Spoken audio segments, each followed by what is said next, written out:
At CoCoTALK, we'd like to thank the patrons who sponsor our show, so our heartfelt gratitude goes out to Al Hartman, Alan Murphy, Blair Ledoux, Brendan Donahue, Brian Weasler, D. Bruce Moore, Davey Mitchell, Diego, Dinty from Dinty's Hideaway, Disney Saints fan, Eric Canales, Fedor Stamen, Frodo, Glenn Hewlett, Graham Vebke, Grant Leedy, Henry Strickland, Jason Bucata, Jason Downs, Jenna Farron, Ken Reichert, Kyle Etter, Malfunk, Michael Pitsley, Paul Fiscarelli, Paul Shoemaker, Richard Lorbieski, Rob Inman, Stephen Wagner, Terry Steen, Terry Steggy, The Backyard Shed Gang, Tom C., Tom S., and Tim Lindner. Thank you ever so much, patrons. CoCoTALK is an unscripted live broadcast. Anything can and will happen. The views and opinions expressed by members of the panel and the live audience are their own and not necessarily those of the CoCoTALK show, its sponsors, affiliates, or subsidiaries. Open minds encouraged, sense of humor recommended. If any off-color comments were made, we're sorry. Hi, this is Dale Lear, designer of TRS-80 Color Baseball, and you're listening to CoCoTALK.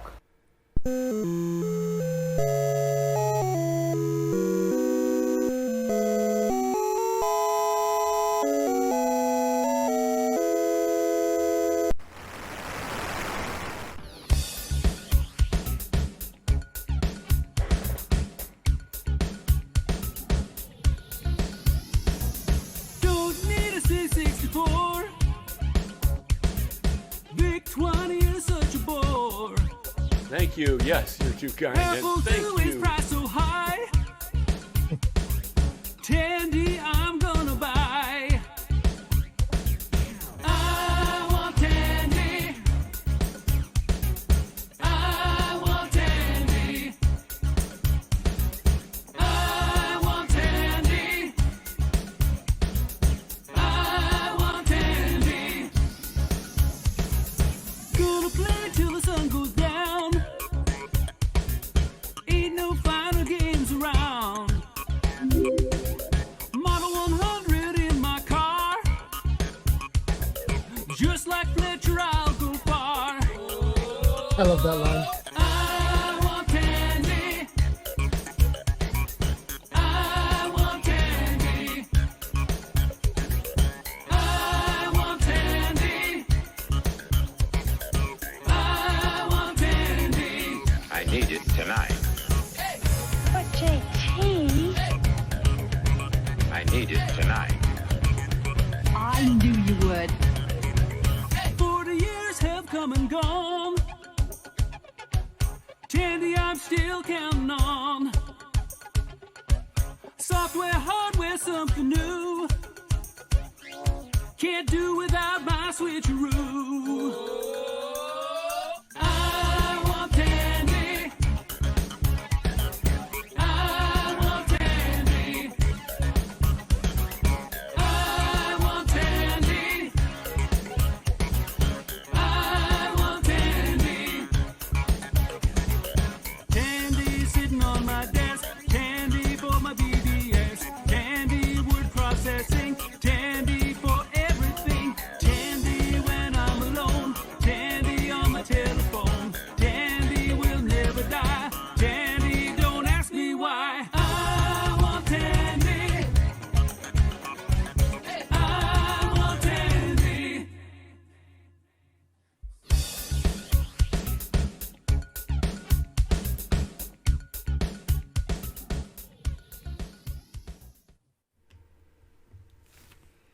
All right. Thank you to D. Bruce Moore for creating that video.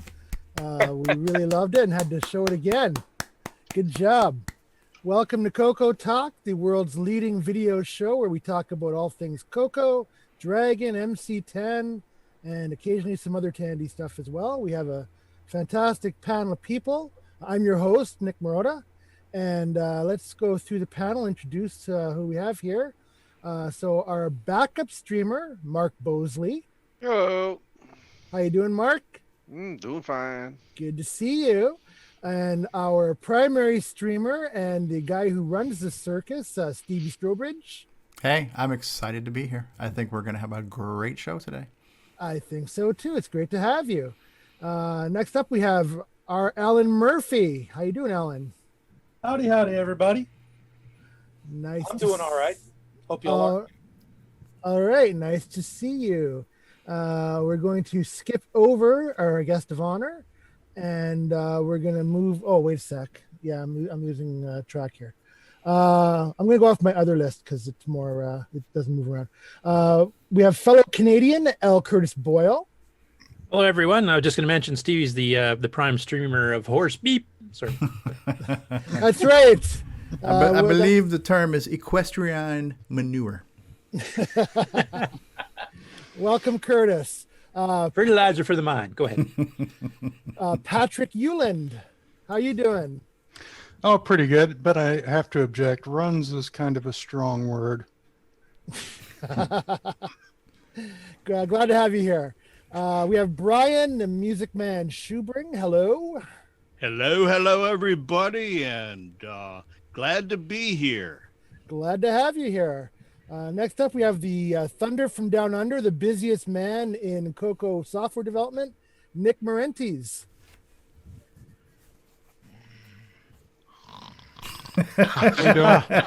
Sorry. Did I miss anything? Oh, see, he's so busy he can't stay awake during the show. He's just exhausted. Hey, everyone. Glad The to secret have is he you. does that while coding as well. Anyway, go ahead. Glad to have you here. Now we have the man with 2020 vision, Ron Delvaux. Hey, How you doing, Ron? pretty darn good. So you have perfect vision, but yet you don't have the vision to 2020. stay away from our show. No. Maybe he has a hearing loss. I'm not sure. Oh, that might be it. Well, glad to have you here. It could be arranged. And on the road, we have Terry Steggy. Greetings and salutations, everyone. We should mention he's running for vice president of Glenside Color Computer right. Club too. Vice presidential candidate Terry Steggy.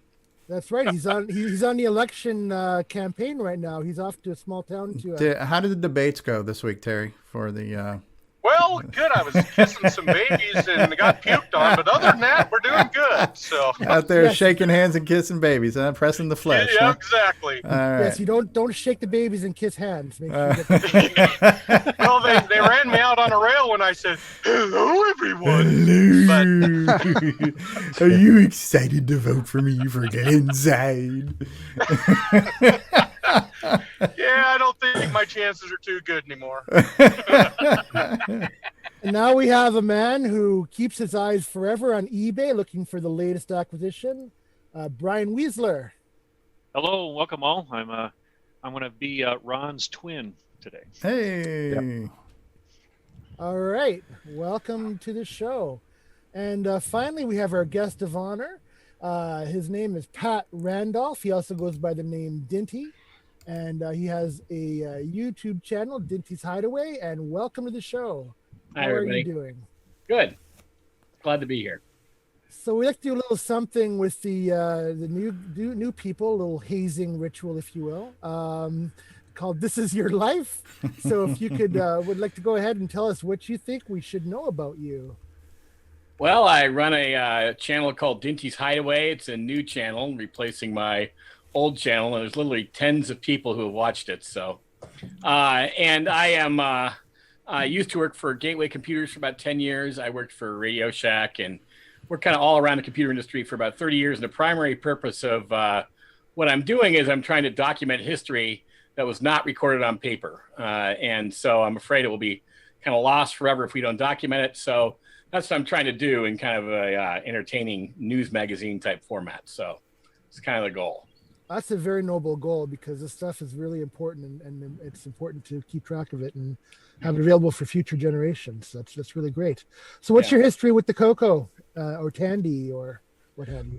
Well, I worked for Tandy for a few years as a store manager and as a buyer. I got to know, basically I really have a lot of respect for Radio Shack and Tandy and Charles Tandy, and very little experience with the Coco prior to this month. This last September, I decided to focus on the Coco, and I've had a lot of fun with it. And I bought everything I thought I could buy. Of course, Stevie told me about some stuff last night I haven't bought that I could buy. I'm building up, one super Coco over here, and then I'm going to give it away when I reach, I think, 250 subscribers or something like that. And so that's what I'm doing with it. But yeah, that's basically it. This is Coco's new for me. Excellent. Yeah, so Tandy this year has been really focused a lot on the Coco. It's been really good for us, for our community. So that's wonderful that you've taken part in that. And you posted some video interviews with John Roach. John Roach. Thank you. What a catch that was. Yeah. Yeah. So I know you and I talked about this briefly last night, but tell everybody, how did you get a hold of John Roach? I mean, what's the process there? Well, I've done this a bunch in my old channel. I've got some interviews with some of the founders of iOmega and people like that. And that's basically the entire purpose, is to get to these people, right? John Roach is in his 80s, and I'd venture to guess he's the last surviving executive who put Radio Shack, Tandy computers together. I'm sure there's still some people who did design and programming. He, in his case, he had a graduate school named after him at Texas Christian University. When I saw that, I just emailed the provost, and they got a hold of John, and I did the interview. He was a very good interview subject. It was an hour and a half of just him talking. It was very entertaining, I have to say. He's a funny guy, and I love him. So Texas charm. Now, you said it was an hour and a half. Did you edit some of that out? Well, I haven't released the last part of the interview yet. So okay.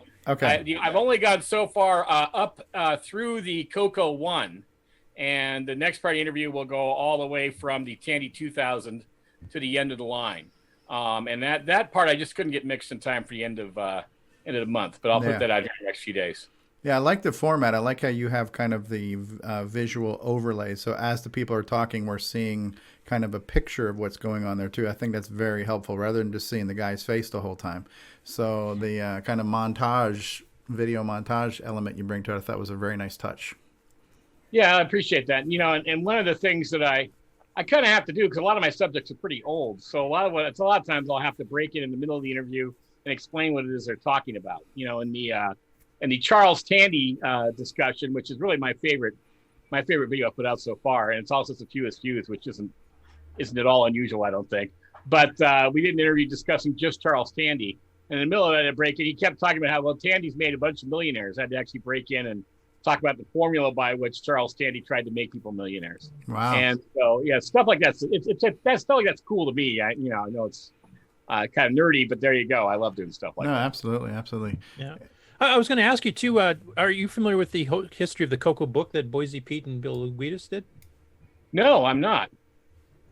Okay, I don't know if you can see it here on the screen here, but they interviewed some of the people at Tandy and stuff here too, and kind of went through that from the Coco perspective. Obviously, so went through Project Green Thumb and a bunch of other things too. So that might be a good background material for you for further interviews as well. Yeah, it is really good, and and it's interesting because. There are a number of things that I read in the internet that were debunked by John. Now, again, that's just his opinion, right? But one of the primary things I was really surprised about was it's my understanding that Motorola had a great deal to do with the development of the Coco, and he disagreed. He said that Motorola, although they did do the chips and they were helpful, that it was pretty much Radio Shack's and Tandy's guys who did most of the work. So I found that to be an interesting thing. So there are a number of things in there, and a lot more having, and also that Bill Gates wrote the BASIC, and that he says it was one of the last things that Bill Gates ever did, according to Bill Gates, by himself. So he says soup to nuts, Bill Gates wrote it, and that was the last project he ever actually did entirely on his own. So wow, that's interesting too. Yeah. Yeah, I know we had some other people comment that they had heard different stories, but of course, this is coming right from the horse's mouth too. So unless Bill Gates comes and contests it, I'd say he's probably. Well, by the way, I believe Ron Delvaux is going to have lunch with Bill Gates next week, so he will probably be on next week's show. So stay tuned with that.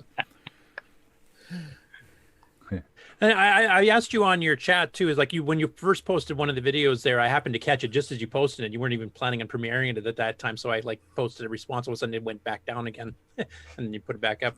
But one of the questions I asked, are you still in contact with John Roach? Because one thing we've been trying to find out for ages here, we've talked to Mark Siegel and some of the other people that were involved with some of the Tandy computer stuff as well. Nobody seems to want to say how many Cocos were actually sold over the course of its lifetime at Tandy. And I'm wondering if you've heard anything further on that, or if you've been able to get in contact with him about that. Actually, yeah, I haven't. He doesn't know, but very interestingly enough, what I was able to get a hold of was Tandy had archives back when they were actually a corporation, and there is still a guy who has those archives. So I would assume that in those archives would be sales figures. So I'm in touch with that guy, and that's how I'm trying to answer that question. But I'm actually pretty curious about that myself. The other one I want to know about is the incredible failure, which was the Tandy 2000. You haven't heard this yet, and you will, but John Roach primarily blames Bill Gates for the failure of the Tandy 2000.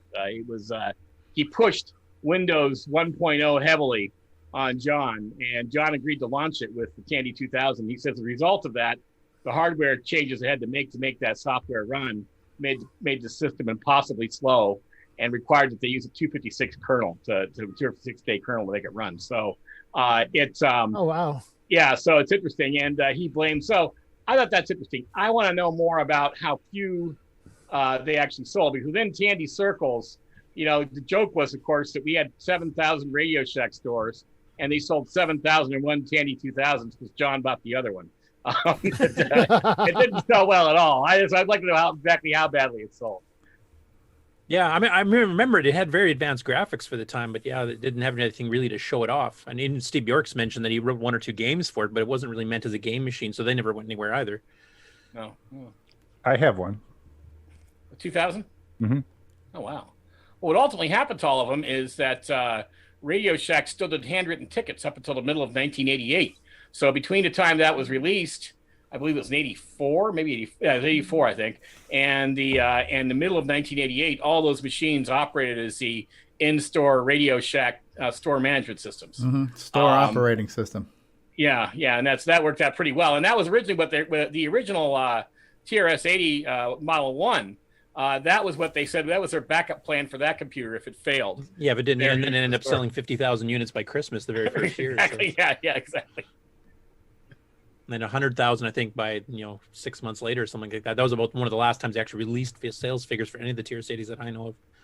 Yeah, and what's interesting about that is that's really where someone like John Roach makes a big difference, because, as you're probably aware, Commodore failed several times trying to figure out proper inventory for their computers and how to get stuff ramped up quickly. And that was something that Radio Shack was really, really good at, when it made them almost unique in the marketplace, because they had the maturity to really get that stuff assembled right, and trouble-free. And Atari and Commodore just couldn't do that. So it's a shame that everybody always talks about how great Commodore is. I think that Tandy really gets kind of short-shrifted because of the fact that they don't really pay much attention to quality control, and the Tandy's was really superior. So that was cool about John, and I'm glad we had him to do that.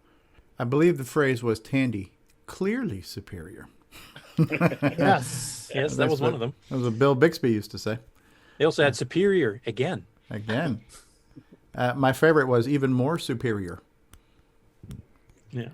Now, since you haven't released the final interview here, I was wondering, does he go into any of the stuff with Intertan, the international? Like, I live in Canada, so obviously we went through Intertan, which is based in Ontario, and they were the ones that handled sales to Australia, Europe, UK, etc. Did he go into any of that, or was that out of his ballpark? Well, I mean, that's the thing. I mean, there really wasn't anything out of his ballpark, and that's one of the problems, is that he had so much on his plate. There's a lot of stuff he didn't talk about. He probably could have. What he did talk about a lot was his frustration with Dragon, and that will come later, and a number of other companies that he didn't feel did a good job for him. Intertown was something that they were allowed to do because it was in Canada. In the United States, Radio Shack had a very strong dealer network, and the dealer network was very much against anyone other than a Radio Shack dealer or a Radio Shack owned store selling anything Tandy branded. So in the United States, Walmart actually sold a version of the Tandy 1000 SX called the Tandy 1000 AX for a while, and they had to pull it back because literally they were trying to get John removed as CEO because he did that. He made that deal. I do have one of those. The AX, yeah. And I know that there's some people in Australia who have it, which is weird. But most people I've seen have AXs around Australia. But yes, there are a few of them around. I mean, he actually did sell some.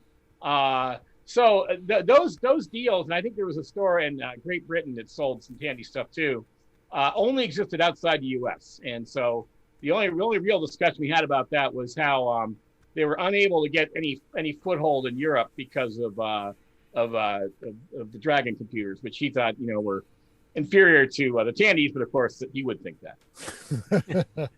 Pat, Did he mention anything about the Tandy distributor products label, like doing the TDP 100, which is a brief foray into non-Radio Shack stores in '83 that kind of collapsed within a year? Yep, I was just going to ask that. No, actually, he didn't do that, and it's funny because when he got into, he went over pretty quickly of the other Tandy brands because over a period of time, there were a lot of them. I mean, it's my understanding that at one point they owned Tier 1 Imports, they owned Color Tile, and so he glossed over that stuff, and I kind of wished he hadn't.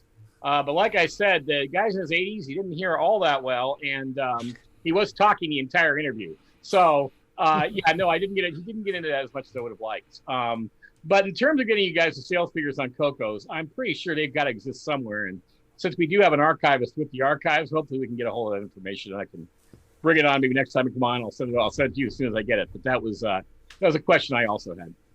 Okay. Is there any chance of doing a follow-up interview with him if a bunch of us come up with some other questions type thing, or was that a one-shot deal basically?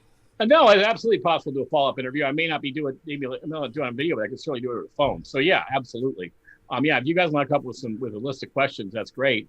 And I also, again, I have the archivist to back up any information that John can't give me or remind him that doesn't so happen. I think that might be, when someone's in their 80s, sometimes it's easier to do it that way. So I certainly can do that. Okay, because one thing we found, like when we've done some interviews with some of the programmers and stuff, and other people involved with the CoCo in its past, is that sometimes if you get some of their fellow coworkers on at the same time, we did this with the ImageWorks, for example, we had 4 of them on, and all of a sudden they would just say something that would trigger a memory that they normally wouldn't have come up with. And we do have a couple other people from Tandy, like Mark Siegel's still around. He's still active in Facebook. So I was wondering if maybe we can get a dual interview where since they work together, maybe we can, get some stories remembered that wouldn't be remembered otherwise. Absolutely. I think that's great. His primary concern, I think, was he wanted to make sure that people knew how great Charles Tandy was.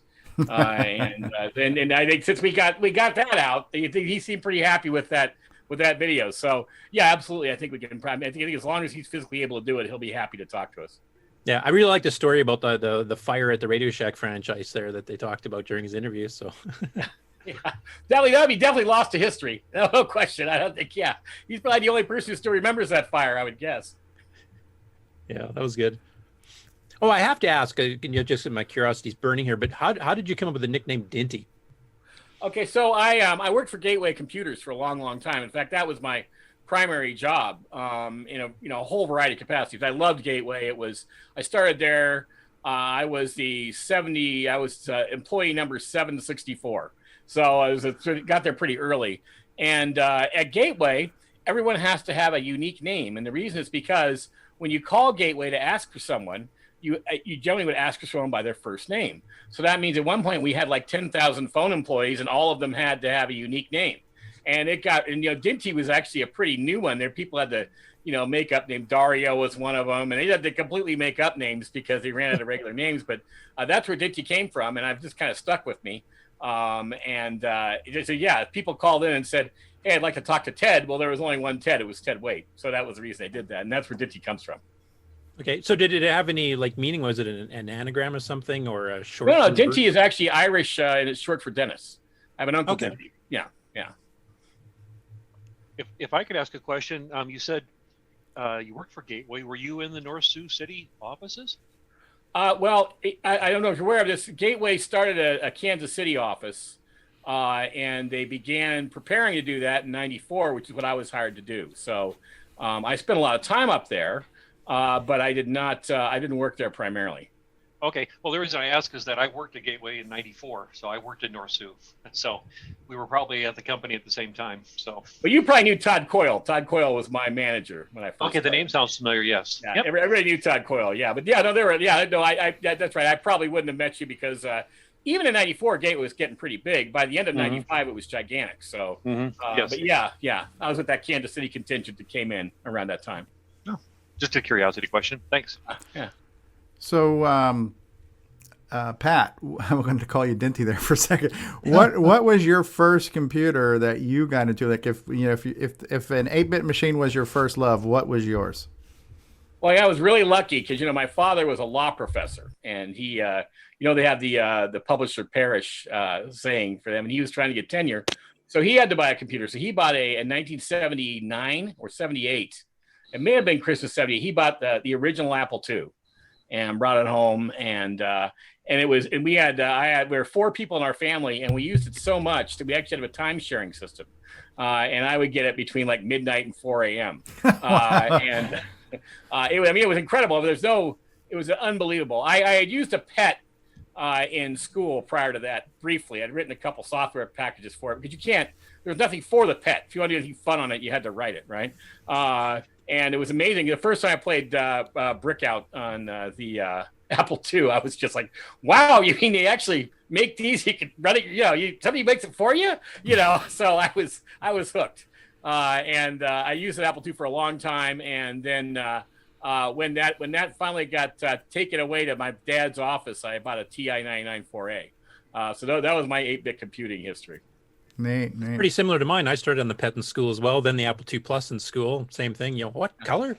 Yeah, and, it was amazing. Yeah, I mean, it's unbelievable. Just you think about it. I mean, it had an 80-column card, and I remember my dad had at the law school. They had a digital word processing system, which was a really amazing system. It was networked, and it had 80 columns and, different color monochrome screens. And boy, that's really amazing. And he brought it home, and this also had 80 columns. It's like, that's incredible. You think about it, back in the late 70s, anything with 80 columns was just unbelievably good. That was kind of like for me, that was a litmus test. If you do 80 columns, it was an incredible thing, So, the Apple II is neat. I'm not sure I would have bought it, but that's what we got, and I was really happy to get it.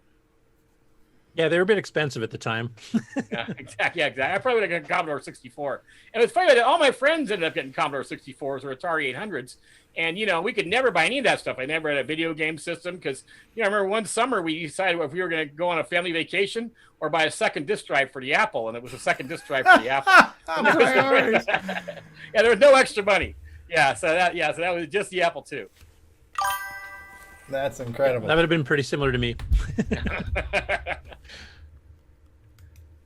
How long have you been on YouTube, Pat? You say you kind of rebranded or rebooted your channel now. I noticed that your new channel, Dinty's Hideaway, just went up in August, so roughly a month ago.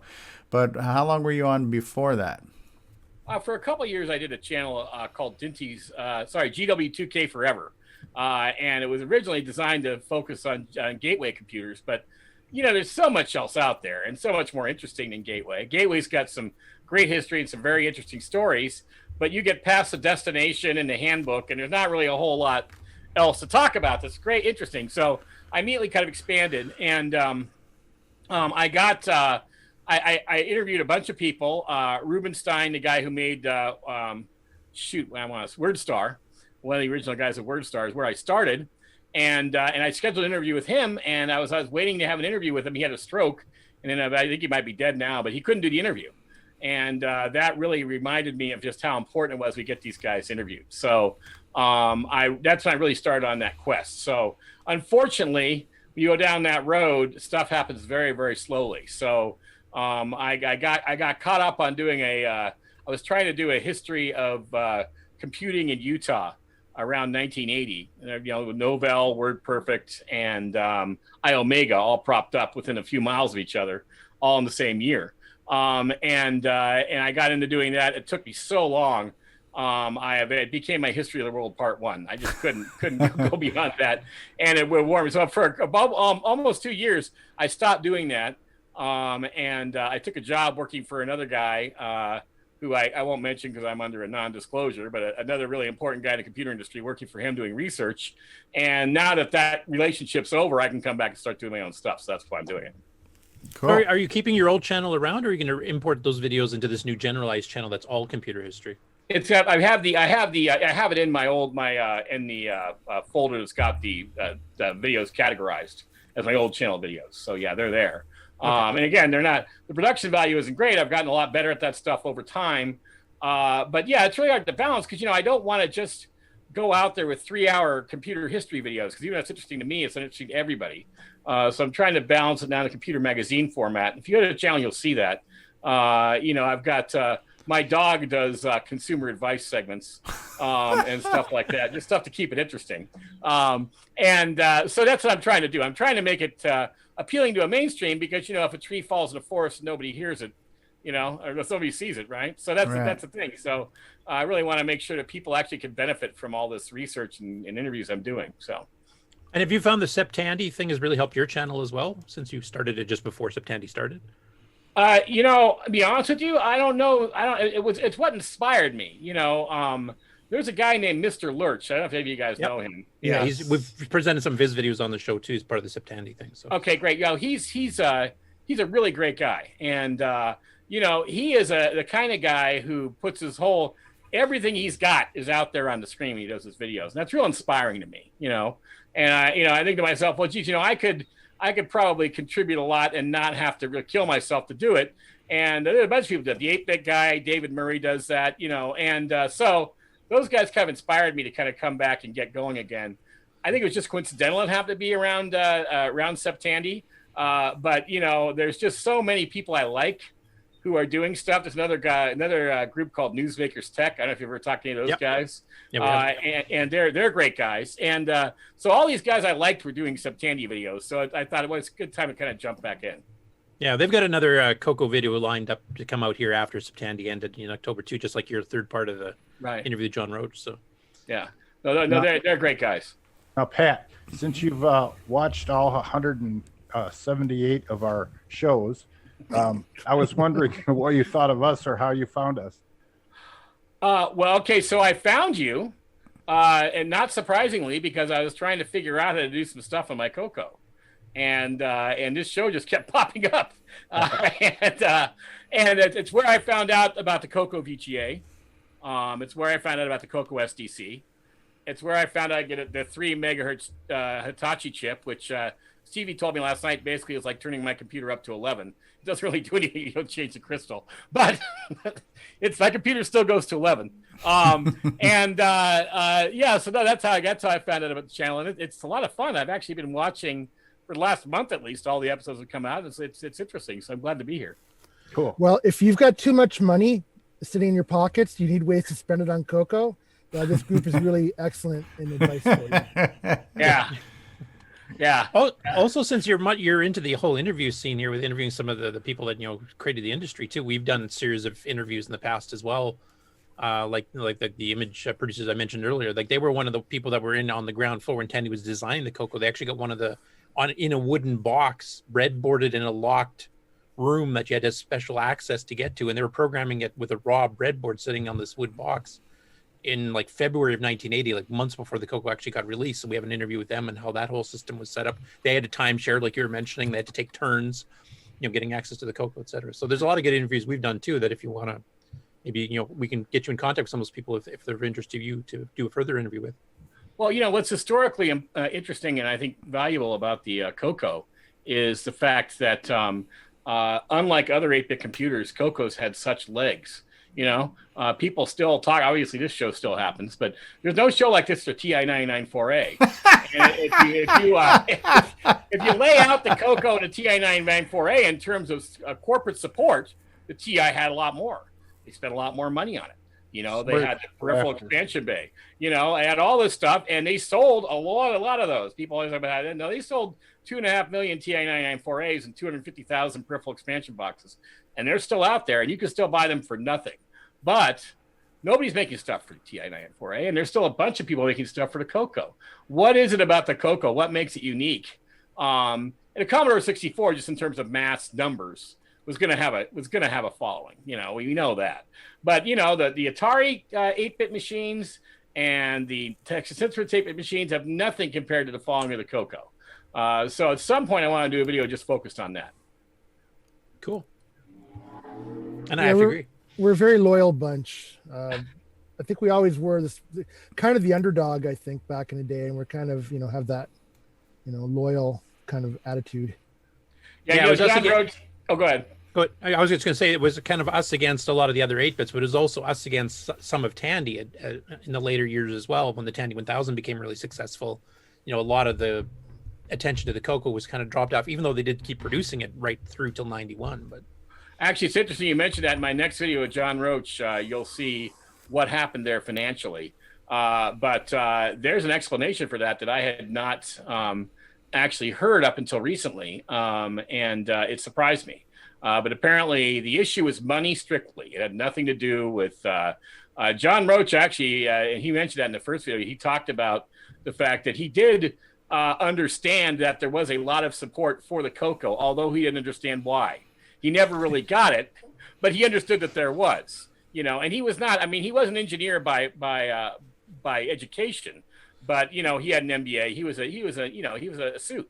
So I think he had a lot of respect for the Coco in terms of what it was doing, but he never really understood why anyone would want to buy it. In fact, I remember him talking about the fact that he wasn't even sure if they needed a color computer in the beginning. He kind of be talked into it. And then I say a color computer, I mean a computer with color graphics, not the color computer itself. It is interesting, and I think in the second video you'll see Tandy kind of fell apart all at the same time and all for the same reason. Was there going to be a Coco 4? Yes, there probably was. Why didn't it come out? It's not for the reason you thought, but I'll kind of I'll tease that on the next video. Good teaser. Yeah. It'll be interesting to compare his story too with what's in the book there, because there's actually a prototype case of the Coco 4 that Boise had found, and he's got pictures of it in the book itself there. So it'd be interesting to hear what John's story is behind it compared to some of the engineers' story behind it, who may not have known some of the upper management details. And I also, you're probably unaware of this, but the way Tandy operated and the way Sega operated were very similar. And John actually studied a lot of Japanese business tactics, and he really followed Sega a lot. He doesn't talk about that very much, but you can tell historically if you look at what he did and what Sega did. And he pulled back on a lot of stuff that I think people would consider to be premature because he didn't want the balance sheet to swing too low the next quarter. And fortunately or unfortunately, whatever that does for innovation, that's kind of the way he ran his business. So just like Sega, there are a lot of things that almost everyone would say, well, that was a dumb move, but he had explanations as to why he did it. We have a section of our show called "Why Did Tandy Do That?" Yeah, we should get John on as a guest for one of those. I think he'd love that. These show's only 4 hours, right? I don't think that's gonna be enough time if you get John. So we've gone up to over 6, so that we can work around it. So the buzz phrase, the catchword of last week that I kind of latched onto that I loved was that equestrian manure drop that he did, which I loved, which did not get censored out of your video. Was there anything you had to censor from his interview or cut out just because you thought it was too much or too vulgar or anything like that? Or are we going to hear everything? You hear everything, but here's the thing about it. Now, Charles Tandy had a mouth on him, and he had a reputation for that, no question. He was an honorary Texan. He was actually from Massachusetts, I believe. Oh, wow. And Charles Tandy, if I had a chance to interview, of course, he died. He died at age 60 with a cigar in his mouth. But a long, long time ago, he cussed a lot. And when they brought John Roach up, we're bringing him up, he was the counterbalance to Charles Tandy. So no, he is the fact that he said that on the air would surprise me too. But before he said it, he kind of stumbled and hemmed and hawed for a minute and said, "Well, I guess this is okay because it's been documented a lot." But he said, Oh, okay. The disclaimer, huh? Disclaimer, yeah. But no, he would normally never say like that. In fact, I think that was the strongest language you could possibly use to voice his displeasure at Bill Gates' contract. Okay. You got to admit, the phrase "horseshit" sounds so much better in a Texan accent, right? Oh yeah. You can't say "horseshit" without saying it like a Texan. That's I think it's two syllable words. Yeah. Yeah. Going along with Steve's question, though, was there anything that John himself, after doing the full interview with you, kind of said, maybe that shouldn't go out, or was he completely open? Everything can be published. Well, there was some stuff that I brought up that he didn't like. He didn't want to talk about, and it was primarily around the fact that that he got Bernie Appel got promoted and put in his place at one point, and he didn't talk about Bernie Appel. I don't think he and Bernie got along very well, and he didn't talk about that. And I actually knew Bernie Appel because I was in the Los Angeles region.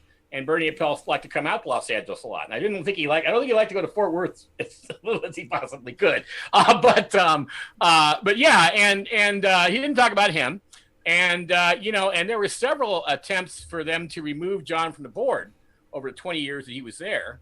Originally, it was the distributors, and they were actually going to sue Tandy, and he had to back down on his stuff. And then later on, there was some, we didn't get into this too much, but there was some arguments over whether they were going to keep on doing R&D and pushing into the computer industry like he wanted to, or were they going to focus on big box stores?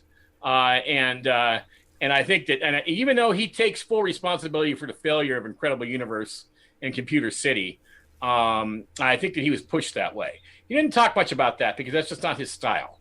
But there's a lot of discussion, and at the end of why he thinks Tandy failed or Radio Shack failed in general, but not a lot of specifics. Okay. So I think that's what he censors himself. But I was able to ask him anything I wanted to. Okay.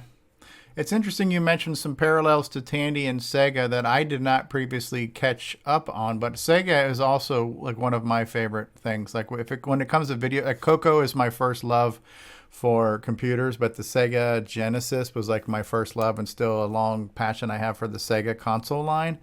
And it is interesting how they made some really screwy mistakes. They were very innovative for a long time, and then just made some really bonehead moves, and then it's kind of like Radio Shack became irrelevant and then just gone.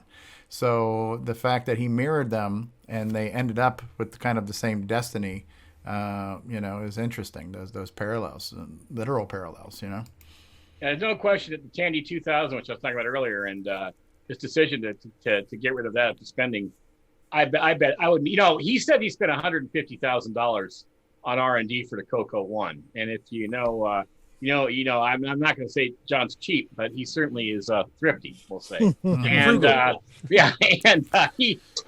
do believe that's around the amount of money he spent getting that computer to market, which is unbelievably cheap. And it's funny because the iOmega to get their Bernoulli drive, which had already been developed as technology that they got from IBM, so it was already there.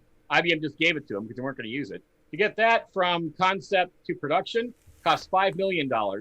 In the same year that Charles Tandy spent $150,000 getting the Color Computer One from concept to production.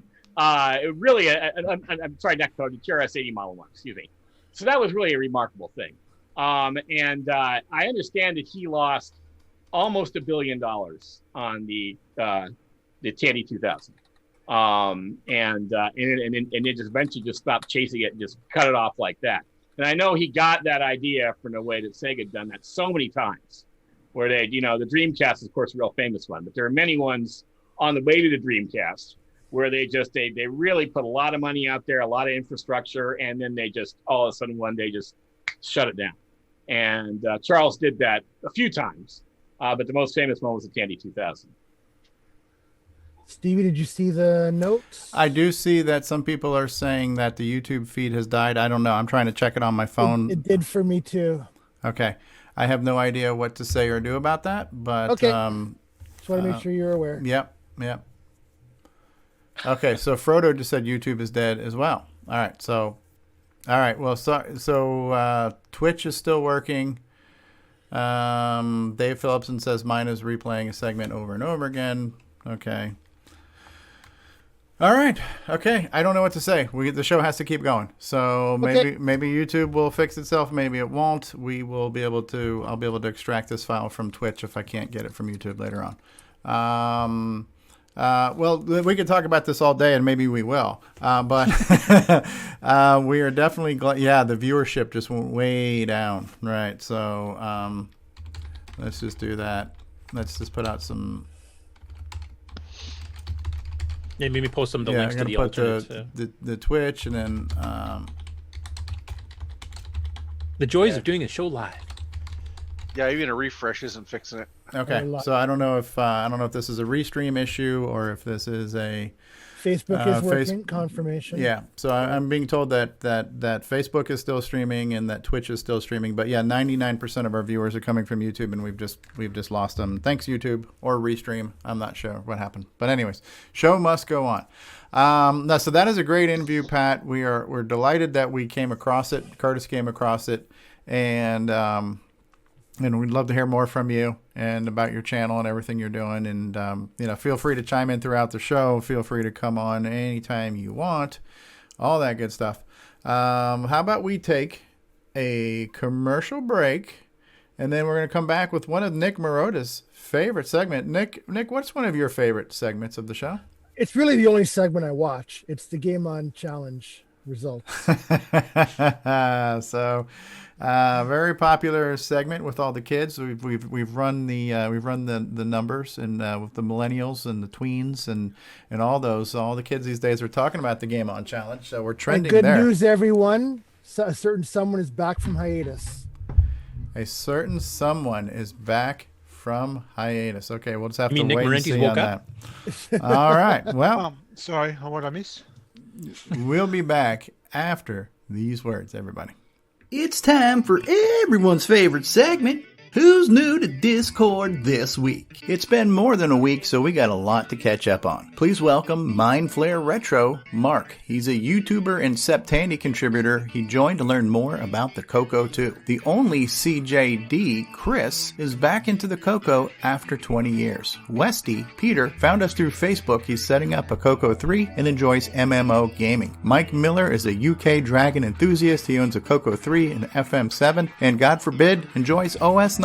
Sloopy Malibu. Chris is an original Atari 8-bit user. He owns several retro systems, including the Apple, Coco, Model 100, and more. The Dave Carroll owns a Coco 2 that he plans to retrobrite. Frozen 001 Lou. The Coco was his first computer, which led him to a career in electronical and electronics engineering. Nate O87 learned about the Coco around 2002. He got a Coco 2 from Atari Age, and he's a mess around with games, tapes, and BASIC. Color Basic Noob is looking for help with Disc Extended Color Basic, and Defy2, David, owns a Coco 1 and 3, a Model 3, and some Amstrad CPCs. He's looking for help with HDB DOS, and he's Nick Marenti's neighbor in Australia. We'd also like to give a special thanks to Voice on Tech, our CoCoTALK patrons, David Ladd, Jim Rye, Paul Fiscarelli, Rob Inman, and Terry Steggy, for boosting the Discord server. Join us on Discord at discord.cocotalk.live.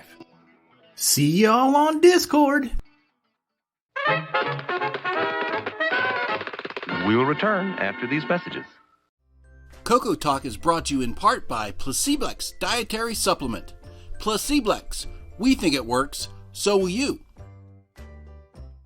It's a Radio Shack Merry Christmas. Well, I remember that Christmas. Dad gave me my first shortwave radio from Radio Shack.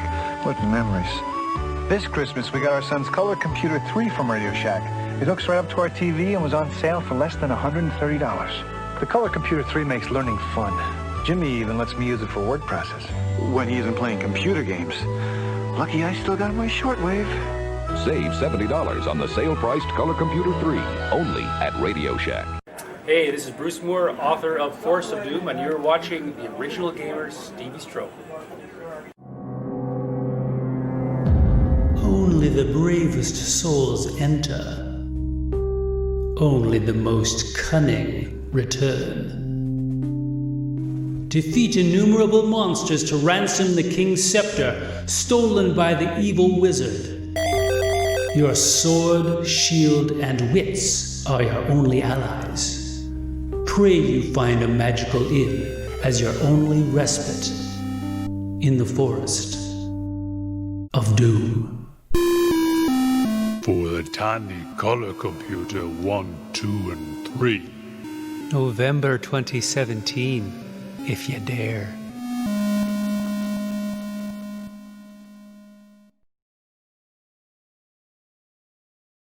This is Ken Reichard, author of Nightmare Highway. Nightmare Highway.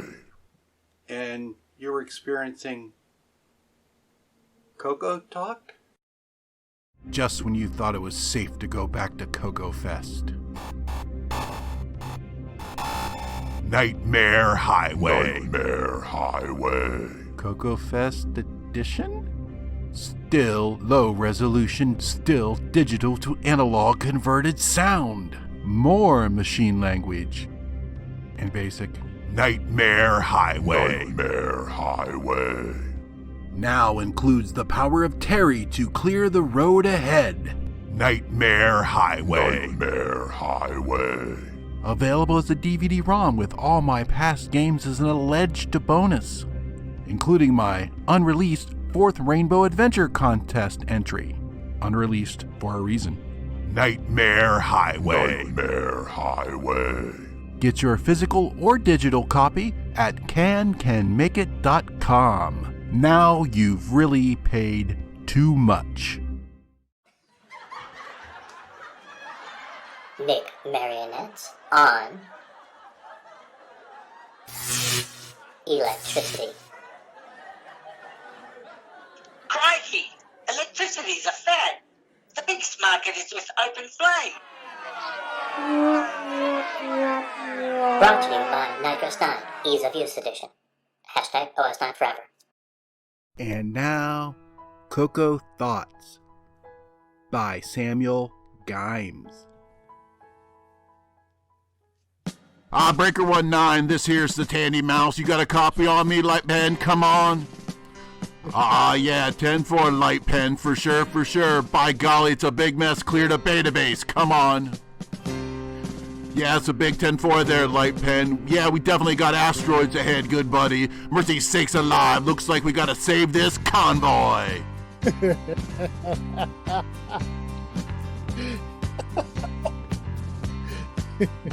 From the dark of the moon, like some cartoons, there's nothing but giant rocks, magnetic mines from front and behind, and alien ships stealing stocks.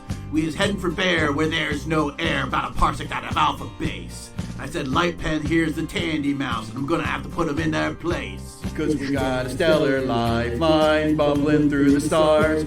Yeah, we got a stellar lifeline, it might crash into Mars. Come on and shoot everything, it's all just gonna get in our way. We protect this stupid convoy, cross the galaxy. Convoy.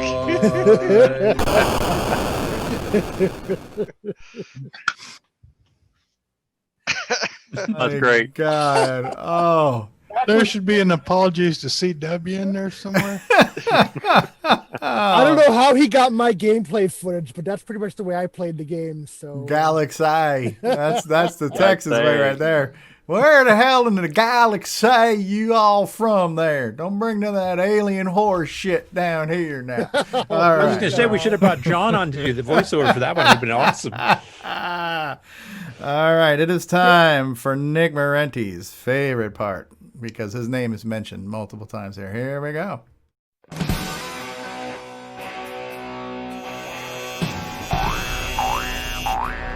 High Score Challenge.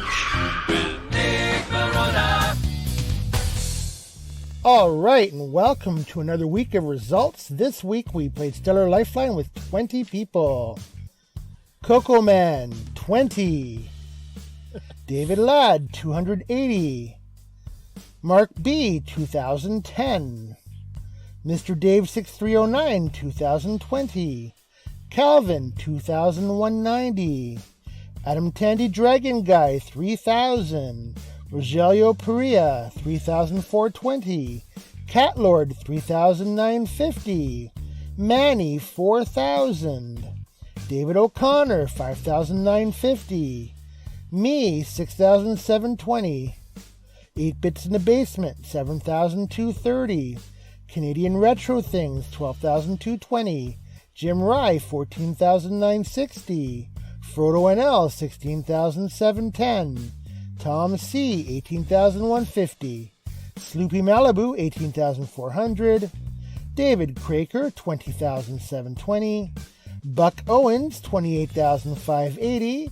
And the number one score this week belongs to Tasman with 99,410. Way to go. Thank you to all this week's participants and to David O'Connor for suggesting the game.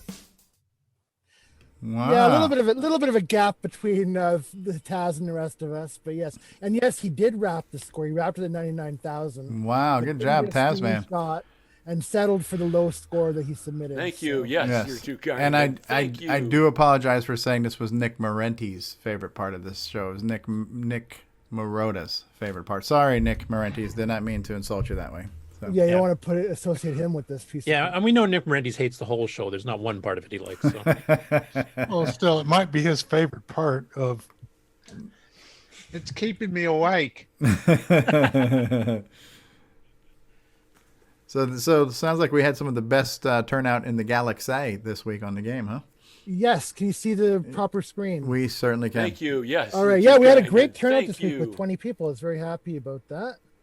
All right. I want to apologize. I actually did play it at the very beginning, but then I didn't realize it kept the score or didn't keep the score on the screen, so I didn't take a screenshot, and then I never got a chance to get back to it. So yeah, that was a challenge for sure. Okay, this is Tasman gameplay, but yes, it didn't leave much time to take the pictures of the score. You had to pretty much have a camera on standby, ready to go. So, but yeah, people were able to do it, and we had a good spread of scores. Tasman's been on a roll for the last 3 or 4 weeks. He's been a machine.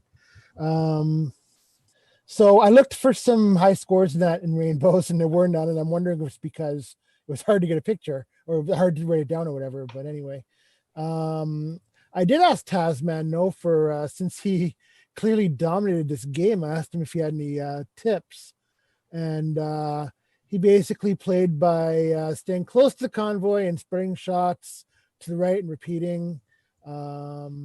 And then once it gets close to the end, you go back and just up and down spraying shots and protecting them from behind. And apparently, once you get to the higher levels, the game slows down, and it messes with the timing. And so he had quite a bit to say. Maybe it's in the Discord channel if you want to read the full text. But he did very well. So for those of you who played, whether you submitted a score or not, what did you think? How did tips to play? Anything you want to say about the game? I was hoping Steve Bjork was going to be on because I was going to ask him, like, he has the rankings. He's keeping track of the scores because he says, your ranking is number 2 or number 3 or whatever, but not having the scores displayed in any way, shape, or form. I'm just wondering why he made that design decision. Was he out of ROM space or? Yeah, you can never see the scores again. It was a little bit frustrating for, especially and a little bit odd because usually Steve's pretty good at that. So I was really curious. I was hoping he was beyond today so we could find out exactly what was the design decision behind that. Yeah. I do have a question. You said the game slows down, so it's got like a change up when you start getting good. I don't know why it slows down. He just says it slows down at the higher levels. I'm going to have to play this enough to get there. I don't play video games much, so that's irritating. Is there more elements on the screen that's having to keep up with? Maybe. I'm sure. I'm not. I'm assuming it wasn't, by design necessarily, but that's pretty much what he said. So. I was hoping it would be designed. That would be fun. Video games always get faster and faster and faster. Yeah. And to suddenly get slower would be a good picture. Usually that happens when, the CPU is having to multitask multiple objects on the screen and it slows down the game loop or something, who knows? As I mentioned in the video, this was a suggestion by David O'Connor. He was very fond of this game, and a few people really enjoyed it. Some people got frustrated with it, so it was one of those games that you either really liked or had trouble with. But yeah, I had trouble with it. I think I made it to level 3 once. It was very challenging. So yeah, it's definitely a neat concept. I didn't catch the defender element when the first time I played this. I mean the radar is one thing, but the fact that you are kind of moving from left to right, you are having to protect things in Defender. You're protecting people. In this case here, you're protecting fuel pods or whatever. Yes. But yeah, the first time I played it, I didn't really catch the whole Defender similarity. I just thought it was a pretty unique space game, and I still think it kind of is, even though there's some Defender inspiration. I would chalk this up as a fairly original type game. It has the same gameplay in that you have to use the radar screen because the main screen doesn't have enough view ahead. Gotcha. Right. The look ahead. Be useful. Yeah. Yeah. So you got that double-eyed thing where, yeah. Well, yeah, you got to keep your eye on the opposite side of the convoy that you're on too, and make sure that nobody's coming at you. So, watching the radar is definitely important. Stevie, I think the reason I figured out it was a Defender clone was because when you blow up, it blows up like Defender. And I do that. He tested that really well, right? Yeah. Well, Steve Bjork even mentioned it last week that he says, I wanted to do something like Defender, which that was the first time I even, considered the parallels. But then I know a lot of people mentioned too, there's a lot of the comments this week where people were saying, it does remind me of Defender. And I can see that. I threw so many quarters into Defender, so. Yeah. But I like the uniqueness of it. I mean, not only you're protecting a convoy, which kind of simulates the protecting men from Defender, except the convoy's moving with you. So it's not like men you can just remember where they are. The whole thing's shifting. Yeah. But you also have to refuel from the convoy, especially in later levels when your fuel goes down faster. So you have to drain them off as you go too. So the more you get destroyed, the less chance you have of refueling. Did Defender didn't have a fuel option, did it? No. Nope. No. It was just people. If you run out of people, then you ended up right. Bizarre hyper mode. Yeah, then you had the mutant swarm. Yeah. And then in later levels, of course, some of your convoy gets stolen away, so that's a neat element. Yeah. Yeah, they'll drag it, and if you do go blow up the saucer that's dragging it, they might have dragged it like half the radar away. So now you can pretty well give up protecting it. It's too far away to get to without protecting the main convoy. Yeah. Yeah, it is a kind of a neat concept where you kind of have to stay with them, and you got to look at things coming from both sides. You got rocks coming from behind. You've got, you got spaceships. You got all kinds of stuff. So, yeah, it's neat to see that Steve, because Steve Bjork is most known for doing like a lot of ports of well-known games, but it's neat to see that he's done some original things that were just stuff he did too, like so from the mind of Steve Bjork. So it's kind of cool to see some of this stuff. Oh, so Scott Cooper says the slowdown just caused by too many enemy ships. Okay, so it's just a lot of just can't keep up. There's a lot of multitasking going on there at that point. Thanks, Tasman. And Frodo NL says he was not a fan of Defender, just had too many buttons for him, but he really liked this one. So I think my favorite element, and it takes a while to get used to. In fact, you hate it usually when you first play the game if you've never played it before, is the inertia thing. But it actually comes to your advantage because then you can do those sweeping, firing, an entire, line vertically to get rid of a couple asteroids or ships all at the same time. And once you get used to the controls, it actually is quite fun doing it this way. But for those used to it, some arcade games where you can turn on a dime type thing, it's a bit odd. 8-Bits in the Basement really liked this game too. We had a few people who really liked it. Yeah, good turnout. So that's really good. Yeah, I think it's a neat game. I'm just terrible at it. So that's why no point in sending in a whole bunch of screenshots that just say 0 on them. Oh, you could have beat Jason Coco Man at that point for a low score. Right? Yeah, I couldn't get 20 because it doesn't give you the 20 when you run your ship into the rock. So basically he shot one thing and then died, right? Because what is it the one that gives you 20 points even? Because now it's giving shooting an asteroid. Okay, yeah. The scary thing is we played on easy, so I mean I wouldn't want to know what the other levels were like. I do have one question. Did people play this on joystick or keyboard? Because I did notice there were comments back earlier in the week that some people preferred the keyboard controls over the joystick. Deluxe. Black Beauty.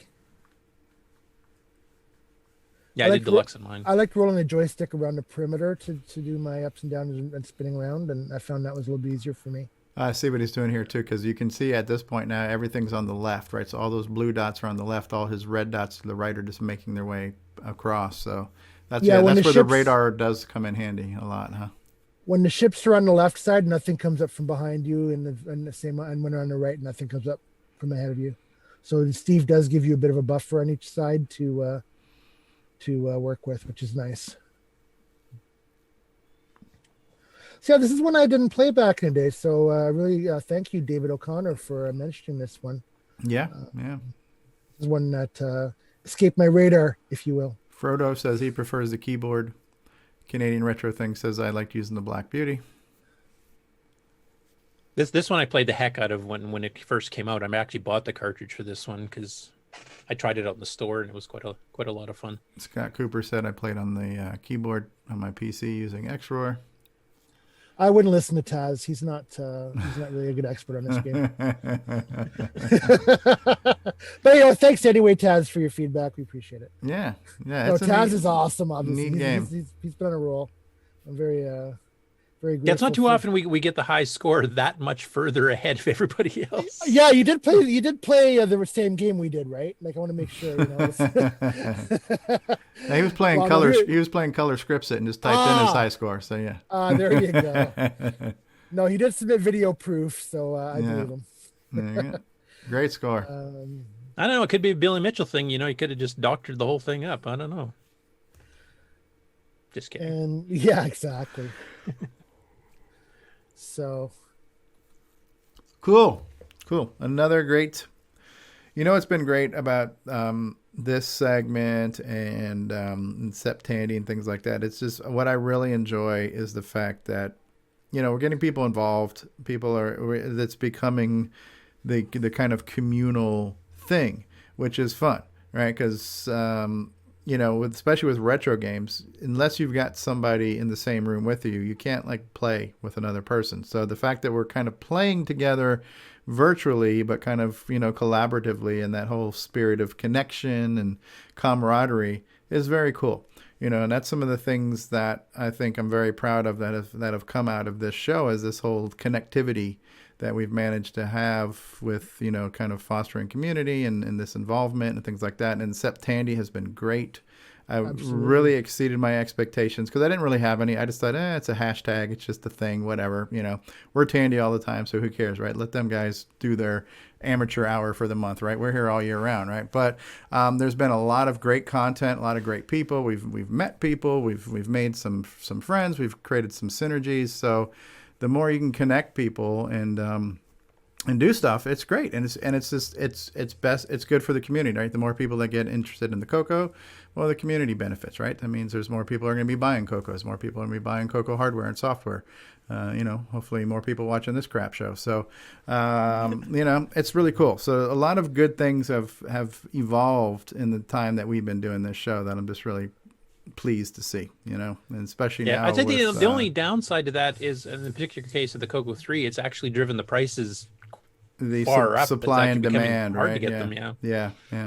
Speaking by the way, Taz in the chat says, I have a confession. My real name is Billy Mitchell. So I rest my case. Oh, I love your barbecue sauce. Awesome.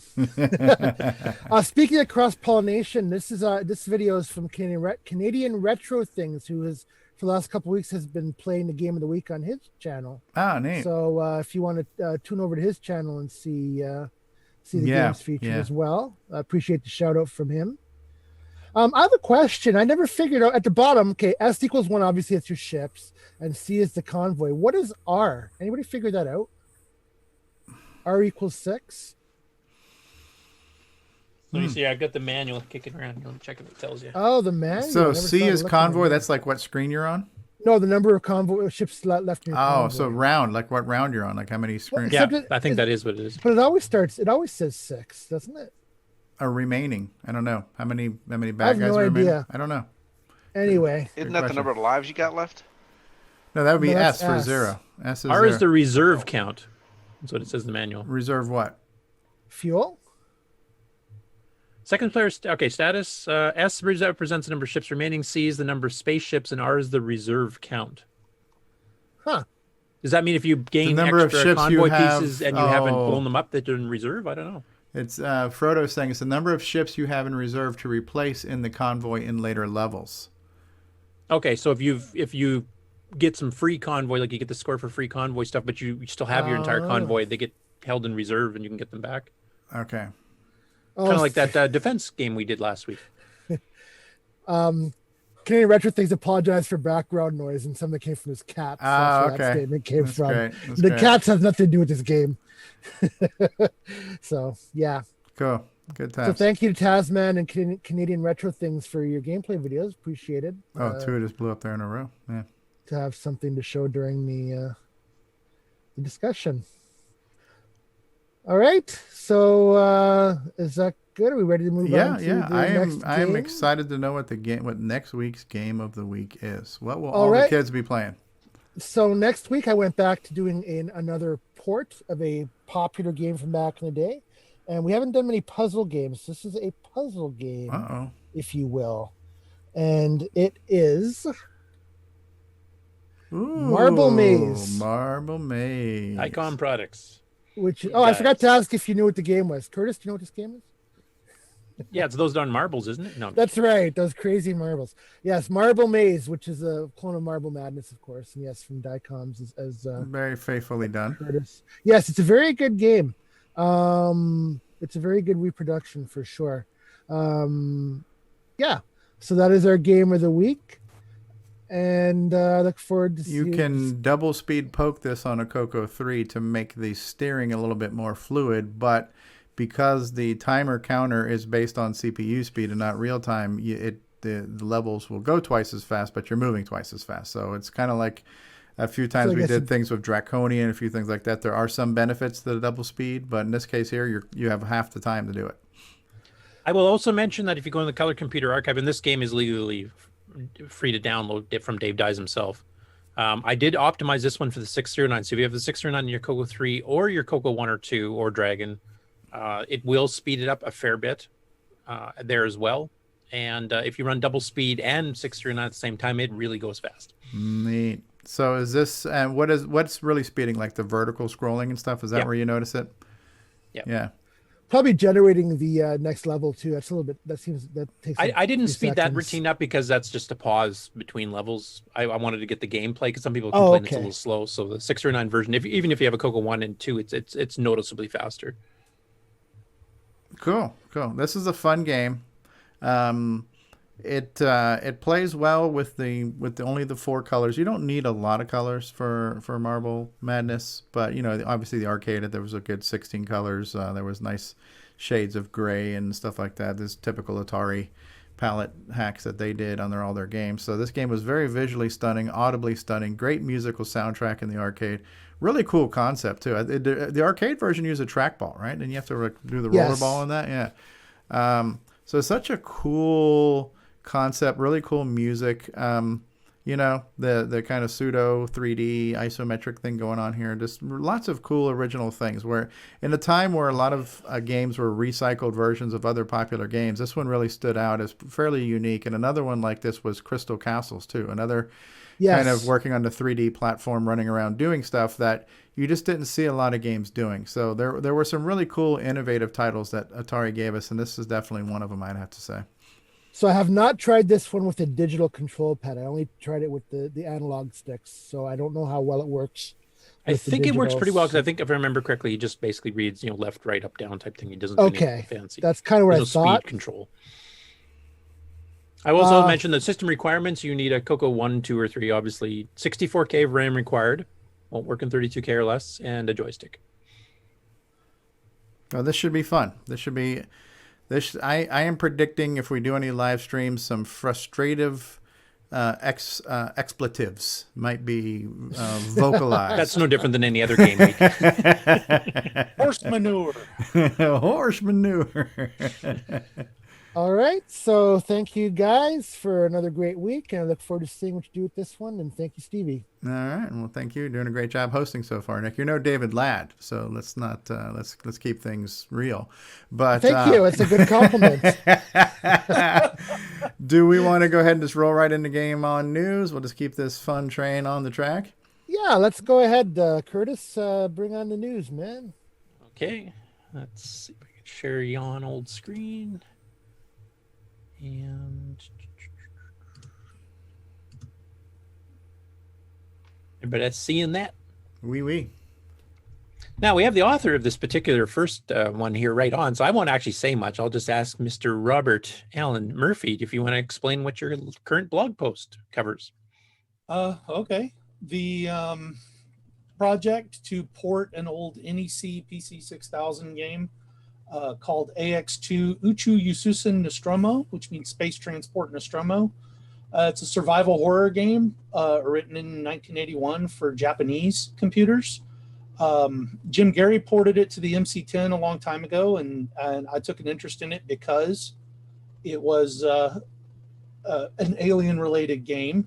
and it was obviously for the 6847 type display, the VDG.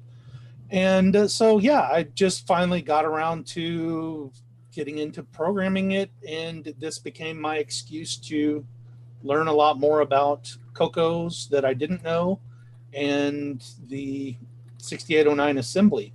So I've kind of been working through both the source code of the original game and looking at how to port it, and then building up from scratch all the pieces that you need to run it on both CoCo 1 and 2, as well as CoCo 3, maybe Dragon, CoCo VGA.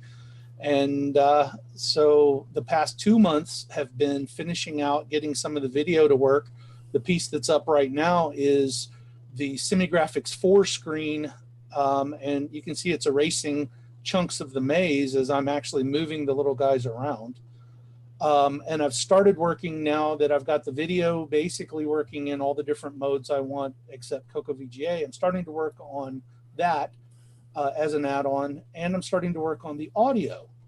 And that's a very boring screen there where it just shows like Nostromo and time and score. What I'm doing is I'm actually building the screen up now rather than from a big map. I'm building it up piece by piece the way the original game did, so that each of the little pieces gets updated only as needed.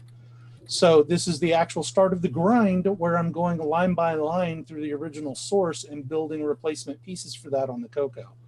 So working on controls, working on audio, finishing out the basics of the video drivers, and then now actually just into the grind of going line by line. One other thing that's in this blog post is that I've been switching over from 3-ring binders, 1980s style, to an online notepad system called Joplin that's working out really well. And it makes it very easy for me to look up all the little reference pieces that I need for keeping up with all the different sound chips and all the different video chips and things like that. So there's a lot. You just lost there. your retro card for that. No, I'm just kidding. Oh, no. Really? Darn. I'll keep the 3-ring binder, I guess. I'll use it to throw at people when they complain about all my bugs. I have a feeling I'll be at the head of the line to get thrown at there. So for that comment I made. Yeah, it looks like it's going well though. I've watched your progress through it. You've actually had some little demo videos up too, if I remember, and I've kind of watched some videos of my retro game, what the original game looked like as well in play. So it's a pretty cool concept. And you've got CoCo 3 modes and CoCo 1 and 2 modes, and it sounds like you're planning on adding some CoCo VJ support, possibly even the higher screen. You're going to use a 64x32, or are you going to do that? Or are you just going to redefine the character sets to make them look more like men and stuff? I'm going to use the NEC font on the original 32x16 screen, because that's what the original game is 32x16. It's just that this, has one thing.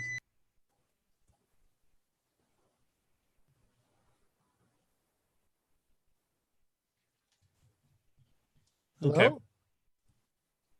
You had some noise going in the background, so I'm assuming you muted to stop that. Yeah, it sounded like he's self-muted. Okay. Maybe a battery backup or something else going off.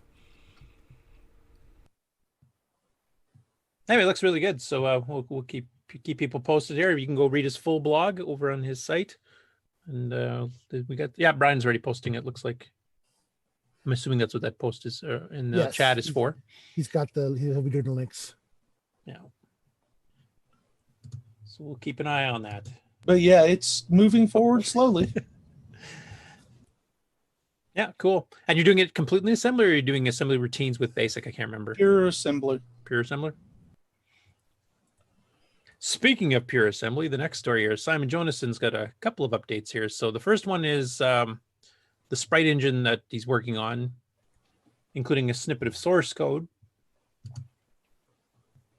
And that's one thing that Simon's pretty good with, is that when he does some of these routines, he works with other people like Paul Thayer, Paul Fiskrell, a few others here.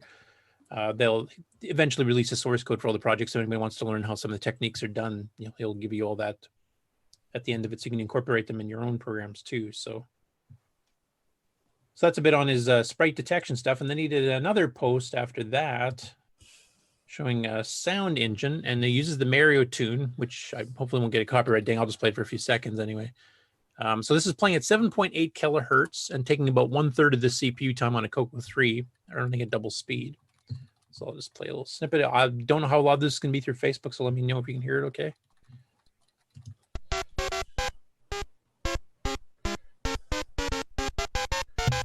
Yeah, we hear it. Okay, is it loud enough? Or? That's good. Yeah. I'd go ahead and pause it, though, because Nintendo's notoriously copyright happy on that. Yeah. I mean, it sounds pretty good, and if it's only taking 1/3 of the CPU time to do multi-channel sound like that, that's pretty decent. And it compresses quite well, too, from what I understand, so... And that's part of his upcoming game project that he's actually been working with Paul Fiskrelli on the sprite engine for it. Plus now he's got the sound and then, of course, the Simon game. And Simon's never actually done a full game before, so this is hitting new territory for him as well. So we'll keep following the progress on that. Next up, this was a complete surprise to me because ARG Presents, which is their show for basically picking the wackiest, and I'm quoting Aaron on the word wacky, but the wackiest systems or genres of games that you can possibly find. So they pick some obscure thing nobody's ever heard of from Russia, like they did last week. And right after they did the regular recording of the show, they just suddenly decided to impromptu put up a Coco show, which has been on hiatus since Boat got his second job. And they decided to do one of Rick Adams' games here. So Temple of Rom was the featured game. And this was recorded last Sunday morning quite early, and I actually wasn't up at the time, so I missed it completely. I didn't even manage to do any witty commentary banter with them during the show, so I was kind of disappointed. So I've ostracized them for that. I would love to know who does their pixel art. I love their artworks and their logos and their graphics. Actually, that's just a straight photo. That's what they look like in real life. So.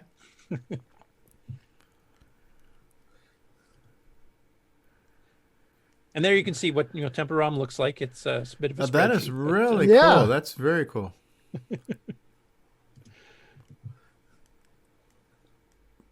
I like that program pack case there. Look at that. That is neat. The whole little program pack case. Yep. Yes. Yeah, they do a lot of those custom borders for each system every week. I think Brent is actually the one that builds those. Correct me if I'm wrong, Aaron, since you're in chat. Yeah, they covered the game, and I mean, they weren't... They liked it, but there were some issues as far as gameplay goes, and I mean, quite frankly, on the one particular one, I agree a little bit, and that's the fact that when you're doing the scrolling, you're so far to the side of the screen, you almost have no time to react. Yeah, maybe this is just because I'm getting old and I can't react as fast as I used to. But that is what the guy who's working on the 3D version of this, John Day, I believe, he's working on Return to ROM. He called that the jump scare factor, where by the time you see it, it is a danger. And he actually liked that feature, so it's probably preference. You know what I mean? Yeah.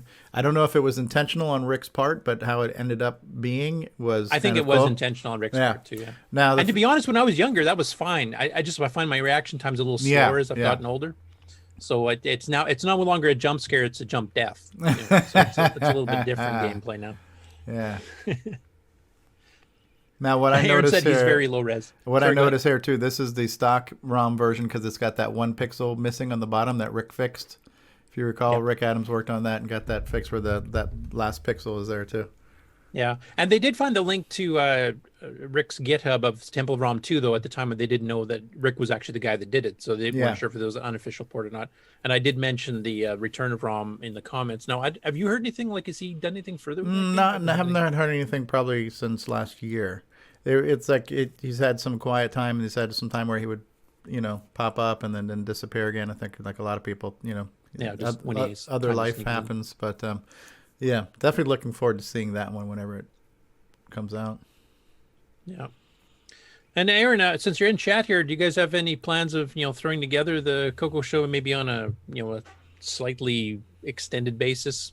Get some other shows up, because I'd love to see a few of them, especially with Brent, because you two grew up with the Coco, and Brent did played with the Coco when he was like 4 or 5. So to get his perspective of what some of those games were like back then, I think it'd be pretty cool.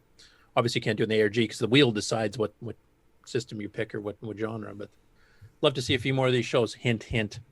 Right. I love the layout of the whole program pack case. That's cool. And this is another part of the SEP Tandy, which has wound up. There's still a few. Dinty's one of them that's got another video coming out for the interview with John Roach. I know I can't remember which channel it is off the top of my head, but there's another one that's actually been doing composite video mods on the Coco 1 and 2. They've got another video coming out on how to do those in two different ways, two different schematics for it. So you can kind of compare them. So still some stuff related to Tandy that just didn't get completed before the end of September. That'll be coming out within the next couple of weeks. And of course, the rest of us will keep putting up Tandy stuff like we always did. This one was new, though. This is the person that actually is in Canada, and he immigrated when he was young, and he played the Tandy Color Computer 3 version of King's Quest 3 when he was young and finally got back into it. And this is the very first YouTube video he's ever done, period. So he apologizes for not being too professional, etc. But he goes through a bit of the history and stuff, too, which is kind of cool, of his own life, how he got into the Coco, how he eventually got into, playing King's Quest 3, but also covering a bunch of other things, too. And it's a fairly interesting history of his life going through up to the point where he actually gets into playing the game, and then he actually demonstrates it, shows off the original box, kind of bounces back and forth from loading things up.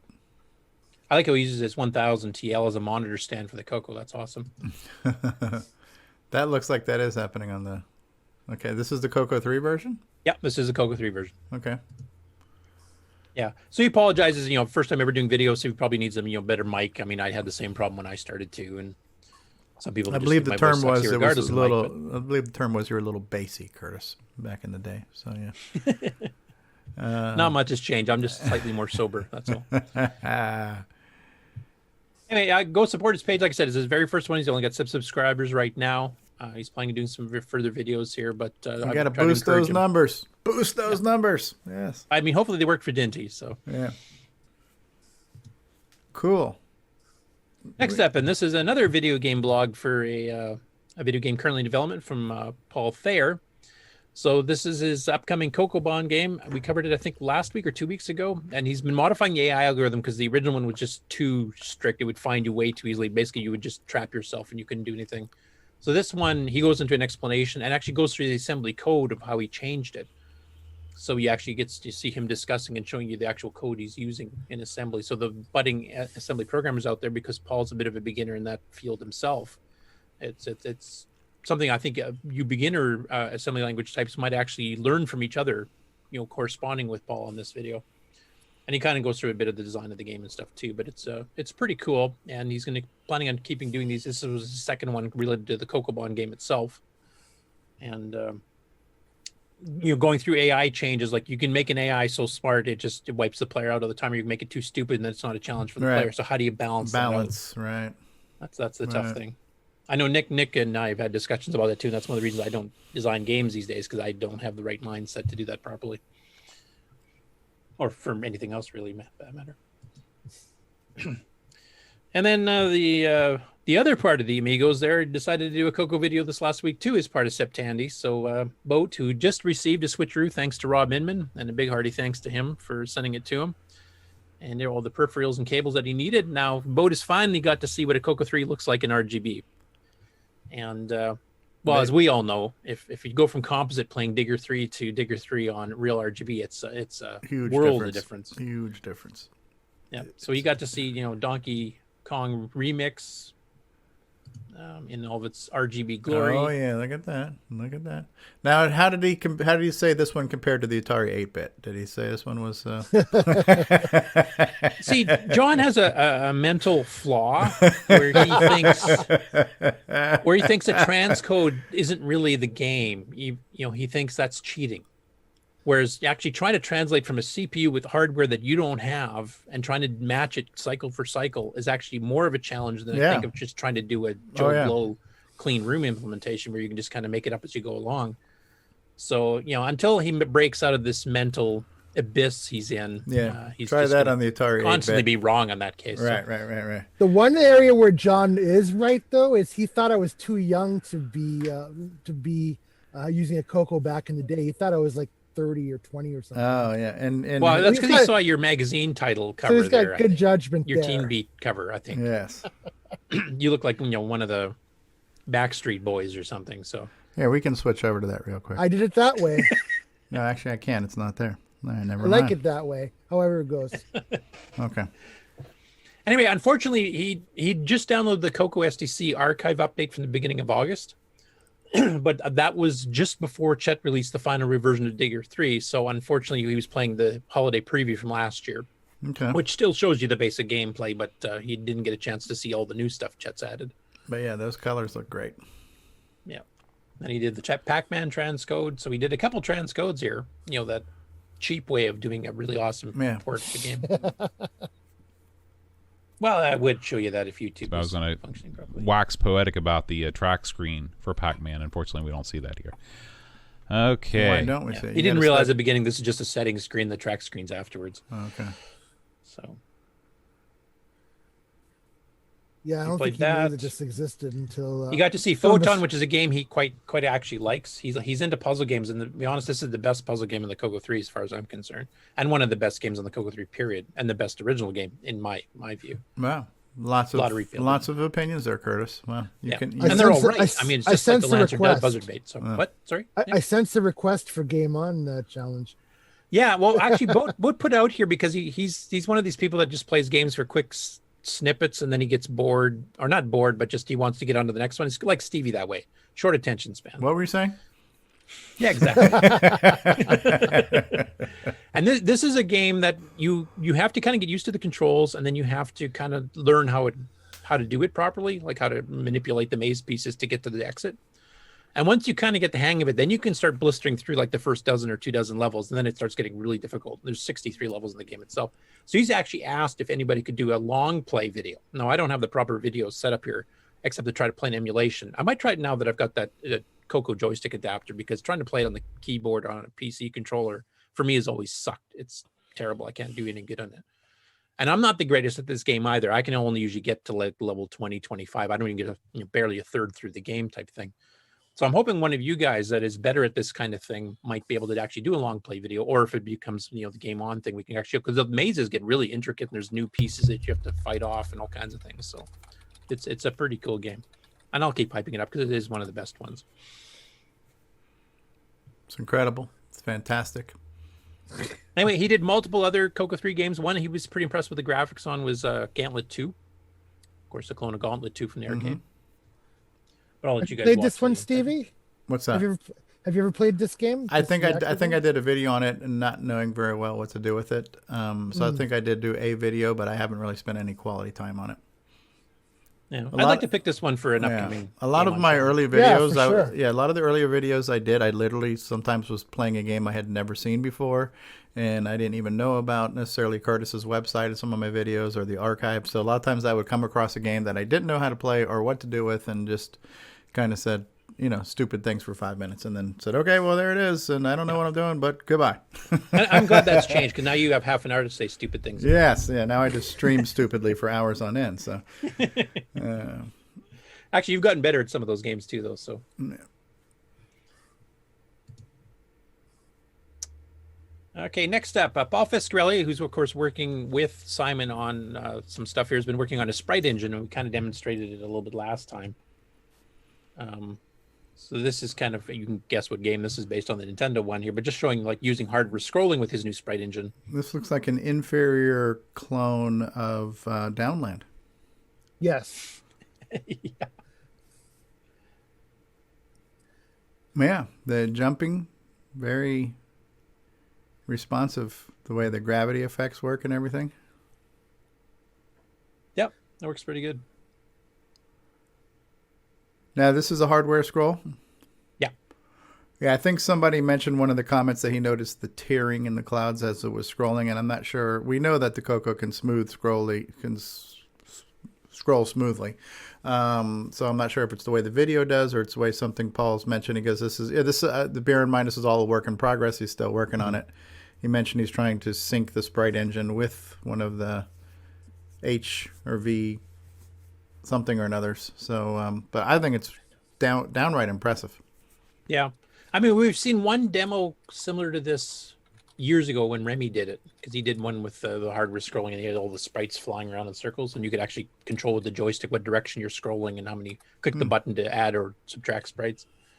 But this is actually using like proper shapes with animation and stuff on top of it. The other one was just, circles flying around. So this is actually a bit closer to the final type of a demo of this type of game.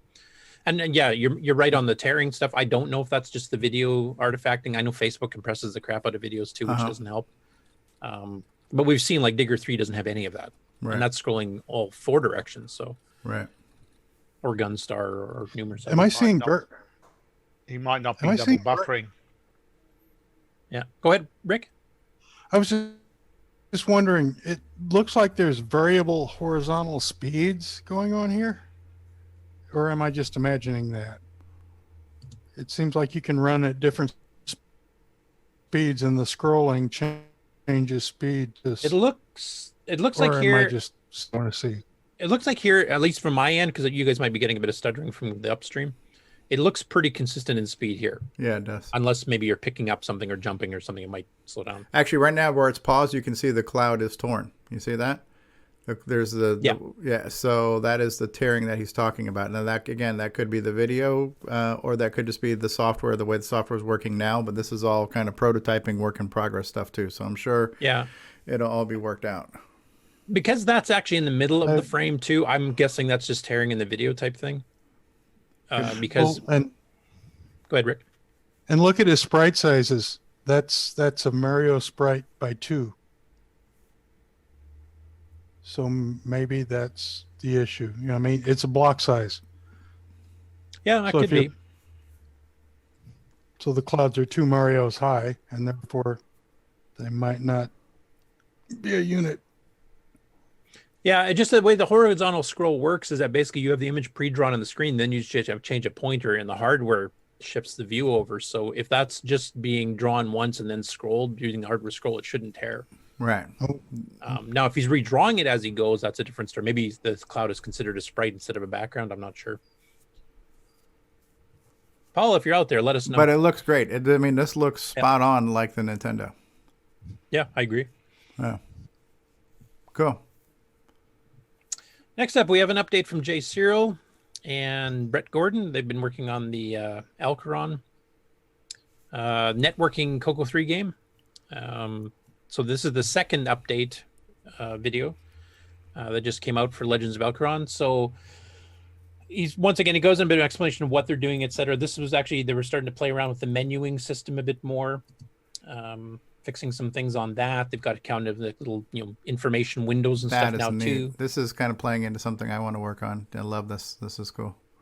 Yeah, and the fact it's going to be real networking too, so you can actually play this against other Coco users across the planet live. It's going to be just a lot of fun, I think.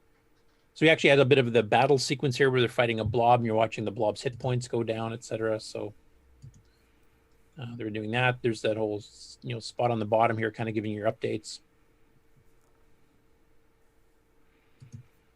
Drop down potions. You get to drink beer, which is obviously great. Yes. Interesting little font they got going on there too.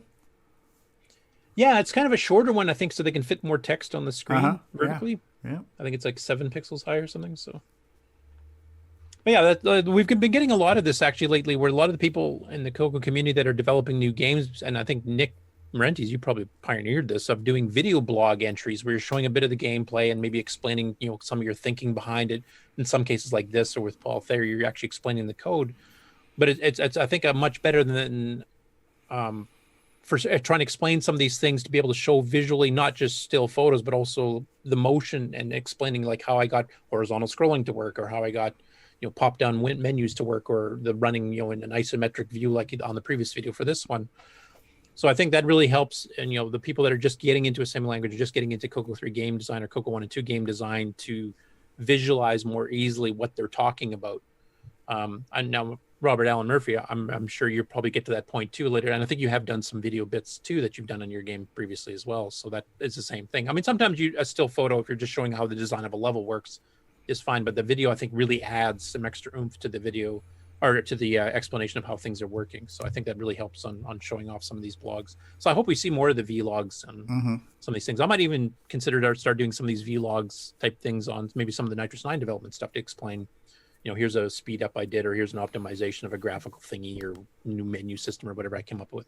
Yeah, I mean, honestly, to be able to visually show it and audibly explain it at the same time, where you can look and hear what the person's explaining to you, I feel that that's much more effective than trying to read and interpret on your own. Like, I'm not a white paper type person. So somebody who wants to get into all the technical nuts and bolts in their write-up, that's great, but I'm going to get lost in the first paragraph and I'm going to lose interest. But that's me. Some people will eat that stuff up. There's some people who will just love to, dig into a curl up with a nice warm white paper, but I'm not that guy. So I find this is beneficial to not only the people who want the spoon-fed digested version of this, as well as just it's very effective. Yep. I kind of like the combination of both. Like what you're saying is absolutely true. And I'm the same way, actually. I can't just go read a white paper on, how something works for pages and pages and pages.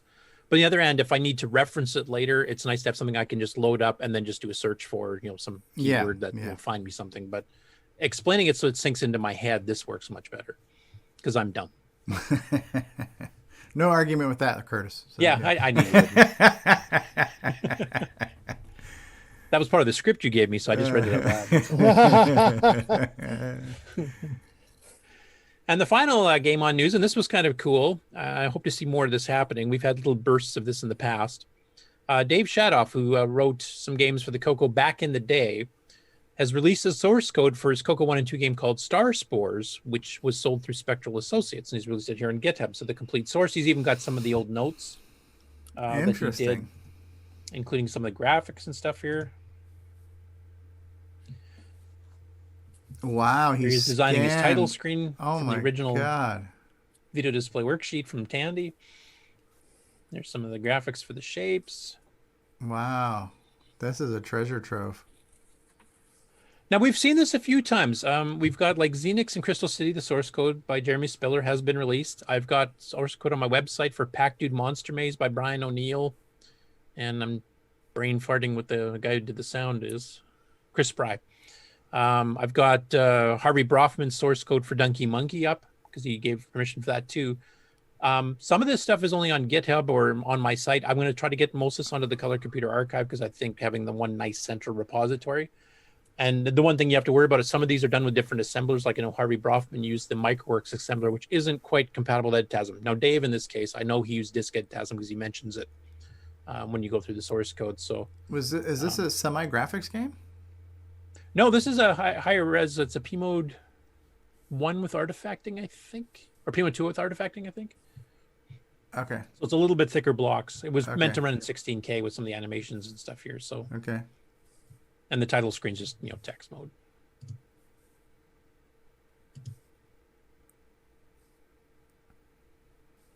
But it's commented source code, which is cool. And in this particular case, it's set up for the Disk EdTasm. Oh, stupid thing. Did this to me yesterday too. Does anybody else get this weird problem with GitHub where it just can't load a file for some dumb reason? It's never happened to me before, I promise. Okay, it's not going to do it today for some dumb ass No, that's reason. cool though. That's a treasure trove of stuff right there. Screen mock-ups. Let's see. Oh, look at that. Here's some of his notes. Look at that. And Jeremy Spiller did the same thing. Like if you go to his page where his Xenix and Crystal City sources hosted, he's got his handwritten notes like this too. And this is awesome. The other ones I've gotten, I don't have any handwritten notes. I just have the source code and maybe a few comments, like a little README text file. But I'm hoping that more authors, especially if your stuff was done 30 years ago and you're not going to sell it anymore, because we've gotten permission from quite a few authors to release the software for download legally, and they've said go ahead. But I'd love to see some more of this here, like the people source learning the code stuff and back in the day. notes and stuff. Yeah, absolutely. Yeah. As Dinty was mentioning, getting this history and getting it down where it's preserved, I think is well worth it. I mean, even if some of the people like going through, some of the code of Dave Dies when I was, doing my 639 optimizations, you could see his progression as a machine language programmer from his early games, which quite frankly weren't written the greatest. And I mean, mine wouldn't be either. But you could see, within a year or two, how much he learned and how much faster he was able to make stuff and how much more efficient, etc. And it's just fun seeing that, but also just seeing how the stuff was done in the day. The evolution of a developer. Yeah. Yep. Too bad Nick Marenti's never carried that trend. No, well, he's just a hack. So, and he's not even going to say anything because he's busy sleeping right now anyway. So I was. You just wiped me out. his mouth is glued shut with Vegemite. Yes. You'd mentioned artifact colors. So were in the graphics in the gridded page earlier, I noticed a lot of the glyphs were double wide. There were like 2 offset by 1 occasionally. Mm-hmm. Yep. Is that the color going in? Like here, we've got, line 176 offset by 1. So was that give you a color shift? Yeah, that would switch between red and white. Yeah. Every odd and even pixel would shift between red and blue. And if you put 2 pixels together, then you get white. But if you want to get into the subtleties of it, if you put the 2 starting on an even pixel versus the 2 starting on an odd, you'll get a yellowish tinge or a cyanish tinge. And MAME actually emulates that as well as the actual hardware. So I mean, you could get, that's how the extra colors like in Sands of Egypt splash page are done, because you're doing like white pixels, which is 2 pixels technically as far as the mode is concerned, but starting on an odd or an even gave you that yellowish or that cyanish, so you can get some extra colors. Sweet. Whitish. Like he mentions up here on the top part here, like blue while resting, white while playing. So he's actually talking about designing the game so that depending on what the player is doing at the time, it'll change the color of certain things. That's interesting. Plus, something that's not well known too is that most people think the artifacting color only works on P-Mode 4, and that's not true. It actually works on the lower ones as well. It works in P-Mode 0, P-Mode 2. You just get fatter pixels, but you actually get the same 4 artifact colors. I mean, Double Back uses that as an example. Mm-hmm. Oh, yeah. Because they're basically all it's doing is just scaling the resolution to fit the screen. So, yeah, cool bit of history there. Cool stuff. And that's it for Game On News. Far out. So, Right. Nick Murdo, what do you say? You think we should take a commercial break before we come back with news? Yes, let's do that. We'll take a break and we're back with Curtis with the regular news segment. All right. I want to hear I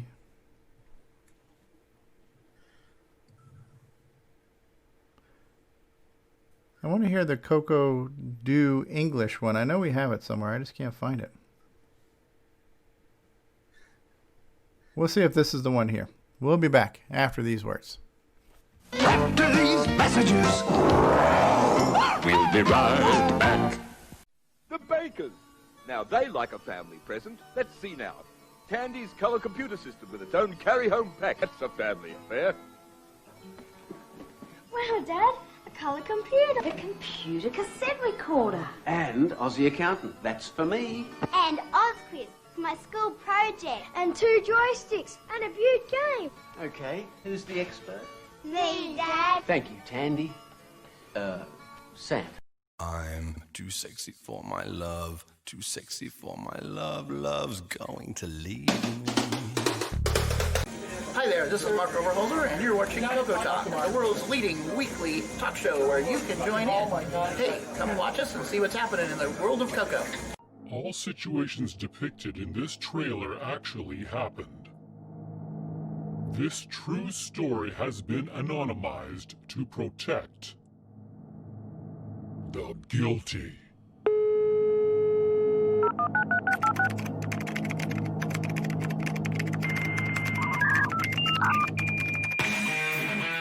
Starting in the dead of winter, a group of bored teenagers blew stuff up, learned code cracking, learned phone phreaking, hijacked and hacked. No system was safe. No one could catch them, or so they thought.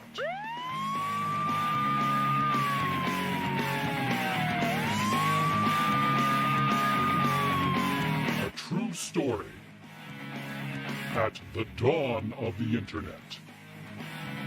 System hacked.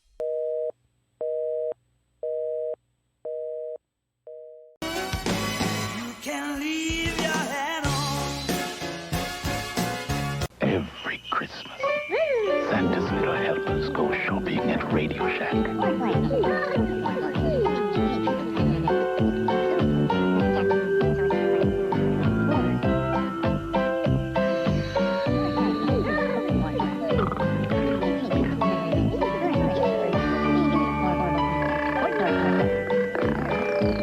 Color computer too, a unique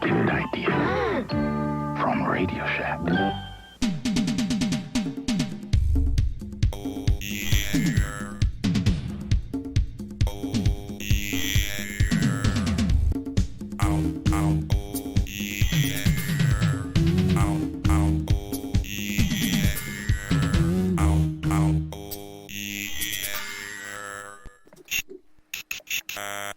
this is Rick Adams, and I'm the author of Temple of Rom, Shanghai, and now Bomb Threat, and you're listening to Steve Stro on CoCoTALK.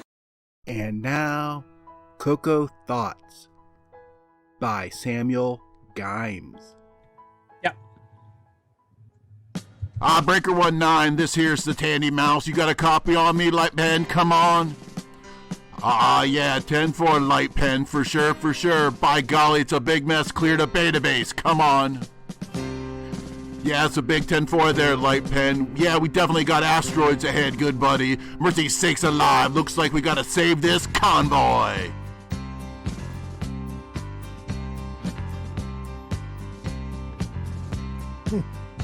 From the dark of the moon, like some cartoon, there's nothing but giant rocks. Magnetic mines from front and behind, and alien ships stealing stocks. We is heading for Bear, where there's no air, about a parsec out of Alpha Base. I said, Light Pen, here's the Tandy Mouse, and I'm gonna have to put them in their place. Cause we got a stellar lifeline bubbling through the stars. Yeah, we got a stellar lifeline, it might crash into Mars. Come on and shoot everything, it's all just gonna get in our way. We protect this stupid convoy, cross the galaxy. Convoy. Galaxy.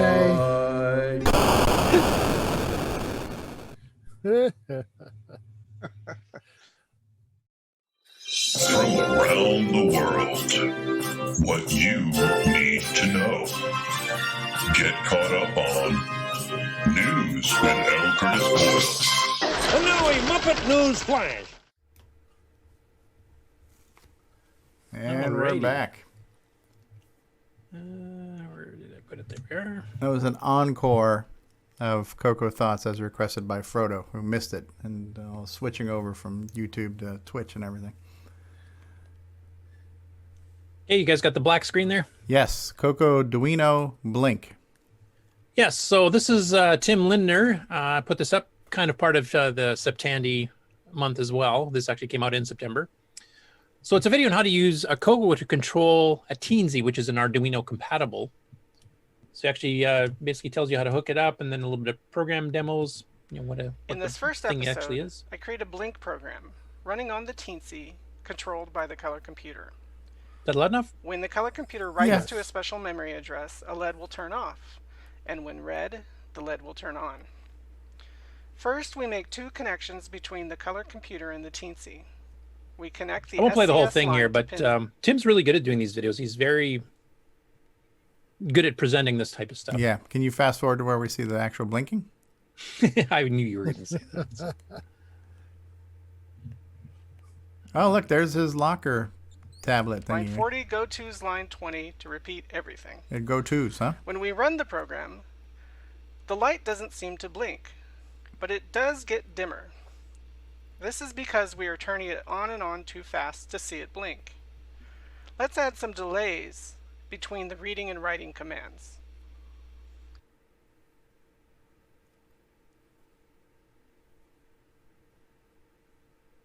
It's funny showing you can be working with the Arduino type thing in BASIC, not even using assembly. And he's not using any spaces in his code there either, so that's very optimized.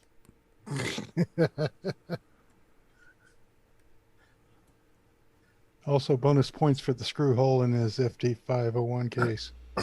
Now we see it blinking. Yes, we do. It is blinking. Thanks for watching this tutorial. And of course, on the right-hand side there, on top of his multi-pack, you can see the Coco SDC in that nice see-through case. Now I'm wondering, at any time, was he playing Daggerath like that idiot from the book? I think that's what that other monitor on the left was reserved for. Yeah, that's neat. I just can't wait till he tries out Theragad, though. He's just going to be just blown away. Who's the idiot now, right? So good job, Tim. I mean, it's a cool little thing, a cool little project. Nice, easy one, too. It's not super extensive on the programming, not too extensive on the hardware. It's a good beginner's project for people interested in either of those two fields. What do you think that is in the bell-shaped thing? Like a old Oreo looks cookie? like a wristwatch. I think it's an old pocket watch. Pocket watch thing. Oh. Yeah. Either that's the end of a mace for bludgeoning opponents. I'm not sure which. It's a real-time clock. Uh-oh. This looks almost borderline inappropriate here. What's going on here? This woman looks to be in a compromising position. I mean, aside from the stupid pause YouTube's giving me here? Okay. Okay. So Aaron Newcomb, who I mentioned last week, he's one of the guys that's one of the regular guest hosts on Twit on several of their shows. And he grew up with the Coco. He's the one who also has the Dagger shirt. But he decided to do his last video for Tandy to do something a little bit different. He didn't go with the computers and stuff. Now, back in the late 70s, early 80s, there was a bit of a partnership between DC Comics and Tandy to do cross-promotion for tier cities and even electronics in general. So they got some of the regular artists and writers from DC to make some of these special comic books. They had Superman, they had Wonder Woman, Supergirl, and a few others here. And they also had the Tandy Whiz Kids, which were these two, the two teenagers, nothing to do with the P-tape. The two teenagers that basically had Tier City Model 1s or Cocos, depending on which comic you were reading. And they had to solve something for the superhero that they needed a computer to solve. Like I think in the one case, Superman, his brain gets fuzzed out from something that the supervillain's doing, and they have to do the calculations manually for how much heat vision do I apply, how much of my super breath do I need, type of thing. So he actually goes that through could a really lot of happen. these. That could literally really happen. Yeah. So Aaron goes through and he shows like some of the ones that were available. Like they actually had their own Whiz Kids series that had all these, and these are the two teenagers. They also did another one called Tandy Electronics, which is basically the history of electronics in comic book form. And that was actually handed away for free, as were some of these other ones here, to schools. So these were actually free to teachers. You could just literally order 100 of them and get them sent to your school. And they're also, and one thing he didn't mention in here, I don't believe, is that DC, as part of the cross promotion, also inserted a couple of these stories into the regular comic runs. So it was like a free mini comic inside of the main comic of whatever issue it was. Okay. That I did not know. And then he also goes through some of the history of some of the TV shows devoted to computers. And he was mentioning that Britain had much better education because it was controlled by the government of educating people and kids through kids shows, etc., on programming, on microcomputers in general in the late 70s, early 80s. Whereas in the States, there wasn't really a national push for it. It was like local, like a PBS station did this or that, or the Computer Chronicles or that type of thing. So he goes into a bit of history of that too. And then he gets into the actual comics itself. Now I'm going to stop sharing briefly here because I actually have some of these myself. And I will say the artwork is good. It wasn't like they got some third string schlep artist to throw together some, crayon the writer and the sketches. artist were actually the ones who regularly did Superman. So, so as far as this being actual comic book, it's legit, Yep. So I will stop sharing here just to show you some of the ones. I've got two of them. I believe that comic strip should be read as Charles Tandy with the Texas accent. I'm Superman. With all the swearing. And I just got shot by some horse shit beam here. I can't use my powers. So I need them some bitch kids use them their pewters and work that shit out for me real quick. Oh, look, he's on board here. So if you want to zoom up my screen for everybody to see here, this is one of the regular comics. This is an Action Comics 509 from July of, what year was this? 1980. So this is a regular one. Nice and is shiny. It showing backwards for you guys or right side? No, it's right side. Okay, it's backwards. For Nick, it's upside down. Nick Marentes. Yeah. And for Nick Marotta, it's clouded by his vision of buzzard bait. But anyway. Oh, hey!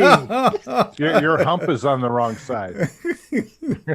Wait, this is not one of the ones that he showed on his video. That's a regular. His video is the ones where the Whiz Kid was a separate comic book by itself that was distributed to schools. Mm-hmm. So this was the cross promotion that DC did, where they took a regular issue, so it has the regular story in it. Just the regular story as it is. But inserted in the middle was one of these comics with the Whiz Kids. So I'll just show you the opening page for that. Let me find it here. So the page right here is showing the cover cover of a fake Superman comic type thing. That Major Disaster, one of the supervillains. And of course, then they follow that up with a full page ad for the Tier City Model 1, because this is actually before the Coco got released. Product placement. Yeah. And then they go through the actual comic here. When this is written by Cary Bates, artist by Jim Starlin, who's quite famous for doing quite a few things in both Marvel and DC. And Dick, I can't remember how to pronounce his last name, Giordano, who was one of the main inkers and pencilists and one of the main heads of it. He ended up being a VP at DC for some point there too. So I'll just see if I can find one of the parts over there showing one of the Tirosades. But basically, they wrote all like a standard superhero thing. They go a bit with the history of the computers itself here. So they're here kind of going through transistors and the lunar landing and how computers were used there. Here you see some Tirosades in the classroom. Product placement. Yep. No, they did quite a bit of that. Was any mention of the switcheroo in this? No, this is way too late. Here's what I was mentioning too, where he's trying to calculate, how to do things, and he just can't think straight because major disaster is screwed with his brain. Yeah. So they have to pull out the Tirosade and calculate the circle's circumference. Got some type of horseshit brain wave on me here. And his brain is so addled that he can't even calculate his flight. So he just took out a construction site by accident by flying into it, and they give him hell for it. So then they end up with this radio control thing where he's listening to the kids on their Tirosade, doing the calculations on his behalf. And then they have a final little product placement doohickey thing here at the end, showing a typical teenager, making a living off writing software. Yes. Hey, that's me. Now, somebody in the comments on his page mentioned that this kid actually is still into the computers and actually is a fairly major programmer today. Yeah, neat. But he was 14 or 15 at the time that this ad was done. Okay. And he got to start, as a part-time programmer while being a student in high school. Cool. So that was kind of cool. And then the special one here, and this is the Science Fiction Fair Story of Electronics, which Tandy also sponsored. And this is done in the spring of 1980. Now, this is not Tirosade 6. Yeah, I remember those too, yeah. I remember that, yeah. Yeah, very... Yeah, so they go into like the history. Like Ron, you'll like some of the stuff. Like they did the covers on the Voyager 1 spacecraft. Yep. Neat. Voyager. Yeah, Voyager. Well, no, Voyager was Voyager 6, wasn't it? Do you remember the jigsaw puzzle that had like Marconi and Thomas Edison and a few other inventors on it? That Radio Shack. No, I don't remember that sold one. it or gave it away. I used to have that, but I got rid of it unfortunately. It was part of this science kind of. So we have a moon landing, and then what's going on there in the corner? It's got some kids on a TV or something. I can't quite see that in there. Actually, that's a microwave oven. Oh, microwave oven. There you So go. talking about the electronics involved with that. okay. But basically, it's like a history of electronics and how everything was discovered. Yeah, but this in comic book form. And to make it more educational, they have a quiz here where you have to identify who the different scientists Oh, there you that go. invented the There, various look at parts that. There's that have come Tesla. into being. I recognize Tesla right away. Any ads for Thomas the stringy Edison over thingy? here. And, yep, sorry. Any ads for the stringy thingy? Remember that? The stringy thingy? Yeah, they recorded on a steel Stringy floppies. stringy floppy. Yeah, that's what I meant. I'm not sure. This is more on general electronics, so this is not so much computer. So they didn't add. There weren't ads in there for other peripherals or anything. No, the only ads they had here was for Radio Shack, like the electronic kits and stuff for the kids. Oh. Neat. And when you think about it, that is kind of cool that they were producing really quality infotainment that they were giving away. You know what I mean? Because because especially in the 70s and 80s, comic books were huge. Kids loved comic books. So that's a way to connect with the youth and give them something that will hopefully pique their interest. And obviously, there's some financial incentives there. They're motivated by wanting to sell products. It is a publication that is basically endorsing everything they make and sell. Make no mistake about that. But it is free entertainment and information, and the fact that those are still around, that's kind of cool that we have that. Can you think of any other company? Can you think of the Atari comic book line or the Commodore or the TI? The Atari did have a comic book line, but it was to promote specific games like Star Raiders. And... Okay, but you know what I mean, like educational type stuff. Educational. That you know, that's the big difference, I think, too. Like what Pat Dinty was saying earlier, that about Tandy made it different from other 8-bit machines. There's a lot of distinguishing factors, not only the quality of the build, but I think the fact that you got your Tandy computers from a Radio Shack, and a Radio Shack was a store that was inviting to people who were curious and into the hobby and wanted to learn. You know, I was that snot-nosed kid that hung out playing with the machines for years before I could even afford to buy one, and the manager didn't say, "Hey, go away, kid, you bother me," right? But can you imagine going to department stores like Sears or Service Merchandise trying to spend hours learning how to use an Atari or a TI in the store? They wouldn't put up with that, you know what I mean? So it's just And Radio like, Shack just lets you go, here's the manual, kid. So Have fun. the environment was very welcoming of people to learn and explore and be involved, and I think that really paid off dividends with the loyalty of the Tandy customers, you know. So this is a good why Tandy did that. Yeah, And absolutely. actually, Pat, since you're still on the call here, I don't know if did you talk to John Roach about like some of the promotions they did like this, where basically this was just given for free. There was no charge to schools, no charge to students. You could pick it up in the store as a kid yourself, or you could order 100 for a school. The fact that they were pushing the educational side of Tandy, was that part of what John was in control of, or is that somebody else that made a decision? You're still muted, Pat. There you go. Yeah, no, actually, we didn't talk about that specifically.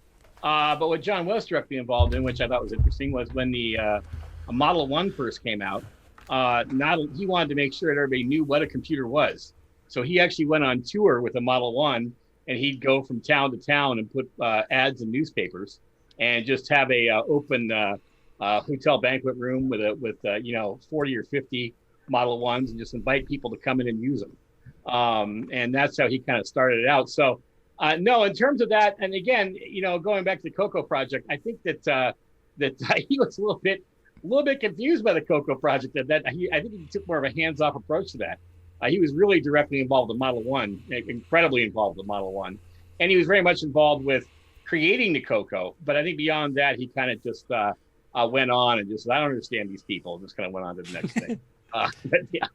Well, like the one Superman comic I showed here, actually that is a Model 1 promo. Like Model 1s were used in this story. So I was wondering if he was directly involved in organizing with DC to do this cross promotion between the two.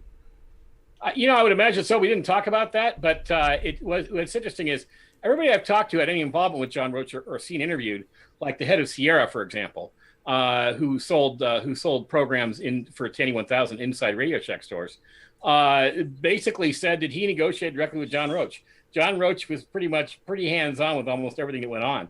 So I'm certain that he did, but we didn't get into it in this interview. Okay. That'd be a good one, a good set of questions for the follow-up interview, too, if you can manage to arrange that. That would be one interesting thing to hear, because that was pretty unique to Radio Shack. I don't know of any other major computer company. I mean, Apple's always viewed as the educational one because they gave discounts on the machines and the software, but they didn't come out and give out free promotional products like this that, and they're educational. They're not just, to sell product and... Mm-hmm. Yeah. That YouTube video I thought was great because not only did it talk about Radio Shack's involvement in computer education, but it talked about why that was important. It gave a lot of good historical perspective. Talked about what they did in Great Britain and how they didn't do a lot here and how this really made an impact on people. And I thought that was a wonderfully done video. Yeah. And I hope it gets a lot of views. That was a great video. Yeah, it was. And then just as the last bit here, and for anybody of us that grew up in Radio Shack back in the 70s and 80s, you should recognize some of the stuff. So this is an order form in the back cover of the Electronics History comic book. The top part is for ordering the actual comic book for schools and students and stuff, but the bottom parts you guys should recognize. Particularly this thing right here. Oh, the Battery of the Month Club, yeah. Yeah. And I've got to say, as a kid, I built all the P-Box kits, probably as a result of some of these comics. I built all the P-Box kits. So how many people here, just at a show of hands or just say yes you did or whatever, but how many people had the Battery Month Club and actually did use it? I certainly did. Oh yeah. I think they did. Yeah. It was just carbon batteries, though. Yeah, right? those crappy red batteries. But we got one free crappy red battery every month. And at the store I worked at, because it was in Miami, and there's a lot of elderly community in Miami, you'd always have the old people that would come in, and that's all they would do was just get that battery. And they would come like 5 minutes before the store is ready to close. Like, no, we're closing. No, but wait, I got my battery. I need my battery. They just came in and they got their batteries, and then they left. And they never bought a thing in the years that they would come and go, but they got that free battery. Probably on their way to the early bird special somewhere. So. I remember being a cheap kid myself. I actually tried to find like those little handheld video game, or not video game, but handheld LED game systems. I tried to find ones that only used one battery so I could last a month without having to pay for batteries at all. I had to power all my P-Box kits somehow. I remember working at Radio Shack and having to do inventory on those batteries, and I thought, really, we're giving these things away and we're counting them? And of course, the battery card itself, evolved. The later ones, I think, were pure red and white. I think, and black. There wasn't all the little rainbow stripes stuff that modified it. But Another thing Tandy gave away is in the 90s, I think early 90s, late 80s, there was a Tandy computer store in Rochester that they would let us meet in their school classroom or whatever and have our club meetings in there, which was cool because we were at Tandy. Yeah. It was neat. Yeah, we never did club meetings at Tandy, but Tandy did help co-sponsor. We did a couple of general computer shows. We invited all the user groups, so we had like Commodore, Atari, TI, us, and Tandy would actually help sponsor those shows and lend us some hardware to demonstrate stuff on because they wanted to sell the products. And of course, we set up our tables like right by Radio Shack. So if somebody came and said, "Oh, that looks really cool, I want one of those," they'd literally walk in the store and buy it. Yeah, that happened to us too. In '86, we had a show called Computer Fest in a mall, and Tandy sent up all kinds of tables with a new machines set up, to play games and stuff. And the managers would walk around and talk to people, and and we were there to show them how everything worked for the public. It was neat. Yeah. Now, one thing I'm not so proud of, we also pirated the hell out of their software at this thing here because they got some new stuff in. We'd come out to demonstrate it, and when they weren't looking, we'd do quick backups, and then we'd put them back. But we were teenagers. We were broke. What did we do? John Roach talked about the Battery of the Month Club, and that was one of the banes in his side because every time he wanted to introduce something that cost any money, everyone would say, "Yeah, but we're the store where people come in for a free battery. I don't know if they're going to come in and spend $500 on a computer." And that was one. And I think the $500 was the reason why it was $500 is because that was the most expensive thing that Radio Shack had ever sold to that point. So he was not allowed to introduce a computer that cost more than $500. That was a limit. Yeah, and then by the time the Model 2 came out, they had a 75% profit margin selling it for thousands. I know, that was crazy, wasn't it? Yeah, it was very successful. But I thought that was very interesting. That and he really wanted. I didn't talk about it in the video, but the MC10 he really wanted to have the cheapest computer too, and so that was the purpose of having that. So everybody knows what happened with that computer. That's the second biggest failure that Tandy ever did after the 2000 was the MC10. So. Yeah, well, at least the overhead on the MC10 wouldn't have been as much of a loss as the Tandy 2000. Though. No, that's right. Okay, I will share the screen again and continue on the regular news. I just thought it was interesting to show everybody that. So,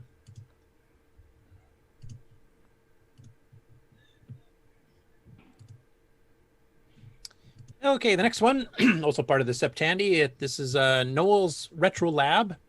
And he did a mail call episode, which involved him receiving a fair bit of Dragon stuff, including some of the Eurohard, the Spanish company that took over Dragon when Dragon shut down in the UK. So we got some Dragon 200s and some of the disk drives and stuff. So I just thought I'd show the little clip of those, so because it's a fairly rare system to see. And here we have it, a Dragon 200. Never heard of that. So there's an interesting story going on there. Clearly, there's still some of the Dragon computers.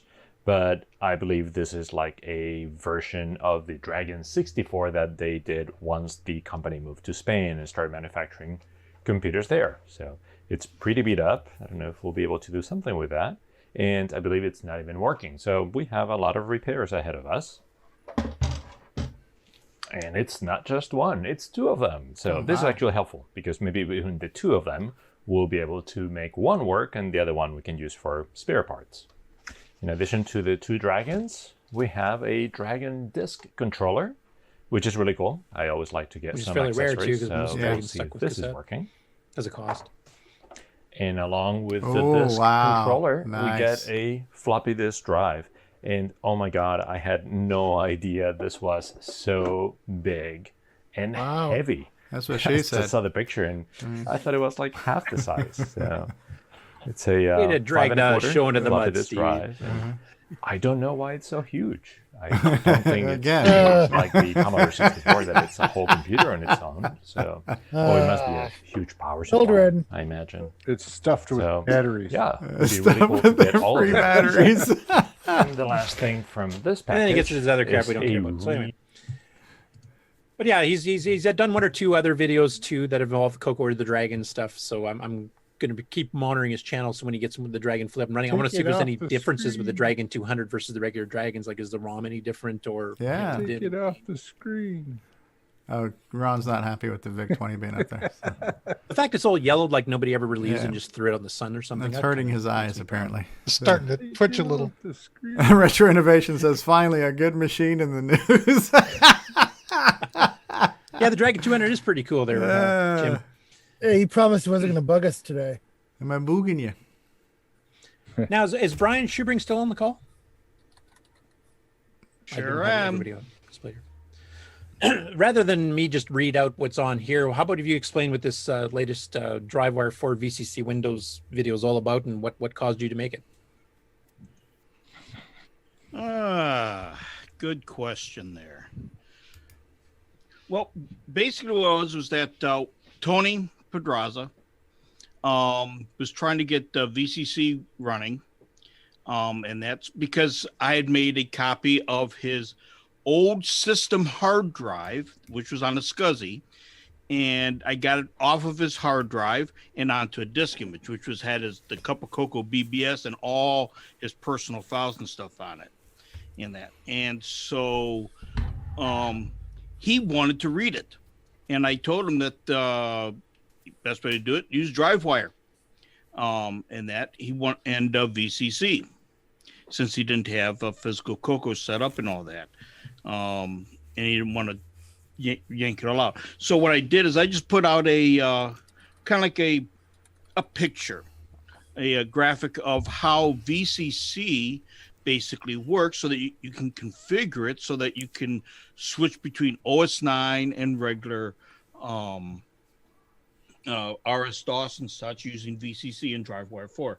And as you could probably see, since you're sharing the screen, and that there you can't see my screen, but it just shows just the basic settings that you need to do.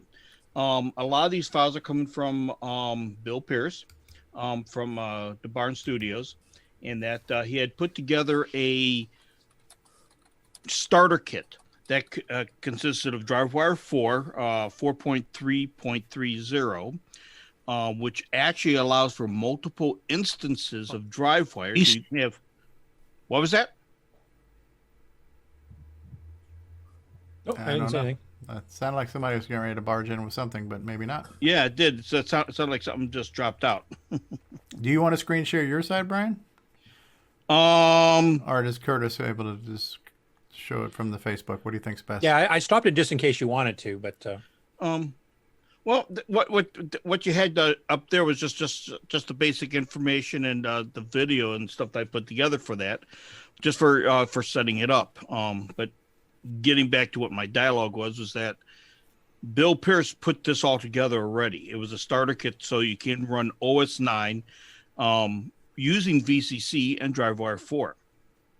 And then he actually uses that for the for his developmental work and all that.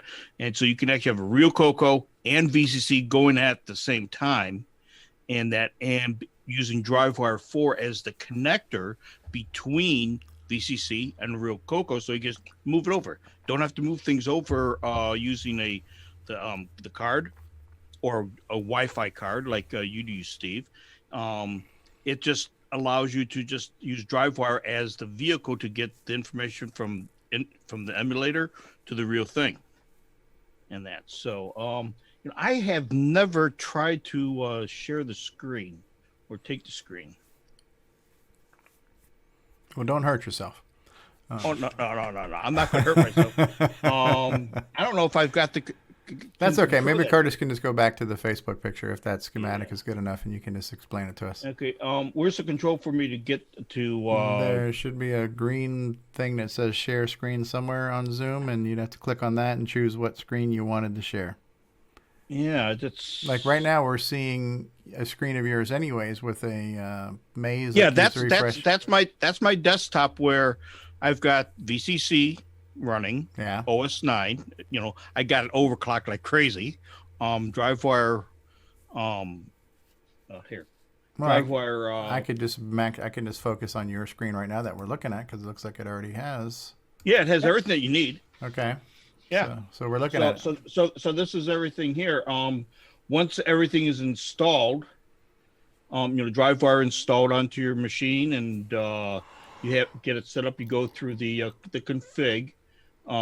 configuration interface so that you can actually take or the config wizard to get it set up. One for using the Burke or the Becker's port, so that you can actually set everything up. And this here is just an editor for and as you can see here, I've got one for Coco 3 on COM5, which is actually running right now, and then also the main instance, which is using for the TCP connection so that you can use VCC. And so I can just simply close that here. And So did you essentially mounted his hard drive image into DriveWire? Yeah. There's in the package there's several virtual hard drive images, and that come in. And when you first start it up, okay, you just have the cartridge, so you have to add the multi-pack, and then in the multi-pack, the way I have it set up is I got the hard drive in slot 4. I've got the floppy controller in slot 3. Slot 2 is the ORC 90 card. Slot 1 is the Becker controller, and this is the vehicle that creates a virtual port. Instead of a physical RC32 port, it's a virtual port using TCP. And then then when you for the hard drive controller, you enter in this particular file here. This has the offset so that it actually VCC, when it starts, it touches this here so that it can actually boot OS 9. And what you have is that it has the hard drive system here so you can select, do you want to go to basic, or do you want to do OS 9? If you want to go OS 9, you press 7. In this particular version, there's an older version that was version 5, but we don't need to go there really. So we just go through and boom, we've got OS 9 running. And this is a version that Bill Peer uses for doing a lot of his programming stuff. So it's got like C, Pascal, and stuff like that on in that. I'm not certain if the ones that he has up on GitHub are the exact ones that he got me, because I was working with some programming stuff with him a little bit, or tried to, and he kind of surpassed me. But the fine parts, what I mean by fine is that the details that you need to set up is what really trips up a lot of people. And it even tripped me up at first. And it wasn't really until the past month I really, started digging in, because I wanted to update VCC to the latest, which is 2.1.0. And I couldn't make it. And then I started reading, some more of the documentation. I said, oh, I am a dummy. And so one of the things that you have to do, and this is important, is that you get to select what slot, of course, that you can boot on. So you want to have it boot on the hard drive. Right. That's so that it can read the boot disk that it points to in the Becker slot. And on DriveWire, that happens to be this disk image here, so that it actually looks on DriveWire and then slips over to the boot disk, and then it boots it all up when you press 7. But the other thing that you have to really be sure of for configuring is the FD502. Okay, when it starts up, this is what's selected, is the disk image. So when you do, if you have that, and you press F9, which does a hard restart, it still kind of tries to start because it's pointing via the hard drive. Mm-hmm.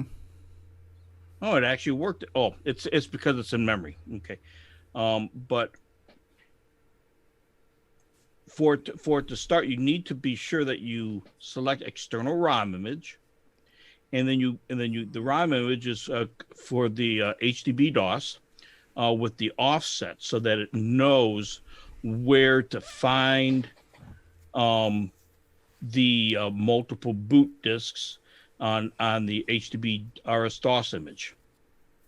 And once you have this selected, then it works fine. If you want to go back and say just run a regular RS-DOS, you just select on the 502 controller, just basic. Mm-hmm. Go to the multi-port, select 3, because before it was still on 4. That's why I was trying to still boot OS 9. Select this, and then you do press F9 for hard restart, and boom. You're now in regular DOS. So if I do a dir, not dir. It worked. Oh, it still worked. Wow. The E variable is set to 0, so it's doing a dir 0 for you.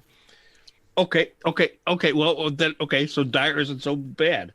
Obviously, when you take a look at the floppy controllers, I've got Digger 3, and then the other ones are pretty much blank. So, and this now it works just like a regular Coco. You can overclock it, underclock, or not underclock, but overclock it or whatever. So, if I want to play Digger 3, I can play Digger 3. And since I do have it overclocked, but you have an option, and this is an option that, where is that? It's in config CPU tab. Yeah. For on display, you can throttle the speed. If you don't throttle the speed, Digger 3 just rips right through the screen. And I'm sure all of us like to see that every once in a while. And then for the where is it? Okay, I gotta keep going through these again. Boom, boom, boom, boom, boom. Miscellaneous tape. Okay, I can't find it now. What were you looking for? It was for the setting up overclocking. It was on CPU. That's under CPU. The CPU tab. The slider bar. No, it was no, not for the overclocking on this part here, but for the for on the emulator for the FD502. There it is. On that, you can overclock the disk drives and such, so that the disk drives, you can throttle the screen so that the play of the program is at regular Coco speed or just a hair faster, but then the disk drives just fly like scream. Because if I went right now and did a load M D3, watch. Boom. Loaded already. Wow. But playing at the right speed. Exactly. So you've basically overclocked the disk controller or unthrottled the disk controller, yeah. Yeah, I'm throttling the display or the program play, but the hard drive or disk floppies controllers are screaming. Yeah. So that was the whole purpose of that, was just to kind of help others and get the information out there a little bit more clearly. Right. Now, in your, so what you just showed us, though, you were booting VCC, and for those who don't know, that's a Virtual Color Computer 3 emulator. You're booting that to kind of a stock hard drive image that Bill Pierce created, but what did you do for Tony? Did you just, instead of using Bill's hard drive, use Tony's hard drive, or was Tony's hard drive mounted as a secondary drive, or what? Well, what this allowed was that if you were, when you got it set up so that it would boot OS 9 or Nitrous 9 in this case here, and I'll just switch back to that. You can now attach OS 9 disks here, images through DriveWire. A lot easier through DriveWire than trying to do it through VCC. Right, gotcha. And that because once you get booted up, you don't have to worry about the size of the disk image underneath DriveWire as much as you do if you were trying to run it underneath VCC and the physical floppy drives, because if the descriptor underneath OS9 is set to 35 tracks, you might be able to read most of what's on the disk image if it was a hard drive disk image, but if you tried to write something to it, and it tries to go past. So are you saying this is overcoming a shortcoming in VCC right now, that VCC can't? No, it's not a shortcoming. It is bypassing the descriptors of the regular physical floppy controller. Okay. Okay, because if it's underneath OS9 or Nitrous 9, a floppy disk, if it is set up as a 35 track, but you're looking at a hard drive disk image, you can run the risk of damaging the disk image if you try to write something to it if it's mounted on the floppy controller. Gotcha. By using drive wire, right? It's nothing. It looks at it as nothing but a flat file. And correct me if I'm wrong here, Curtis. That I think that's how it works on that, but you don't have to worry about that at all because you're using a different descriptor that allows for, I think it's like, let's see, 500. I know it's like about about 60 megs of hard drive at least, but then it auto expands also. So if you go beyond that, it automatically expands and it doesn't corrupt the integrity of the disk image going through drive wire. Right. So drive wire is an extra vehicle of being able to take a large size disk image, look at it, if it's an OS9, and read it, pull information off, add information onto it if you want, and it's just, in my opinion, right. And then easier. Is that what Tony's hard drive was? Was it a drive wire hard disk image that you copied? Yeah, off? it was a disk image in that. That was the disk image that I was asked to see if I could release out to the public, but because of personal information on there, right, I couldn't do that, obviously. Mm-hmm. So, but yeah, this is how I got Tony set up so that he can get his information directly. And is there a happy ending? Was Tony able to do that? Oh yeah, he's happy. Okay, that's important. Okay, all right, cool. So that's the story behind all that. So, I'm no big expert on it, but I know enough to be that's actually dangerous. No, that's very helpful for, and David Ladd showed me this once years ago, and back then I did not give a rat's anus about drive wire or VCC, but it was kind of neat to see that they could be done. But drive wire is a very cool tool. I've said this for years. It's incredible, fantastic, amazing thing. But no, so you're doing, and that's the drive wire 4, which is the Java version, which a lot of us are actually starting to get away from, but still this is serving a very good purpose for VCC. And you helped Tony with a problem and you showed other people how to do it. Because I remember David having to show me that kind of stuff too, having to override the ROM and that's kind of what you would do with real hardware too. Like if there was somebody on Facebook saying, hey, I would love to be able to just boot up my Coco without a multi-pack and get into DriveWire. How can I do it? Well, one way to do it would be to take a disk controller and change the disk ROM with like a RGB DOS or HDB DOS or something like that, and just switch out the ROM chip in your disk controller, and then boom, you are booting into something that will allow you to run DriveWire without needing a multi-pack or anything else. So how do we get Pedraza's files, personal files? Talk to him about that. There it is. Come on. All your base are belonging to us. This was under Coco. Why was there a gap from when I said it to when it registered? Right. It was back then. Nobody was storing porn files on Nitrous 9 or anything, were they? So, and just as a side note, theoretically, you could use a Pi drive wire. I'm sure also. Yeah, Mikey's mentioning PyDriveWire has no limit on the hard drive image size. The Java server does have a limit size, but doesn't know exactly what it is. But it should work with PyDriveWire as well. Yeah. It's just a form of DriveWire is all it is. I like to use that because it's an extra vehicle, and it can also act as a bridge, especially if you can run multiple instances of it, so that you can have virtual and real, and you can use it as a bridge by mounting the same disk image. So anyway. Nate. That's all I've got. Well, listen, Okay. you can't get Cool. enough drive wire discussions as far as I'm concerned. So that could have gone on for hours. And then, Yeah, that's almost as good as Nitrous 9 discussion. So. Nitrous 9 is better. All right, Curtis, you got more news for us? Oh, God, yes. It's the end of Septandy, man. So next up. Now, we've covered some of Keith. He goes by Chibi Kumis on YouTube. He's the guy who does all these assembly language tutorials for a variety of CPUs and a variety of machines. So in this case here, he's got his next lesson 5 on the 609 for the Dragon and Coco. Now this is more, this particular lesson is more generic to just 609 in general, but here he covers a lot of the logical functions. So he goes through explaining stuff like and or, and exclusive or, com, neg, how to fiddle a bit with the C condition code register, bit shifts, the bit commands, decimal adjust. He did a very good explanation how that works because that sometimes confuses people. And the hardware multiply command, which he mentions, as far as, his 8-bit CPUs, that was quite nice on the 609 because not any of the other ones actually had that. You had to do it all with software. He's been doing this as an ongoing series, and he actually gets into the hardware specifics of the Coco and the Dragon at times.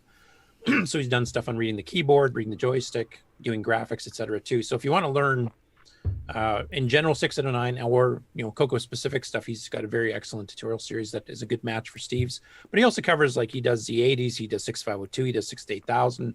He just did one recently on how to do the sprites on the Genesis, for example, using 68000 machine language. So if you're just interested in assembly language programming for games in general, his channel is an excellent resource. Very cool. Hey, we know this guy. Yeah, I don't know where he came from, but apparently he snuck on our show here today too. So yeah. Anyway, this is I don't know. Do you want to explain this, Patrick? This is what you're getting the Coco VGA. I can kind of play without audio if you want to kind of. Yeah. So I don't know if I'm unmuted or not. Let me make sure I'm not muted. Am I muted? No, we hear you. No, we hear you. So I got this from Brandon earlier in the month, and I wanted to make sure I got it out during Septandy. But I hadn't really had a chance to get it going, and I just one night, actually it was on the 28th, I said I'm gonna get this video out. So I went and I installed it, and I desoldered the RF modulator, which was kind of probably a mistake. That took almost an hour, but I ended up putting up a video just showing you the differences between my original video in the month and the exact same shot using the VGA, and it's a remarkable difference.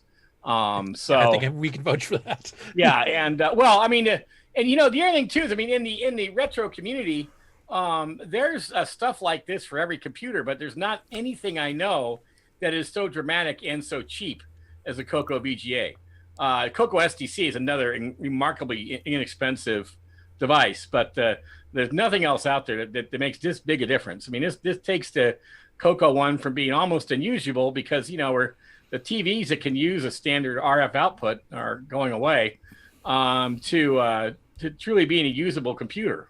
So I was real pleased to do it. Now, I didn't get a chance to really do a whole lot with it. I only used 3 programs, but you can see the difference. It does the original. That's the original, and that's how it looked. And then that's a VGA version. It was really remarkable. So that was basically all I did. The idea was, actually, it's funny because did you guys show the LGR Coco video? Yes, I believe we did.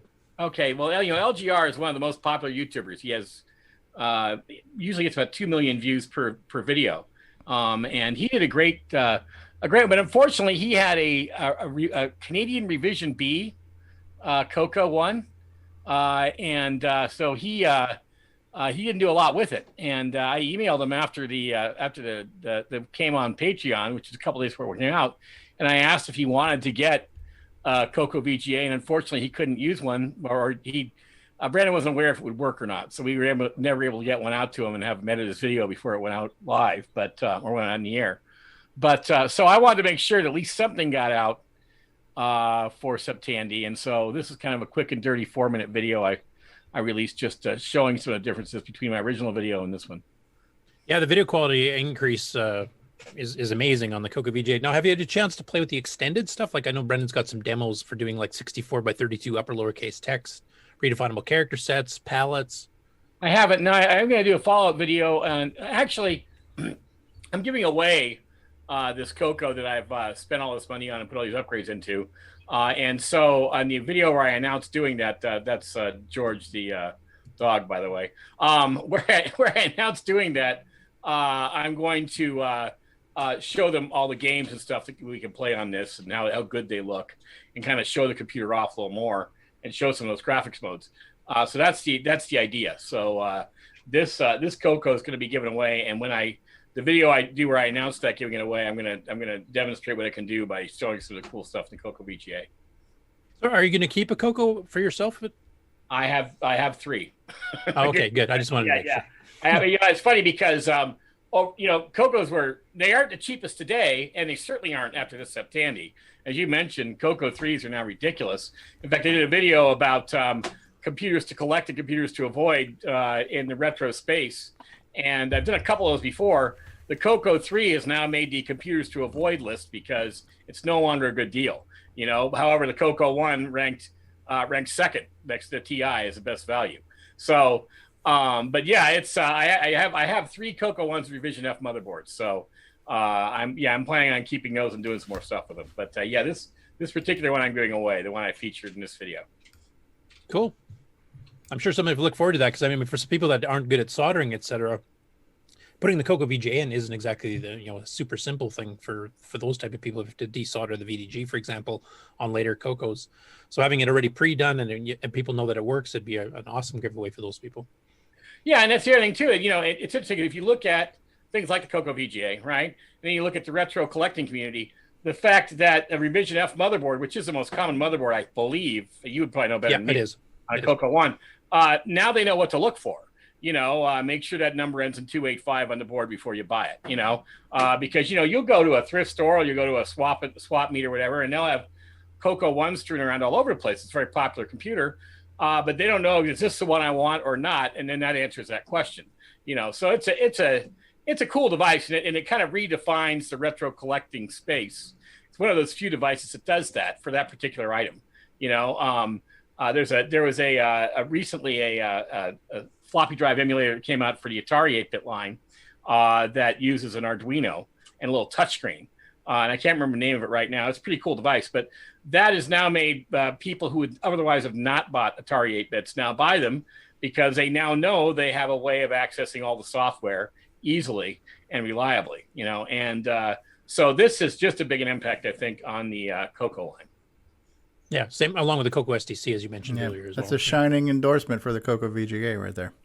Well, it is. I mean, think about it this way. So if you take an average retro computer enthusiast, they're going to spend usually between $200 and $300 on their first computer, right? So the question is, what is that first computer going to be? Most of the time, it's a Commodore 64, but you don't really get very much for that in a Commodore 64, especially not now.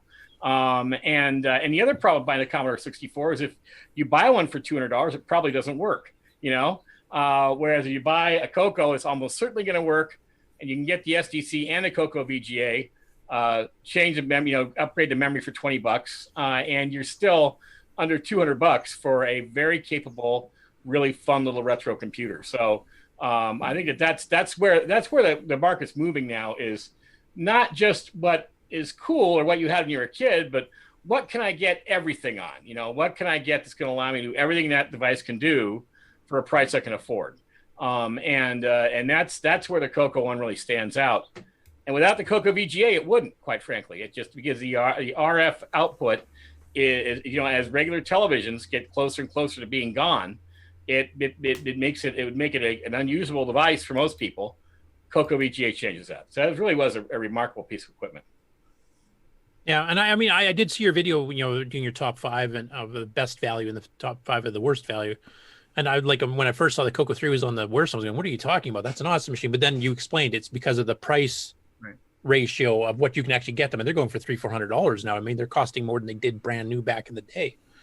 Right. Which is something you don't really want to encourage, right? So I don't want to encourage people to go out and get an overpriced Coco 3. And it's pushing the value of the Coco 1 and 2 down. You know, I would prefer people buy Coco 1s and 2s and modify them and make them usable machines rather than everybody go out and try and buy the Coke Bioac Lemmings, go out and try and buy one tiny little fraction of what's available and leave the entire line to go to waste. So that's the reason I did that. I think it's important we encourage people to buy stuff that not only they can use that works well, but that encourages them to keep the stuff out of e-waste. So that's primary reason why I put that video out. Okay, and I'm sure Nick Moroder agrees with you because he keeps telling us you don't need a Coco 3. A Coco 1 and 2 is all you need. Mm-hmm. Yeah, I have to admit inside I'm like, yeah, he's making good points. Yes, absolutely. No, thanks for putting up that video. Go ahead, Nick. Sorry. The Coco 3 has some cool stuff for it, no doubt, and it does. But he's right. I mean, the cost of it's just gone nuts, and Tandy, as you mentioned, is not helping because it's driving the price up even more. Yeah, it's crazy. That's an eBay issue. People just think that because it's old, it's worth hundreds of dollars. Yeah, because a Coco 3, rather than being a fun machine to get into, which it is now turning into an investment. Yes. It's part of my stock portfolio for retirement type thing. Because by the time I'm 60, I'll be able to sell it for $5,000 or something. That's kind of the direction it's going. Bear in mind now too, we have collectors coming into market now who have never used any of these machines ever. They did not grow up with 8-bit computers. They're millennials or and they're going to buy what everybody else is buying. And heretofore that's been Commodore 64 and pretty much only Commodore 64. You wouldn't see someone who's under the age of 40 buy anything but that. But I think that the Coco 3, thanks to Septandy, will probably move into that space. And I'm hoping that those people who can afford a Coco 3 will buy a Coco 1 and 2. But you can literally get a Coco 2 16K on eBay for $40. I mean, tons of them for $40. And like I said, for under $200, you can get everything that computer can do for you. So I think it's a great value. Cool. More Septandy here. So this is AC's 8-bit zone, and this is just a preview video because he's going to be doing, and he mentioned this in a previous video because he's the one who had that whole warehouse of Coco 2s and 1s and peripherals and everything else that he had stored away for 20 to 30 years and hadn't touched. And he brought them all out, and much to his surprise, all of the 5 Coco 2s powered on first try, though he had to fix the video a little bit. And this is a preview. So this is basically just him going through a bunch of parts he ordered to do some composite upgrade boards for these 2 Coco 2s that are only coming out as black and white.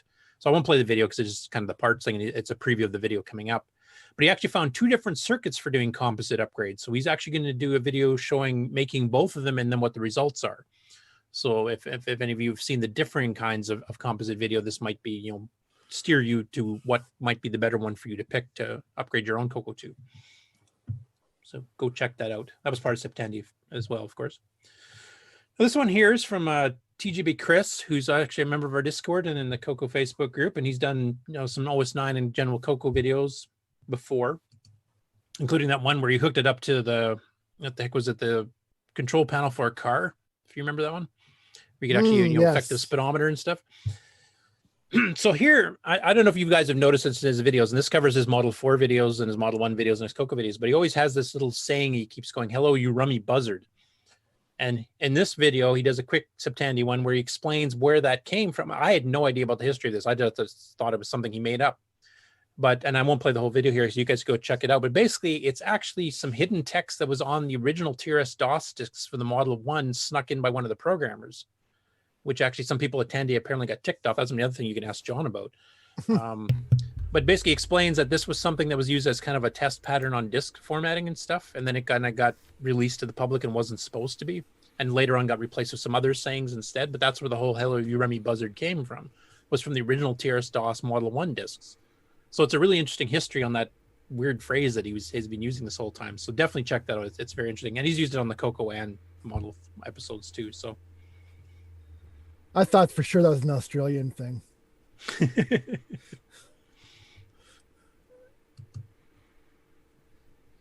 Next up, Todd Wallace, Lord Dragon in our chat there. Now, I think he's done this video before showing his DOS format command where he can format an MS-DOS or PC-DOS disk up to 720K from a Coco, which a lot of, like the one he's showing here, a lot of these USB ones can no longer format 720K disks at all. So the Coco is actually doing something for the PC's behalf because the PC itself can't do it. I think he's released this video before, but this one he's added a bunch of text displays, like overlays on there to help explain things better. So if you want a bit of a clearer picture of what it's doing and a clear picture of some special details about it, this updated video will give you that.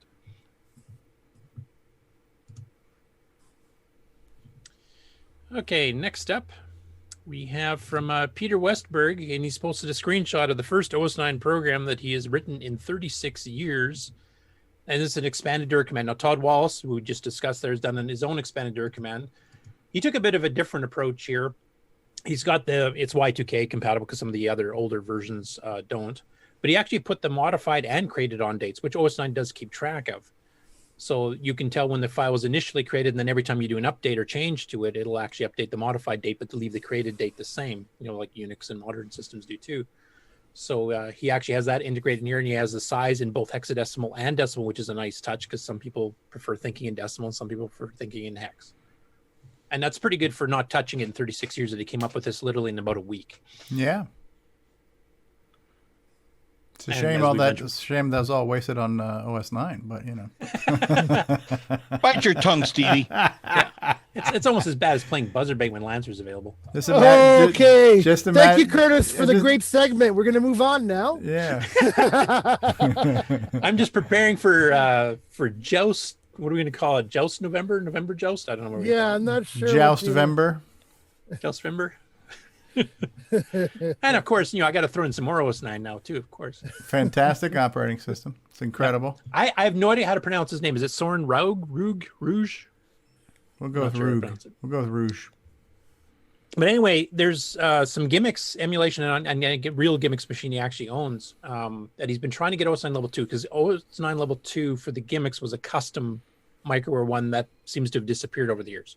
Now, for those of you who aren't familiar, Gimmicks was a very high-end 6809-based system, which had a lot of hardware assists. It had buffered serial ports, more than a 16550 does even today.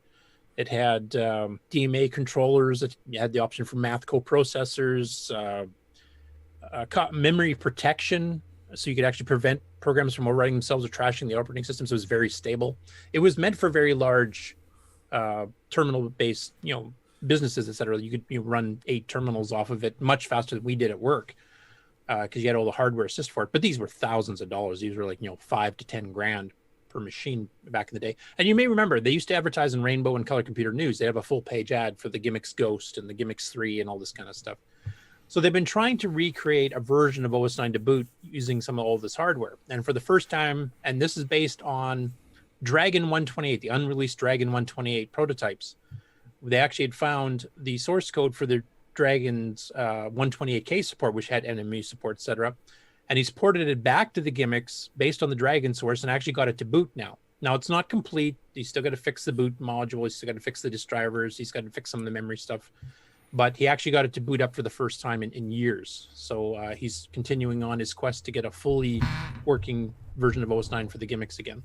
And I remember seeing these at the very first Rainbow Fest I was at in '86, and there was some Gimmicks 3 machines running there, and there's these huge rack mount things with tons of cards and whatever else. But it was very impressive because that thing could run terminals at full speed. You wouldn't even know you were on a shared system with 8 other users simultaneously. Wow.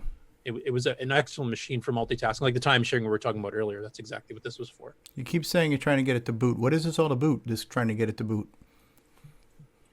I'm going to boot you in the ass for that comment, Stevie. I'm Canadian, and I thought the same thing. It's like you're going to confuse the Americans. Yes. What are you talking about with all this boot talk? Speaking English confuses the Americans because they can't even spell and pronounce things correctly. So, no, I'm just kidding. Send all your hate mail to Nick Marotta. Yeah, hey. Speaking of Bill Pierce. He's my Canadian liaison. That's right. More OS9 stuff. I'm just loving this news segment today. So Bill Pierce, who we've mentioned before, Brian Schubring just mentioned him too. He's got a project called M-Shell, which is a graphical alternative GUI, I guess, to Multiview. It's not quite the same. It's more meant as a file manager, so you can like copy files and do all kinds of things. It can update itself over the web using DriveWire and a bunch of other features. Now it's quite a memory hog. That's one thing Nick Morenz and I have both noticed, because even with 512K, you can run out of RAM pretty darn quick. So he's now talking about doing a hardware text mode version, which will take a lot less RAM and be faster.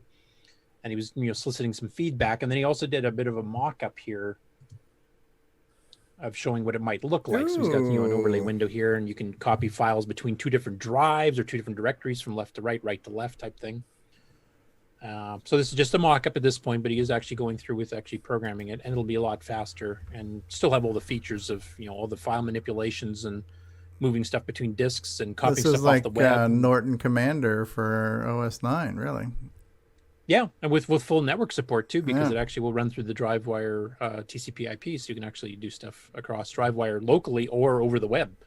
In fact, MShell itself and Ultimuse 3, I think, I can't remember if Ultimuse 3 supports this yet. I know MShell does, where you can actually update the software in itself over the web, just like a modern PC would do. Yeah, I'm looking forward to see what Ultimuse does.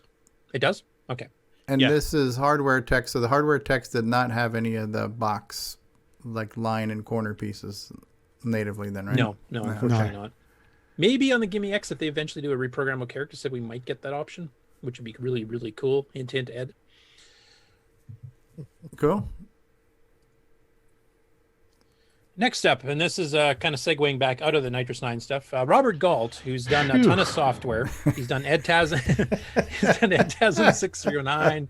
He's done tons of utilities for the Coco 1, 2, and the 3. He's done semi-graphics editors, semi-graphics 24 editors, all kinds of stuff. He's kind of like a jack of all trades type thing, done a lot of stuff. He's finally joined Facebook. He lives out in the rural areas, so he's never really had a good enough connection for it, and now he's got it through his phone. So we uploaded both a video and the disk image. You can download this little demo. It's a little graphic demo. And this is a dual boot floppy image. So it's actually got the RS-DOS version of this. What is this all about, this dual boot? And the OS 9. Yeah, a boot. He's got both operating systems version of this program on the same disk image. You download it once and you can just tell it to run it through Nitrous 9 or OS 9, and you can run it through Disk Basic. I'm not sure which version this is. I think this is the Disk Basic version, but just a little, like he said, you could use it as a screensaver. So it's just a little graphic demo he wrote. Pretty quick. Yeah, it's an assembly because Robert does a lot of assembly stuff. Mm-hmm. In fact, Robert and Nick Marentes have worked together to fix some bugs that were found in the EdTasm 6309 patches, and you got them out pretty quick, I think, Nick. It was within a few days, wasn't it? Yeah, he works on them straight away. Yeah. That's Unlike neat. Nitrous 9, where we take months before we release anything. Anyway, free download demo if you want a nice little screensaver for your Coco, no matter what operating system you're running on it, go for it. And just a big welcome to Robert for joining into the Facebook community. He's been on the list for decades type thing, and he's been on the FidoNet Echoes back in the day too. But he's never been on the modern stuff on like Facebook or Discord now. Is he on Discord now, Stevie? Was he one of the new ones? I don't know. No, not on who I reported this week, no. Okay, we'll have to convince him to do that too, so he can get involved in some of the discussions. But it's good he's on Facebook now because he's got a much more public profile, because not too many people read the listserv. The what? What are you talking about? What are you talking about? Yes. This was a rather interesting one here too. Aaron Davis had mentioned just a couple days before this post that he'd written the Conway Game of Life simulator things, but he'd lost it years ago and he figured he couldn't get it, but he suddenly found it again. So he quickly uploaded it to Facebook so people can download it. Now there's been other versions by Sockmaster's done one, Alan DeCock's done one. There's a bunch of others too, but he was just very happy that he actually found it and was able to give it to the public to be able to play with. Cool. So I wanted to mention that. I should make sure that gets on the archive too. Also, the Coco Crew released their new episode 64 here at the end of the month. So the main features of that one, there's a text segment on RGB versus NTSC color on the Coco 3. I think this was done just because Nick Marentes likes that so much. And the difference between the NTSC and the PAL type thing. They also did a review of Rick Adams' OmniStar for Neil's Game Corner. And then this one here, what I'm showing the screenshot here, is they did an interview with Nate Lockhart, who had done the cassette inlays that you could print out for games with actual screenshots. It looks very professional. I really like the looks of this. We discussed this about a couple months ago, I think now. But basically they interviewed him on where he got the idea, the fact that he was getting into the Coco and stuff. So it's a pretty interesting interview with Nate. It's definitely worth the listen for that. Is there more than one picture of that, or is that it? I think that's the only one here. Unless he put another one later. Yeah, that's the only one in this one. Yeah. I can zoom it up. Now, does it have an insert or a flap or anything, or is it just like, because for those who are Get the not little flap in, here. Okay. Those not in the know, the cassette innard is actually what's called a J card because of the bend. It kind of looks like the letter J. But then you can get all kinds of fancy. You can have multiple folds inside your J cards and stuff like that. But yeah, that's cool. When I used to do custom cassettes of my MIDI stuff that I used to do back in the 90s, I would print up J cards like that and have to fold them and cut them, and not multicolor or anything, but just on colored paper, you know. So Stevie Stroh mixtapes. Oh yeah. No, it looks really good. I like the label, the spine label, and you get the color screenshots there. You can kind of see the RGB and scan line effects in the picture and stuff. It looks pretty neat. Neat little project. Yeah. And it's a good, if you're still using tapes, I mean, this probably appeals more to the Dragon people than the Coco people, because we tend to use the disc drive. Yeah, I wonder, because like we've got scans of all the cartridge labels. If somebody needed to reprint a cartridge label for one, I'm wondering if they've got scans of all their cassette J cards. If they needed, like if somebody got, let's say I bought on eBay, I got the tape and I got the clear case, but it doesn't have the label. I'm wondering if they have high res scans of a lot of those micro deal stuff and everything that they could reprint if they needed to. Yeah. And I mean, in the Coco market, our cassette J cards actually weren't as impressive as the Dragon ones. The Dragon guys just went all out, full color and, really nice artwork and stuff. And we did the more kitchen table, we were selling in a doggy bag type thing here, at least until discs. I think we started to see some of the custom disc, sleeves and stuff with Tom Mix software in gold type of thing. But they definitely were more into that on the Dragon side of things. Very cool. And of course, the CocoCrew.org. If you want to listen to this episode, they also got the episode notes, which kind of goes through. If you want to just jump to certain things, it'll tell you like whereabouts in the show certain segments are. This one here in the Color Computer group on Facebook, for those of you who've been watching it lately, there's been a new person in there, name of Ruth Kim Ann Moss. Now, her dad passed away, and he was a computer collector / hoarder. Has a ton of stuff, ton of Tandy stuff, a ton of non-Tandy stuff. And she's done multiple messages of these where she's actually going through the inventory with plans to sell some of the stuff. And she has a fair bit of the Coco stuff in there too, as we discovered. Oh, Color scripts it. I want to get called dibs on that. Now, have you guys heard of this one here? Valentine Coco Extravaganza for the TOS Color Computer Program disc? No. I'd not heard of this before seeing the picture.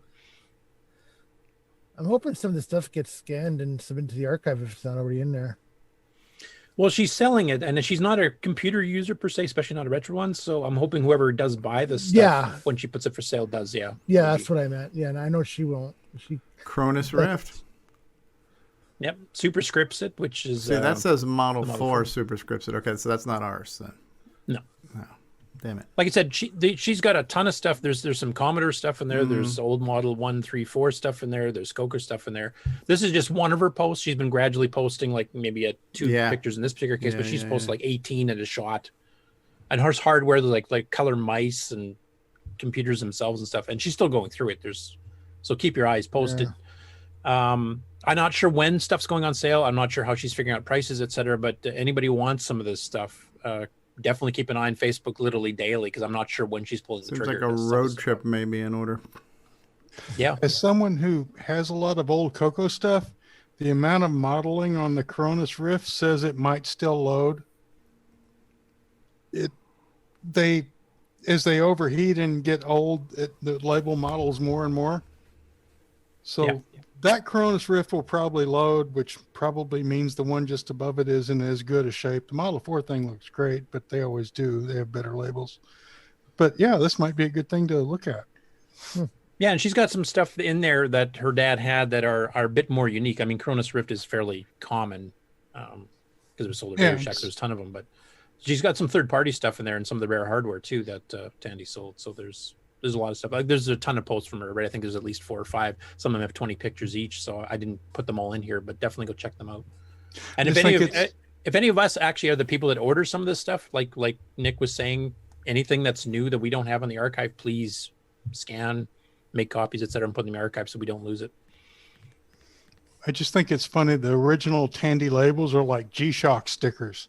The amount of modeling tells you how likely it is the disc is still good. When it becomes mainly modeled it won't load. I got lots of them. It won't even rewrite to.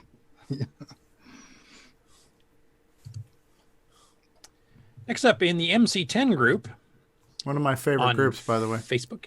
I know. It's you've always told us that, incredible. Steve. Fantastic group. Great people. Great system. Sorry, did I say out loud? I'm sorry. So anyway, Jim McClellan has released a humble contribution, as he calls it, of a program called McDraw he wrote. And this requires the MCX Basic, so the extended basic, even though it's a low-res editor. So it's an SG4 editor, basically. This is a beta, so it's still got some quirks and stuff. And he's been talking back and forth with Jim Gary. Who else would you ask for, MC10 advice for fixing it up? But he actually, showed a sample program here, and it's up for download in the MC10 group on Facebook. You just showed us a little sample, and of course he's got a lot of RF here because he doesn't have the composite mod, just the MCX. And that, if I remember correctly, Stevie, I think you may have tried the MCX. Doesn't it generate some extra RF when you plug it in? I'm not sure. Or do you have the composite board? I in have yours a too, so composite mod now, but okay. I don't remember it being terrible. Okay. I got a pretty good signal out of mine in MRF. Oh, maybe it just is a little bit bad, because I've seen a couple people say that the MCX was generating extra RF compared to what the computer on its own did. Anyway, that's a sample image that he did with the American flag there, that he did with his editor. And like I said, free download, requires the MCX because of the extended basic commands he used. So now, there's one thing in the we, news here. I'll just mention, I don't have a picture or anything for it, but Ed Snyder on, I think it was Thursday, released another updated GimmeX firmware for the beta testers. And there's been a bunch of little glitches, like some scrolling stuff wasn't working, some timer IRQ stuff wasn't working, so some sound and some games wasn't fully working properly. I've had a chance to test all of the issues that had been found by ourselves and Paul and a few other people that have the GimmeX boards. But the stuff I've tested so far has been all fixed, and Ed says almost all of it should be fixed in this version. We did fully test it with a 2.86 megahertz mode, and everything's working fine there. In fact, there's less glitch artifacts on the screen now too. So it seems to be progressing well. I don't know how many more bugs we'll find, but I'm hoping that means we're getting closer to the actual official release of the GimmeX. Now, for the people across the pond, for the Dragon, we have mentioned this before. There's a lowercase text kit available for the Dragon by John Whitworth, and he actually sells these out pretty quickly. So he just got some more in stock, so he announced that in the Dragon group on Facebook. And for those who don't know what it is, it's a lowercase kit, little card that you install, but it's also got dip switches, so you can do inverse video. It's got some alternate character sets that are built in. So it's a bit more, it's kind of like a halfway point to the CoCoVGA. It gives you some extra font capabilities you wouldn't normally get on a straight lowercase kit, but not up to the CoCoVGA where you can just redefine it as a whim. I think we've probably shown some of this, but you can see like this one's got kind of a bolder font, more of a CJ font, but it's also got some of the special characters like that little diamondy thing. And then there's the inverse video version of it. Yeah, that bold looks nice. There's some lowercase samples. There's a bit more traditional set. Yeah, thinner. But a little bit different than the stock one. A bit more one with serifs. I think that's how you pronounce that. And then there's a more standard version as well. Now he's playing Quest with lowercase. Anyway, it's a pretty nice upgrade. I don't know what 30 pounds translates to these days, but I don't think that's very expensive either, is it? It's almost double at this point because I just bought something in pounds and it was almost twice that. It's about $55. Yeah, US, probably. Yeah. And it comes with those extra fonts built onto the board there, so as well as the dip switches for changing them. But it looked like there was a socket too. So would that be for an external ROM if somebody wanted to add something else? Yes, there is something in here about. So that would just replace the current VDG that's there. Yeah, kind of like the CoCoVGA. So it plugs into the VDG, then you plug your normal VDG back into it. I can't remember if you actually have to plug in the old VDG or not. Maybe. I'm trying to see what it says here. It has not been tested on a Tano Dragon just for the size of it. Electrically, it should work. I don't know if anybody who has Dragons on the panel here have actually seen any of these cards. Like Brian or yourself. Yeah, it says there you'll use use your VDG. Yeah, it's assuming you'll use your existing chip. Okay. Anyway, back in stock for those that want to order that and Neat. get some of the extra capabilities. So that wouldn't work on a Coco. I don't see why it wouldn't if it's just a VDG hack. It might. I mean, that's basically the same principle as the original lower kit from like Dennis Kits and some other people. Microtechnical Products, I think, did another one too. So it might work, but I wouldn't guarantee it. He was more concerned about it fitting because it has to, sit over top of other chips and capacitors and stuff. This one here was brought up by Rob Inman. Now, we covered this when part of Tandy. There was an interview with Ken Williams. Actually, Dinty mentioned it as well. Really good interview there where he actually goes through the Coco. So his book that he was promoting for that interview is actually out now. And you can order it both as a physical copy, which I believe Rob has done, and then also the digital copy, which some of the people in the Amigos have already done as well. Kind of going through the history of Sierra. And, not all fairy tales have happy endings because Sierra kind of didn't end well. But I just from watching the original interview video as part of Tandy, it was a pretty interesting interview explaining and Dinty mentioned this as well, and John Roach mentioned as well about how the synergy between the Tandy 1000 and Sierra. They originally designed the game to use the 16 color graphics mode for the IBM PC Junior that disappeared overnight. Yeah, plus the sound chip the PC Junior had too, which also did the same thing. And then when the Tandy 1000 came out and did it right, had a proper keyboard and everything else, that all of a sudden it just took off, and it literally saved Sierra. And of course, we eventually got ports of a couple of the games of that ilk on the Coco 3, and we had early ones too, like Winnie the Pooh and some of these educational games that were done by Sierra on the Coco 1 before that. So, really good history book on that. Really looking forward to reading it eventually here, and hopefully we'll get a book review from some of the people on the panel that have ordered it. They were pioneers, though. Sierra Online was pioneering computer entertainment for a long time. Yep. And I had such a crush on Roberta. Oh, you saw that one adventure game cover too, did you? When they're in the hot tub? That's a rather infamous one. The photo shoot from that was rather infamous too back in the day. And then the last story, this just came out this morning, actually. James Rye posted a video called Adventures in VCC #1. So obviously he's planning on doing more of these, but he's taking the current version of VCC and then adding some extra functions to it. And he kind of explains how he does it, showing the source code.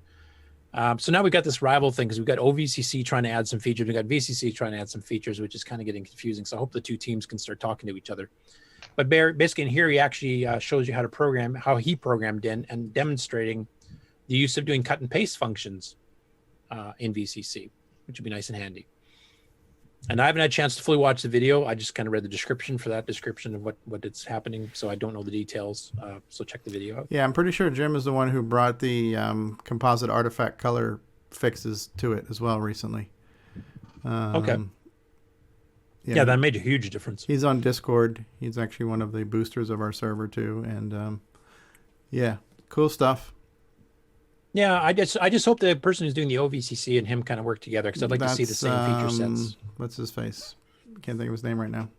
Yeah, the main advantage to OVCC is that it's cross-platform. It'll run on Linux. It'll run on OS 10. Walter Windows Zambati was his name. Right. He's on Discord too. I think we have an OVCC channel because a recent survey determined there were not enough channels on Discord. So I'm pretty sure there is an OVC. Yeah, by recent survey, I think you just mean you and David Ladd.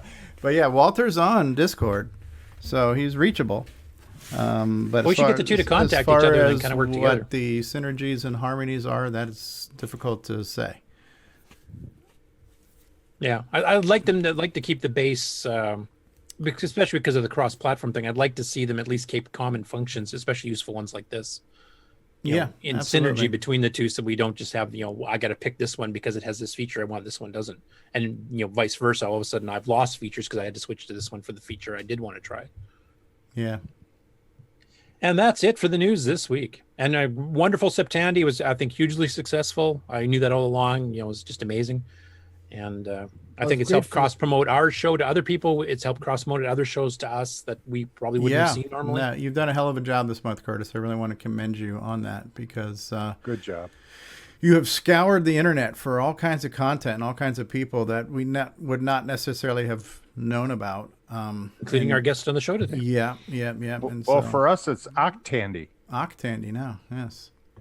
So there is more Tandy videos coming in October. So yeah, you're right. Yeah, no, but I really want to thank you, Curtis, for all of that community outreach you've done. Just, you know, finding these channels and featuring them, and also, you know, kind of helping them and also inviting them. Like we've had at least one of them join Discord.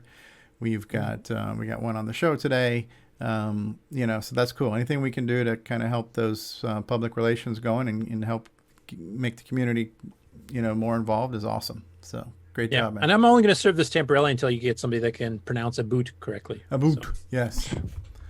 Yes, and Mike. About. You guys see like Americans, about. Get to the chopper. Anyway, that's the news for this week. So I'm hoping it'll tone down a little bit now that Septandy's done here, and I can actually get back to programming Nitrous 9 and working on the manuals, which I should be doing. But for most of these, I try to actually watch the whole video through. I don't want to be one of those people that just says it, mentions a Coco and throw it on without a clue what it's about. Mm-hmm. And some of these videos are long. I mean, you know, half an hour, occasionally 2 hours. So it takes a while to get through them all. But thanks everybody that put out the content for Septandy. I think it's been a huge success. Absolutely huge. It's been a great year for the Coco for sure. Huge. All right, do you want to do updates and acquisitions, and then? Yeah, we do a commercial break. I'm sure Ron Delvaux probably needs the potty.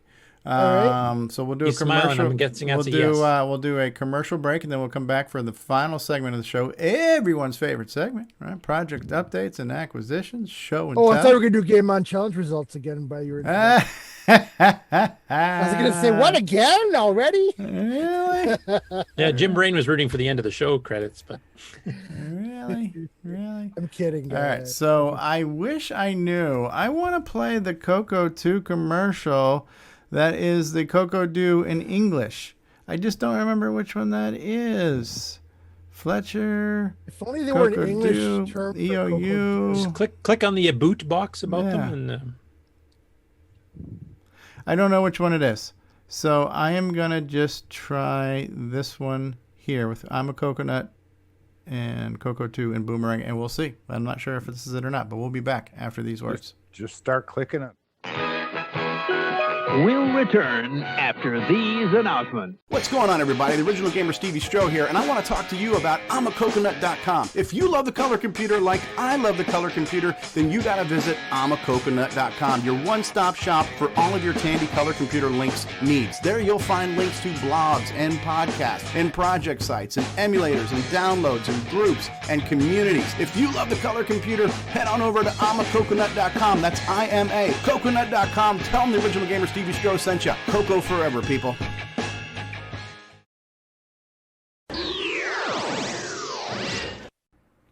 Hey there, it's Andrew here with the Tandy speech and sound cartridge that I won from CoCoTALK Live. So next time, make sure to tune in.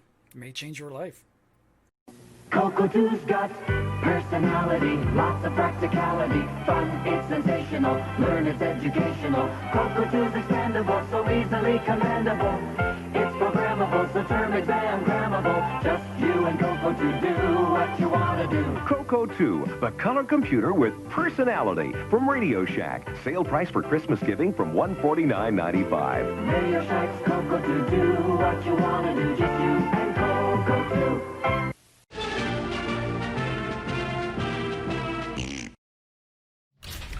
A Boomerang memory board. BoysOnTech.com production. They came for us in broad daylight. Hungry. Wanting. More memory, they said. More power. Proper design. At an affordable price. We took shelter. They were unstoppable. They're coming back for more. In 2019, what goes around comes around. Boomerang 512 Classic, $15, 2 megabytes for $49. Available now. Boomerang Mania is real.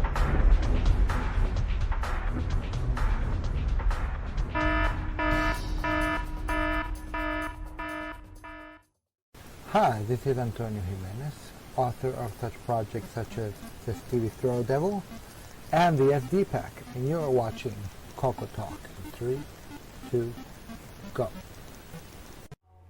And we're back with everyone's favorite show featuring a Tandy color computer and Canadians that say a boot. What is this boot all about? I don't know, but we'll find out. We're here. We've had a special guest today, Pat Randolph, a.k.a. Dinty, from Dinty's Hideaway. And what is next? Nick Marotta, our host with the most. All right, we're going to do project updates and acquisitions, and we have a short list of people who identified having something to show, and we can ask afterwards if anybody else does. So let's start off with Rick Euland. I had to hit the unmute. Okay, sure. Somewhere between my Coco 2 and my Coco 3 in acquisition world, I bought this thing, a Realistic Lab 260. And the reason I bring it up is because I also have the physical Radio Shack slip. Oh, that's cool. With my name. And let's see, can I share screens from here? I cannot share screens, but if you'll let me. Go ahead. I just stopped sharing. Okay, let's crash down into it. And there it is, yesterday. The cartridge is upgraded to a Shure 97, and the tracking force is down to 1.25 grams, but the old gal's still playing, so I don't see that's it. fun. Are you sharing screens? Are you sharing? I don't see anything. Yes, I should be. Would you see a webcam? Oh, you have to click the share button and like say you're going to share, and then Yeah, click I did. Let me go OK, back and try it again. It's a two-step share process. screen. Oh, and then hit share again. Are you running Nitrous 9? That might be the problem. No, I'm running He would have been done already.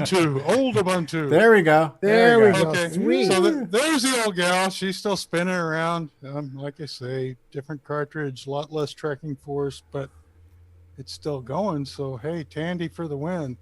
And that's. I have a question for you, Rick.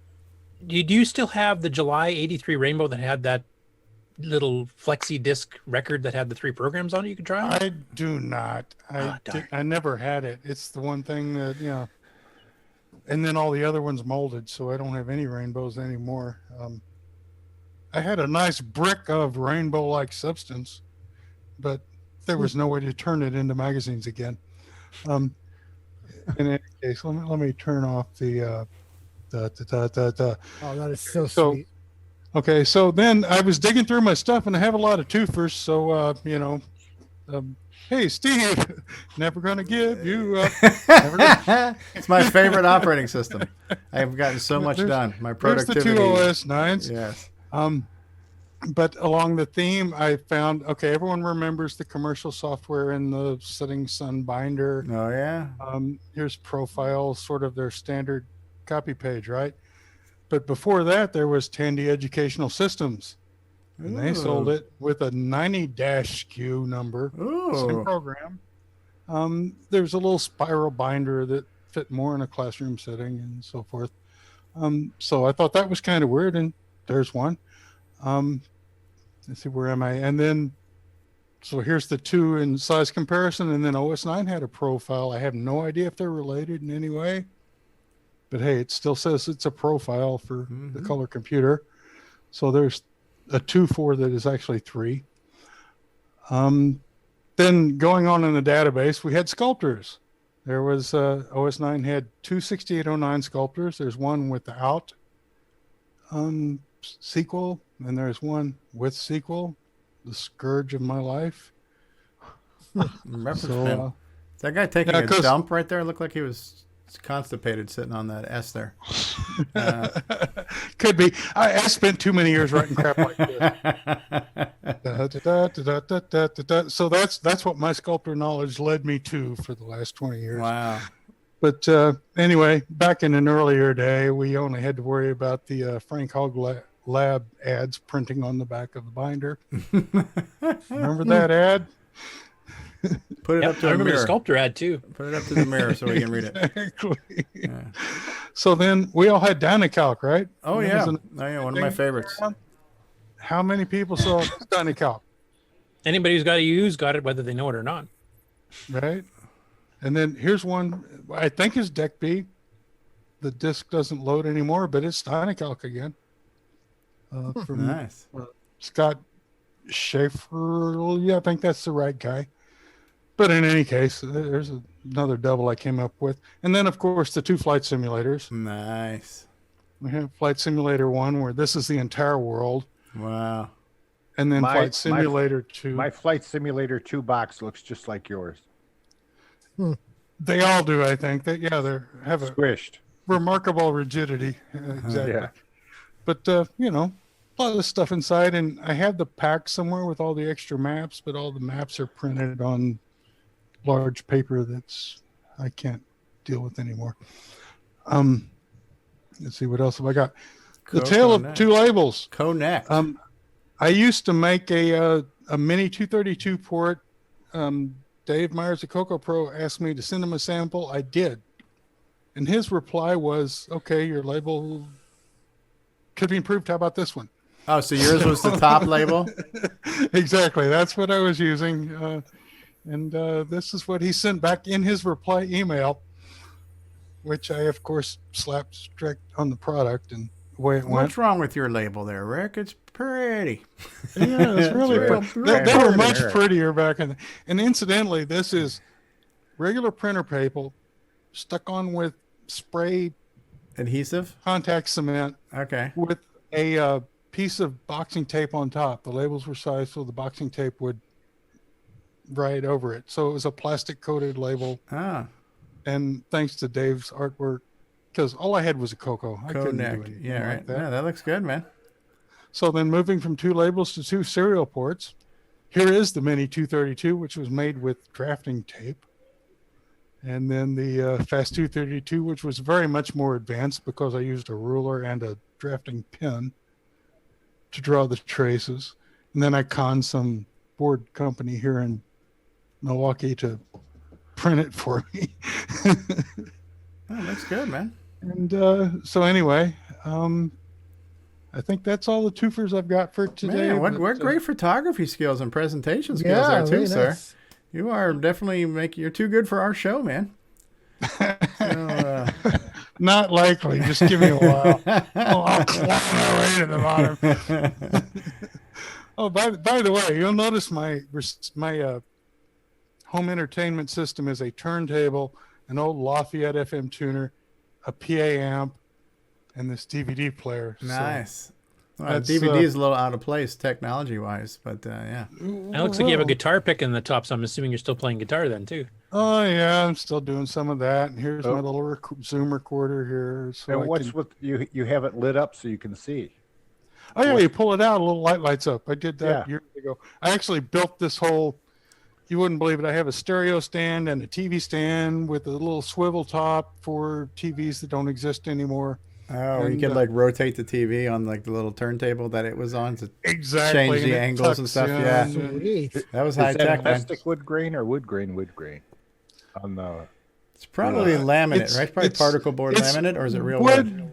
It's wood grained plywood with wood grained press on laminate tape on the front to cover the fronts of the plate. Because this was just a thing I built. Oh, okay. And then I used shelf drawers to make the little sliding this is shelves. homemade. This is homemade. This is not. Oh, yeah. This was all. You should see the whole. It was a whole living room thing. Oh, neat. And I built the speakers. If you ever see a thing in my living room, which I don't have right now, I had a program that let you mathematically determine the size of your speaker cabinets and all that crap. Wow. So I built speakers to go with it. It was the whole Radio thing. Shack had a book about that. A book? What is that book about? The boot with rubberation. Yeah. Oh, that's good you're still playing guitar, Rick, because the next time we can have a Coco Fest in person, we'll have to jam together like we did back in the 90s. Right. I'm afraid I'm going to have to get my fingers bending again, but that's what the Zoom recorder's all about. Curtis, if you're... you suck. Now, how can I make that better? If you start now, Curtis, you can probably get that mullet back, too, by next year. So. I think the picture of Rick and I jamming together, I still had it back then. So. You're supposed to be a skinny guy with long hair. So was Alan Huffman supposed to be a skinny guy with long hair. Except he also had an overcoat and a towel. Oh, yeah, and a towel. Okay, although I still got... Or bathrobe and a towel, sorry. I could do the Clint Fricker thing and throw out my thin locks. Anyway, that's what we got so far. I know I have a lot more stuff like the 2 downlines and stuff, but I couldn't get them out in time. No, I like the photography. I like the little light box look he kind of had going on there. It's pretty cool. That's my eBay sales skills. Okay. Good job. Thank you, Rick. All right, and we're going to move on to our Alan Murphy. You have something for us. Oh, yeah, just a nice acquisition from the Cylon Homeworld, CoCoMech keyboard. And Sweet. Really liking that a lot. Took my old Coco 3 keyboard out and put that in my Coco 2, so I have unnecessary extra keys on the Coco 2 now. They work. You can still read them. In fact, there's some software to use the keys too. So, and that would be why. And then my Coco 2 keyboard, I'll probably get one of the little USB adapters and build that out as a, emulator keyboard or something. Now, did you get just the standard CoCoMech keyboard? Did you get the Nitrous 9 friendly one? I wanted the Nitrous 9 friendly one, but that was not an option. And this was in the 4 appeared and then 4 disappeared raid.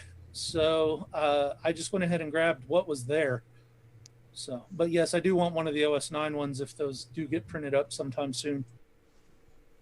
Yeah, if you pre-order it from Ed and just get on the waiting list for it, he'll let you know. It might be several months before he gets to it, but he will eventually produce them. Yeah, I'm on that already. So what do you got? Are all your keys gray? Like all dark gray with a red break key? Yep, that's the one. It's a cool Yeah, look. looks really nice. Yeah, it's a great keyboard. Yeah, and Dinty, if you're not aware, Ed Snyder makes these they're mechanical keyboards. They're custom manufactured, and you can choose your different color keycaps and combinations of keys. So it's a pretty cool product. They're laser etched. Laser. Do you still make those now? Yeah, he's making them now. He sells them up pretty quick, though, so when he gets a batch done, because they're all hand lasered etched and stuff, they usually disappear within a week, and then you have to wait a couple months till he gets around to another order. He's got a new financing company called Tandy. What's it called? It used to be City Line when I worked at Tandy. We used to use City Line when I was financing Tandy 1000s to people. Yeah, just kidding. They're not that expensive. Yeah, his last batch of keyboards sold out in about 4 hours. Wow. Yeah. All right, thank you, Alan, very much for that update. Now we'll move on to Ron Delvaux. I got a 1982 tape recorder. It's a realistic CTR 55. Ooh. Sweet. And it's just a tape recorder, but you know what? It looks just like the CTR 81. ID. Yeah. 81.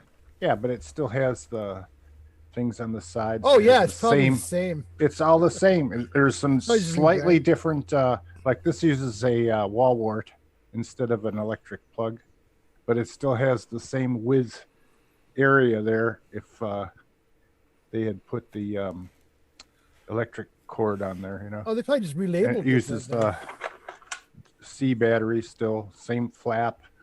It's pretty cool.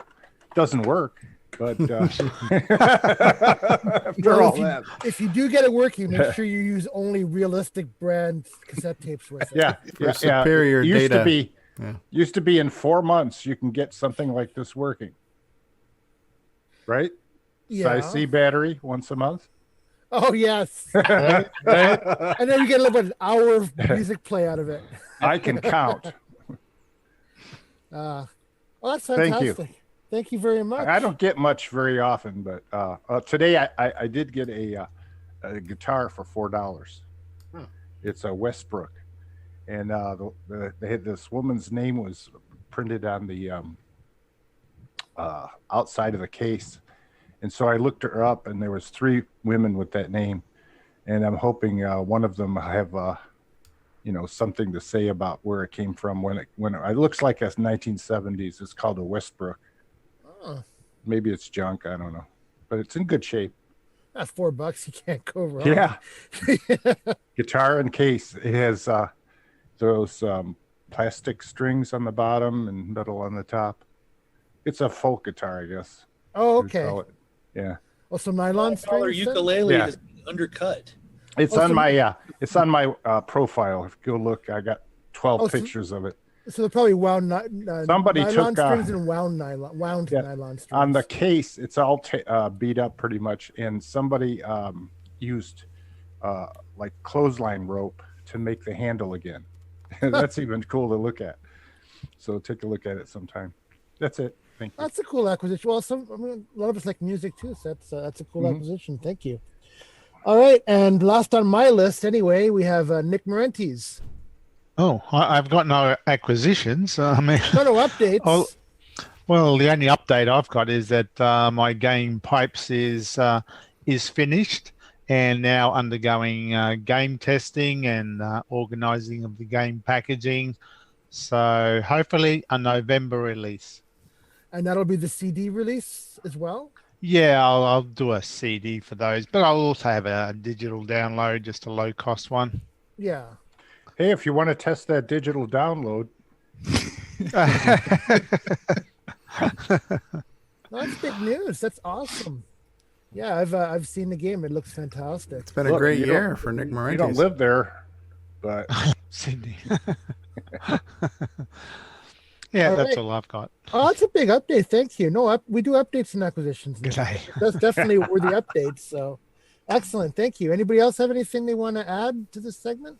Yeah, I got a few. Something. Oh, no, go ahead. Okay. Yeah. Go ahead. I've got one night I was going down a YouTube rabbit hole and trying to figure out what kind of printer I wanted to buy that would be the most universal and would work with the most number of things, right? So I really wanted to get the Gorilla Banana, which is a CI Talk printer, and to design originally for VIC-20. Unfortunately, that's not very compatible with anything. However, I believe this one is. This is a DMP 105. Oh yeah, I had one of those. It has serial and parallel, plus there's a bunch of dip jumpers too, or dip switches to change various modes. However, here's the bad news. So I bought this. This often happens when you're collecting stuff like this. I bought this and I said, oh, well, there's all kinds of places that sell printer ribbons, all these Japanese companies and stuff. And this is the one printer ribbon I couldn't find. On the face of the earth, I do not believe there is a new DMP 105 printer ribbon out there. So I went back down the YouTube rabbit hole and found out that you can use a can of WD-40 to revive these printer ribbons. So indeed, make a video about that. But but again, I'm looking for, this is just for my own, personal amusement. But it's one of those things where I got a new Coco. I bought it. It came with a cable. I'd never had one of these cables before. But okay, I have to have a printer. And then, well, if I'm going to buy a printer, I don't have any room left in my studio for anything, right? I'm not even. If I had a can of soda, I got to throw something away, right? So I had to get something most universal. So I'm hoping that this will be. So I'm going to try this out in a Radio Shack. I'm sorry, not Radio. A TI-994A. I'm going to try it out on an Atari 8-bit.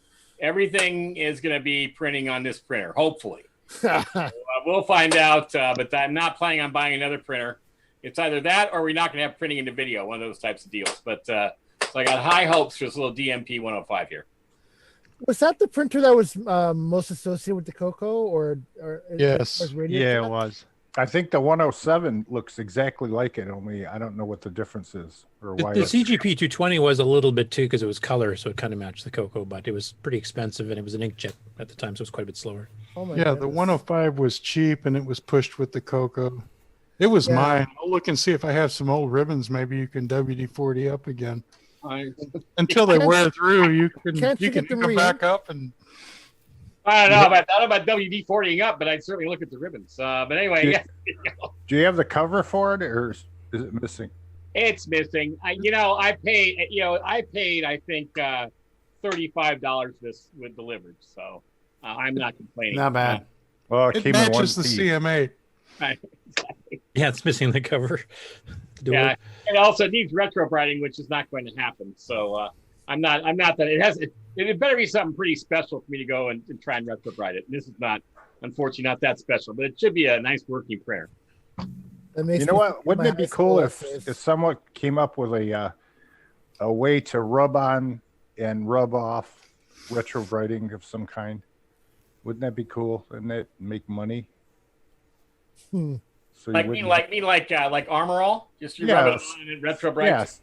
Retro Bright, half hour, you're done, you wipe it off, and you didn't have to take it apart.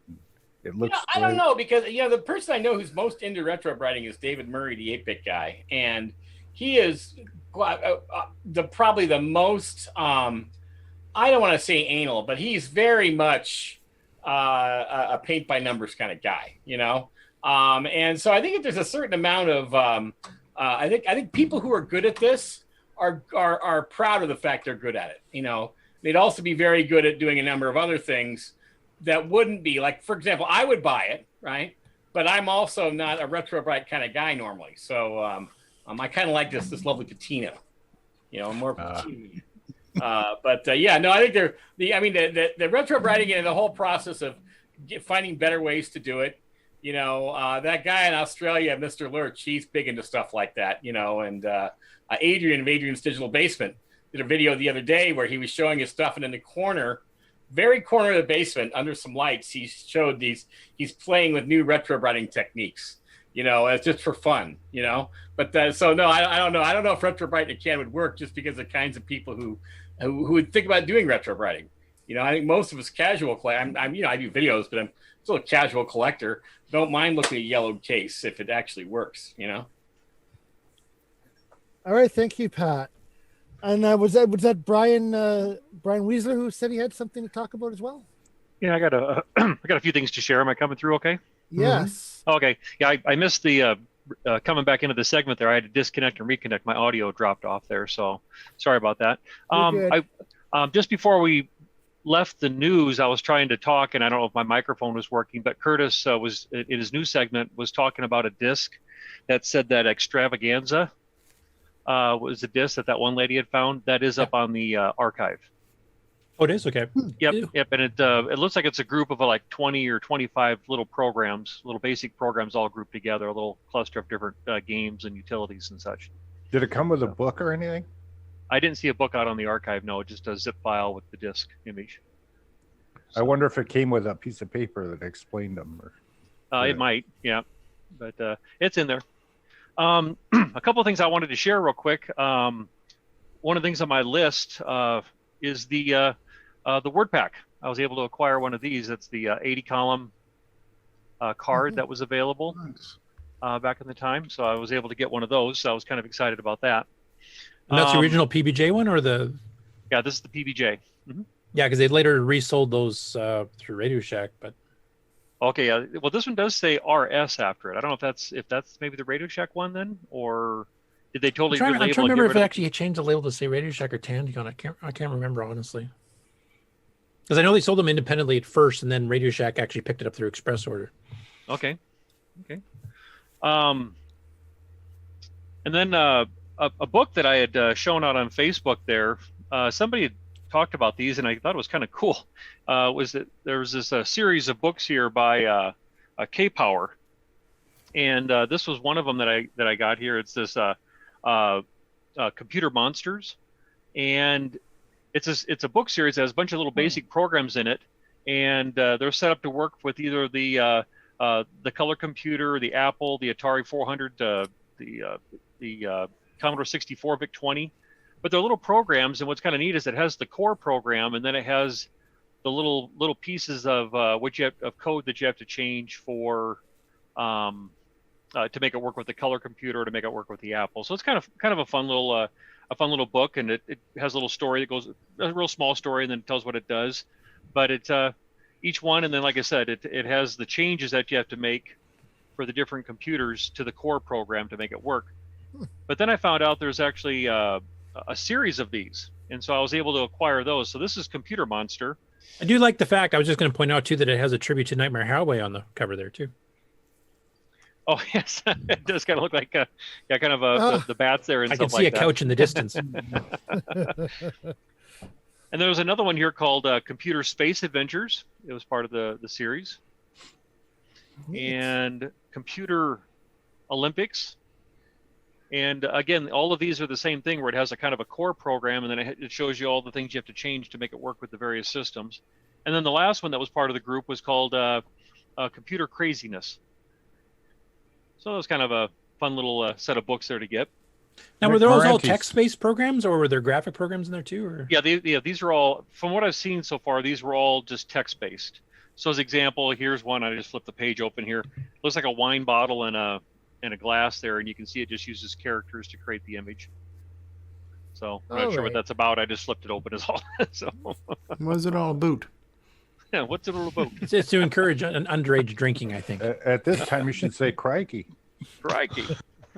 And then lastly, what I just wanted to share is I've been chatting with Michael Pretzley, and him and I have been kind of trading some cartridges. He's been looking for some, and I've been looking for some. So him and I have been kind of trading back and forth. And again, I'm trying to get all the different various labels and stuff. So I was able to get the checkers with the square label. I have the one that has the label that kind of goes diagonal. So I was able to get the square label. He had the Atom with the white label. I just had a red label one. So now I got a white label Atom cartridge. And then also a TRS-80, the color logo. The one I have is the white. This one here is kind of a shade of blue. It's kind of a little different looking. So I was kind of glad to get that one. And then one here, I don't know, is Terry still on the call with us? Terry Stiggy? No, I think he's gone. Oh shoot! I posted a picture about this. I was hoping to show him this one because this one's very interesting, and it looks like chess. Looks a lot like chess. Sure. When you look on the end, but if you notice, it's a relabeled, and there is a TDP label underneath it. What? Yeah, so there's a TDP label that's underneath the bottom of it with a Radio Shack label. So I thought that was kind of an interesting little find. So what's that got to be worth? I don't know, but he asked me if I wanted this, and because he knows I collect all the different cartridges and stuff. So that was kind of a neat little find. Normally I would try to fix these and re-glue them back down, but that's one obviously I'm not going to touch. Right. So I wonder if Tandy, like when they shut down the TDP distribution idea of selling outside of Radio Shack stores, did they take the stock back and then just relabel them like that for Tandy products and resell them? Could be. So? Yeah. Yeah, that's what my first thought was, is that, yeah, maybe they just had a stock of TDP cartridges. So I wonder how many other ones are out there that are just covered over. Because the label, it's covered over and people are completely unaware that they even have it. We have to peel all of our carts now. Like that Beatles album, man. People are going to be ripping them apart like Willy Wonka in the Chocolate Factory, trying to find the golden ticket there. So. And contact me because I have cart glue. Okay. Okay, there you go. $7.50. That's all I have today for you there, Nick. All right, thank you very much. I guess I assume that covers everybody for. I got one thing I just want to mention quick. Oh, okay. And it looks like Brian Schubing. Were you raising your hand, Brian, or were you waving goodbye? Yes, I was. Okay, so Brian's got something after Curtis. Oh, sorry, Brian. Yes. Brian, you want want to go Curtis, first? you go first. Curtis, go ahead. I can go first. Yeah, just a quick announcement for the people on the beta, the beta of the beta for Nitrous 9. I'd sent out a week ago. I mentioned it in the last week's show too about testing out the new mouse button for selecting windows forward and back. I've only had feedback from 3 people so far, so I know some people have been pretty busy the last while. So I'm hoping if some of you guys can get back to me and make sure the instructions are understandable, that it works as expected, etc. So if any of you are on the program, please send me some feedback. That's it. All right, thank you. And Brian, my apologies. I thought I asked you earlier, and I guess I didn't. So No, I go didn't. ahead. I forgot all about this at all. That I had this. I can't remember where I got it, but Okay, hold Color on. It's not logo. focused. Oh, there it is.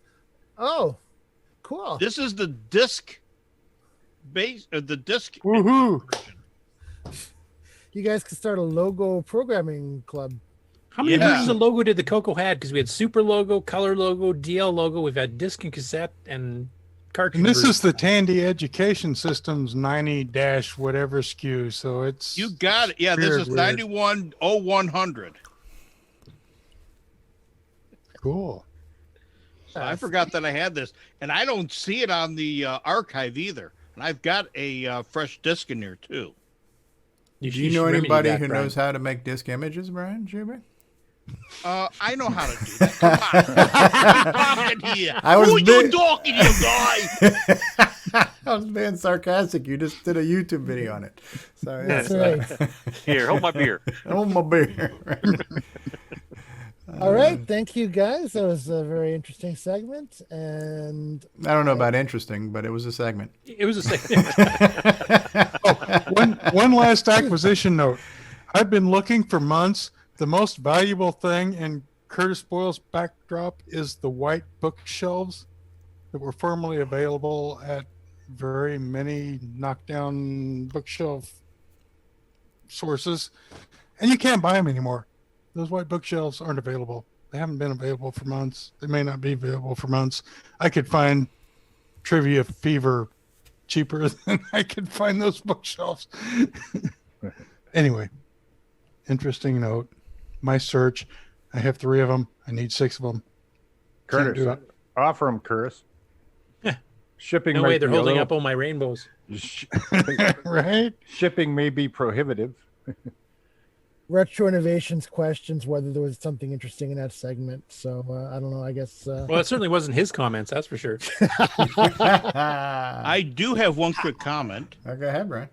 Pat, for that DMP 105, I had scavenged a whole bunch of old computer printer ribbons from a store that had closed in my area about 25 years ago. They're still sealed. I might have that version. Oh. I might. Doubtful, but I might. I've got even some Daisy Wheel stuff. Wow. Okay, great. Pat, are you on our Discord by any chance? I do not have a Discord, no. But I can get on your Discord. Oh, okay. I'll send you the information. I'll just reply to your email. But yeah, that might be a good way to everybody to keep in touch with you. You mentioned something earlier that I'd like to just ask a real quick question about.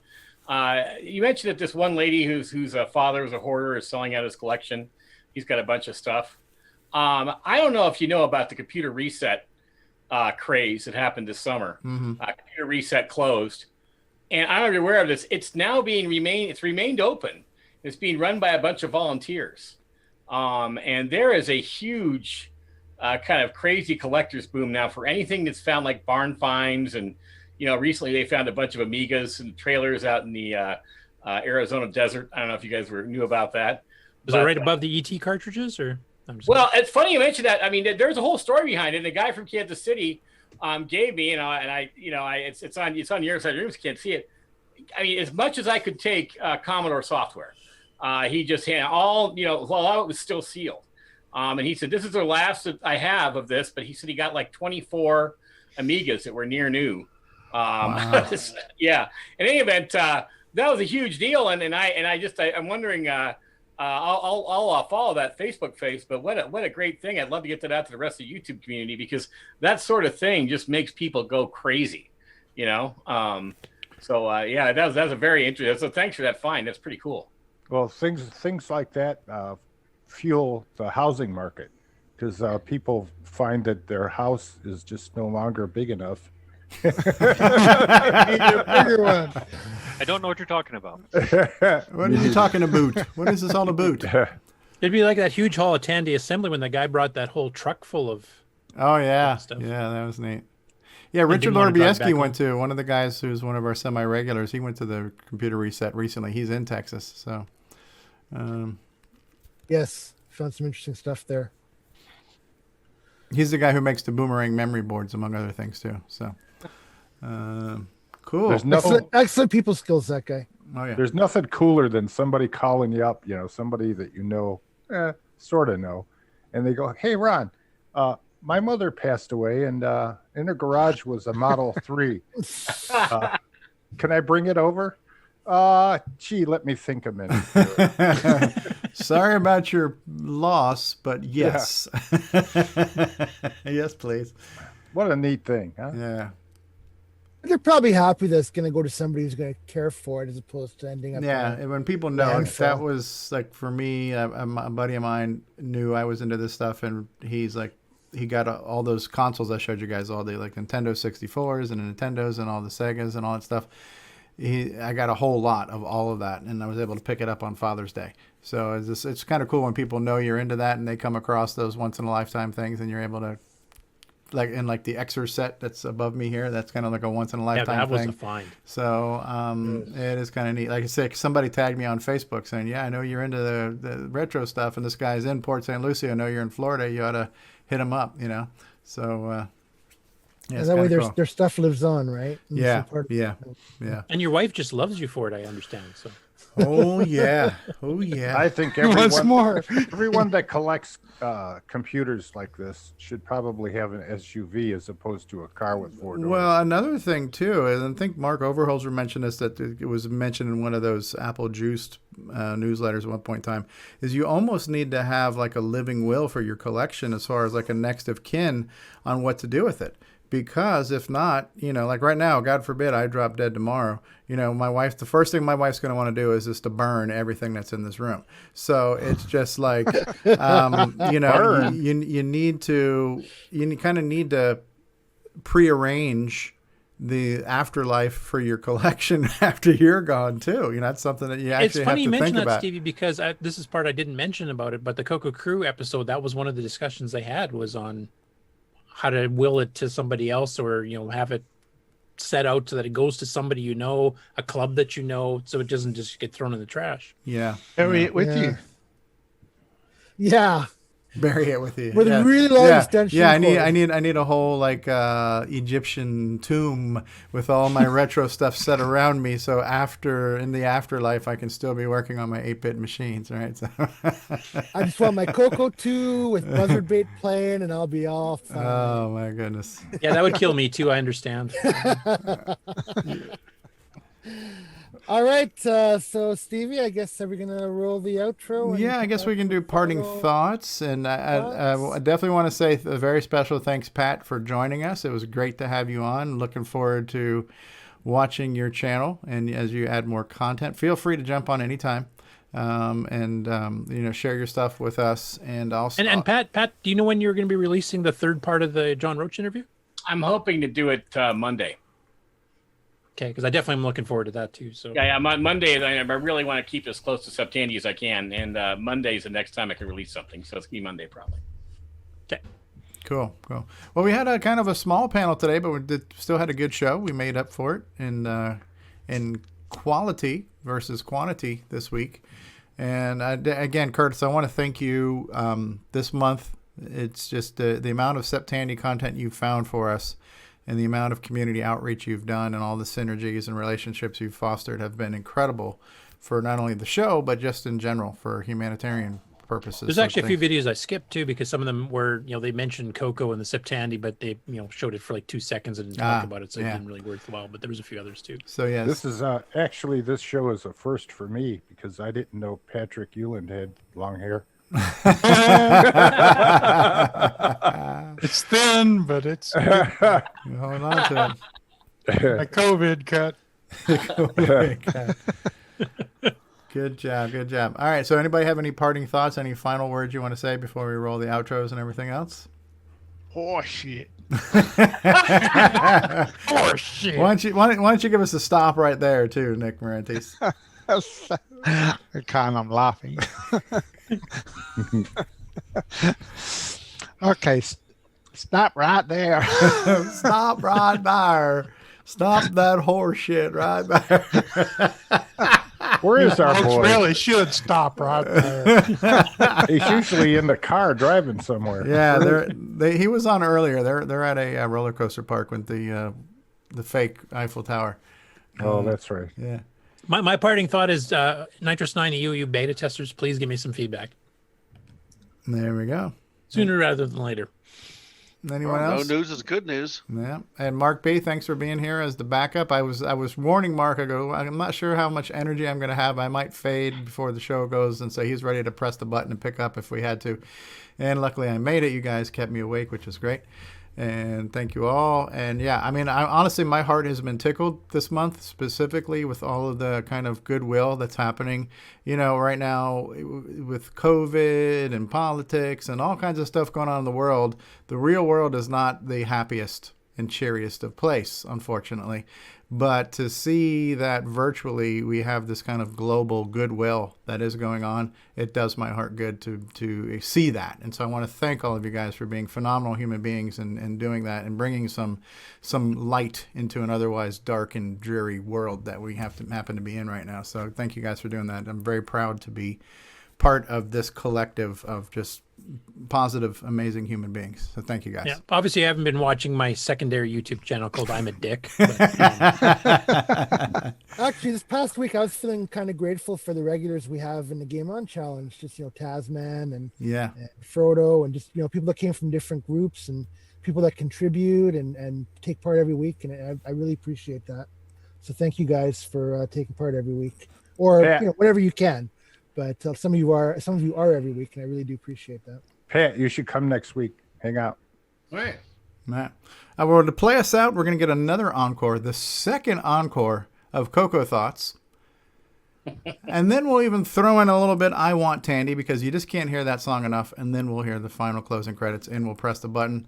Last chance, Brian Schubring, anything you want to say to your fans at home? Oh, I don't know. Just make some noise and be happy. You know anything about DriveWire, Brian? Anything DriveWire, VCC, disk images, anything like that? You want to maybe start an impromptu discussion on that for an hour and a half? Would you like to? No? Anyone? No. Anyone? Okay. All right. David Ladd does that. I know enough to shut up sometimes. All right. Here we go. Enjoy these encore presentations, and we'll see you guys next week. Peace and love and Coco forever. And now, Coco Thoughts by Samuel Gimes. Breaker 19, this here's the Tandy Mouse. You got a copy on me, Light Pen? Come on. Oh, God, this is awesome. Yeah, 10-4, Light Pen, for sure. By golly, it's a big mess, cleared up database. Come on. Yeah, it's a big 10-4 there, Light Pen. Yeah, we definitely got asteroids ahead, good buddy. Mercy sakes alive, looks like we gotta save this convoy.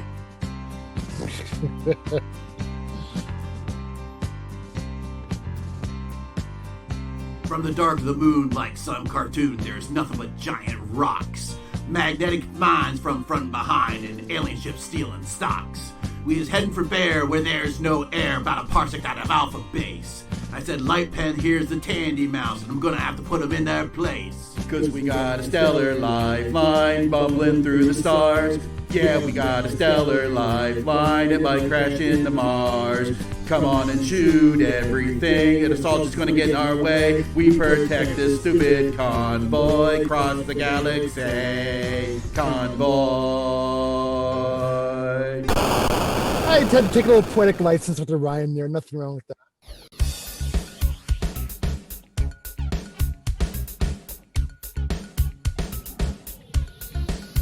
It rhymes, damn it. We have enough to make a CD, I think, of our music. Vic 20 is such a bore. Apple II is priced so high. Tandy, I'm gonna buy. We got the Nightmare Highway song, too. I want Tandy. I want Tandy. I want Tandy.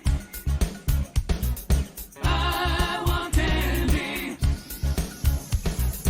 Gonna play till the sun goes down.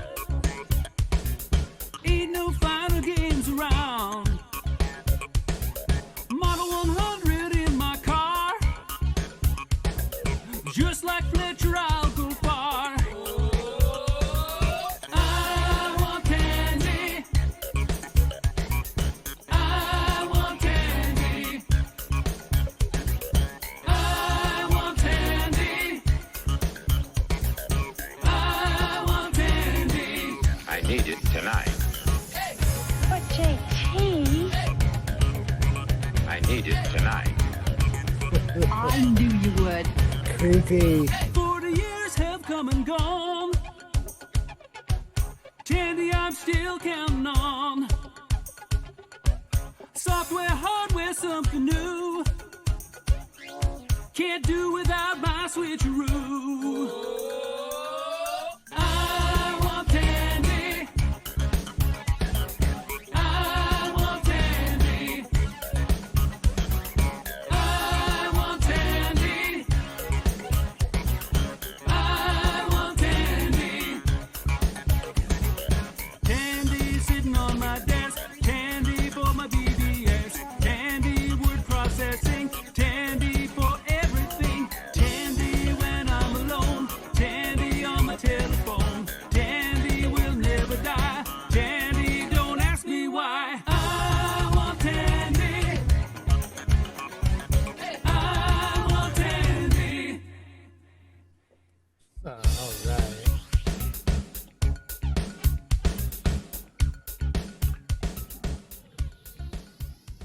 This concludes another episode of CoCoTALK, the world's leading live talk show featuring the Tandy color computer.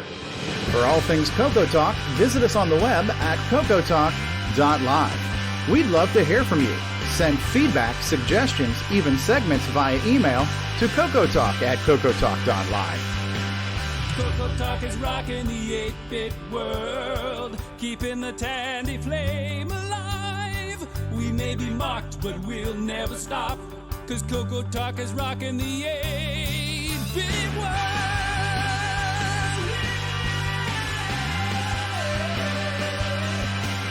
Consider supporting the show with a purchase of merchandise from our retro swag shop at 8bit256.com.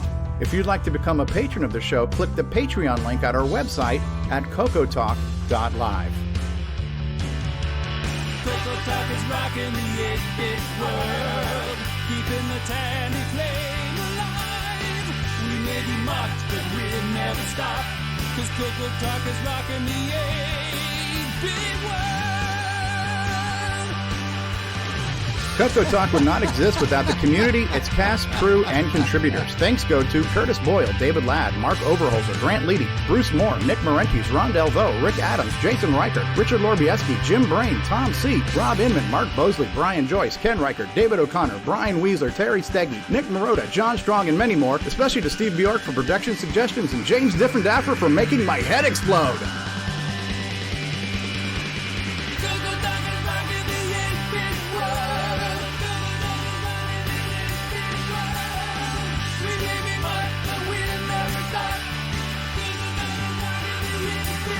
Please help support the CoCo community by visiting some of its various contributors. A list of resources is available at imacoconut.com. That's IMACOCONUT.com. The CoCoTALK theme song is copyright 2008 by D. Bruce Moore and Greg Sheeler. Mixed, mastered, and produced by D. Bruce Moore.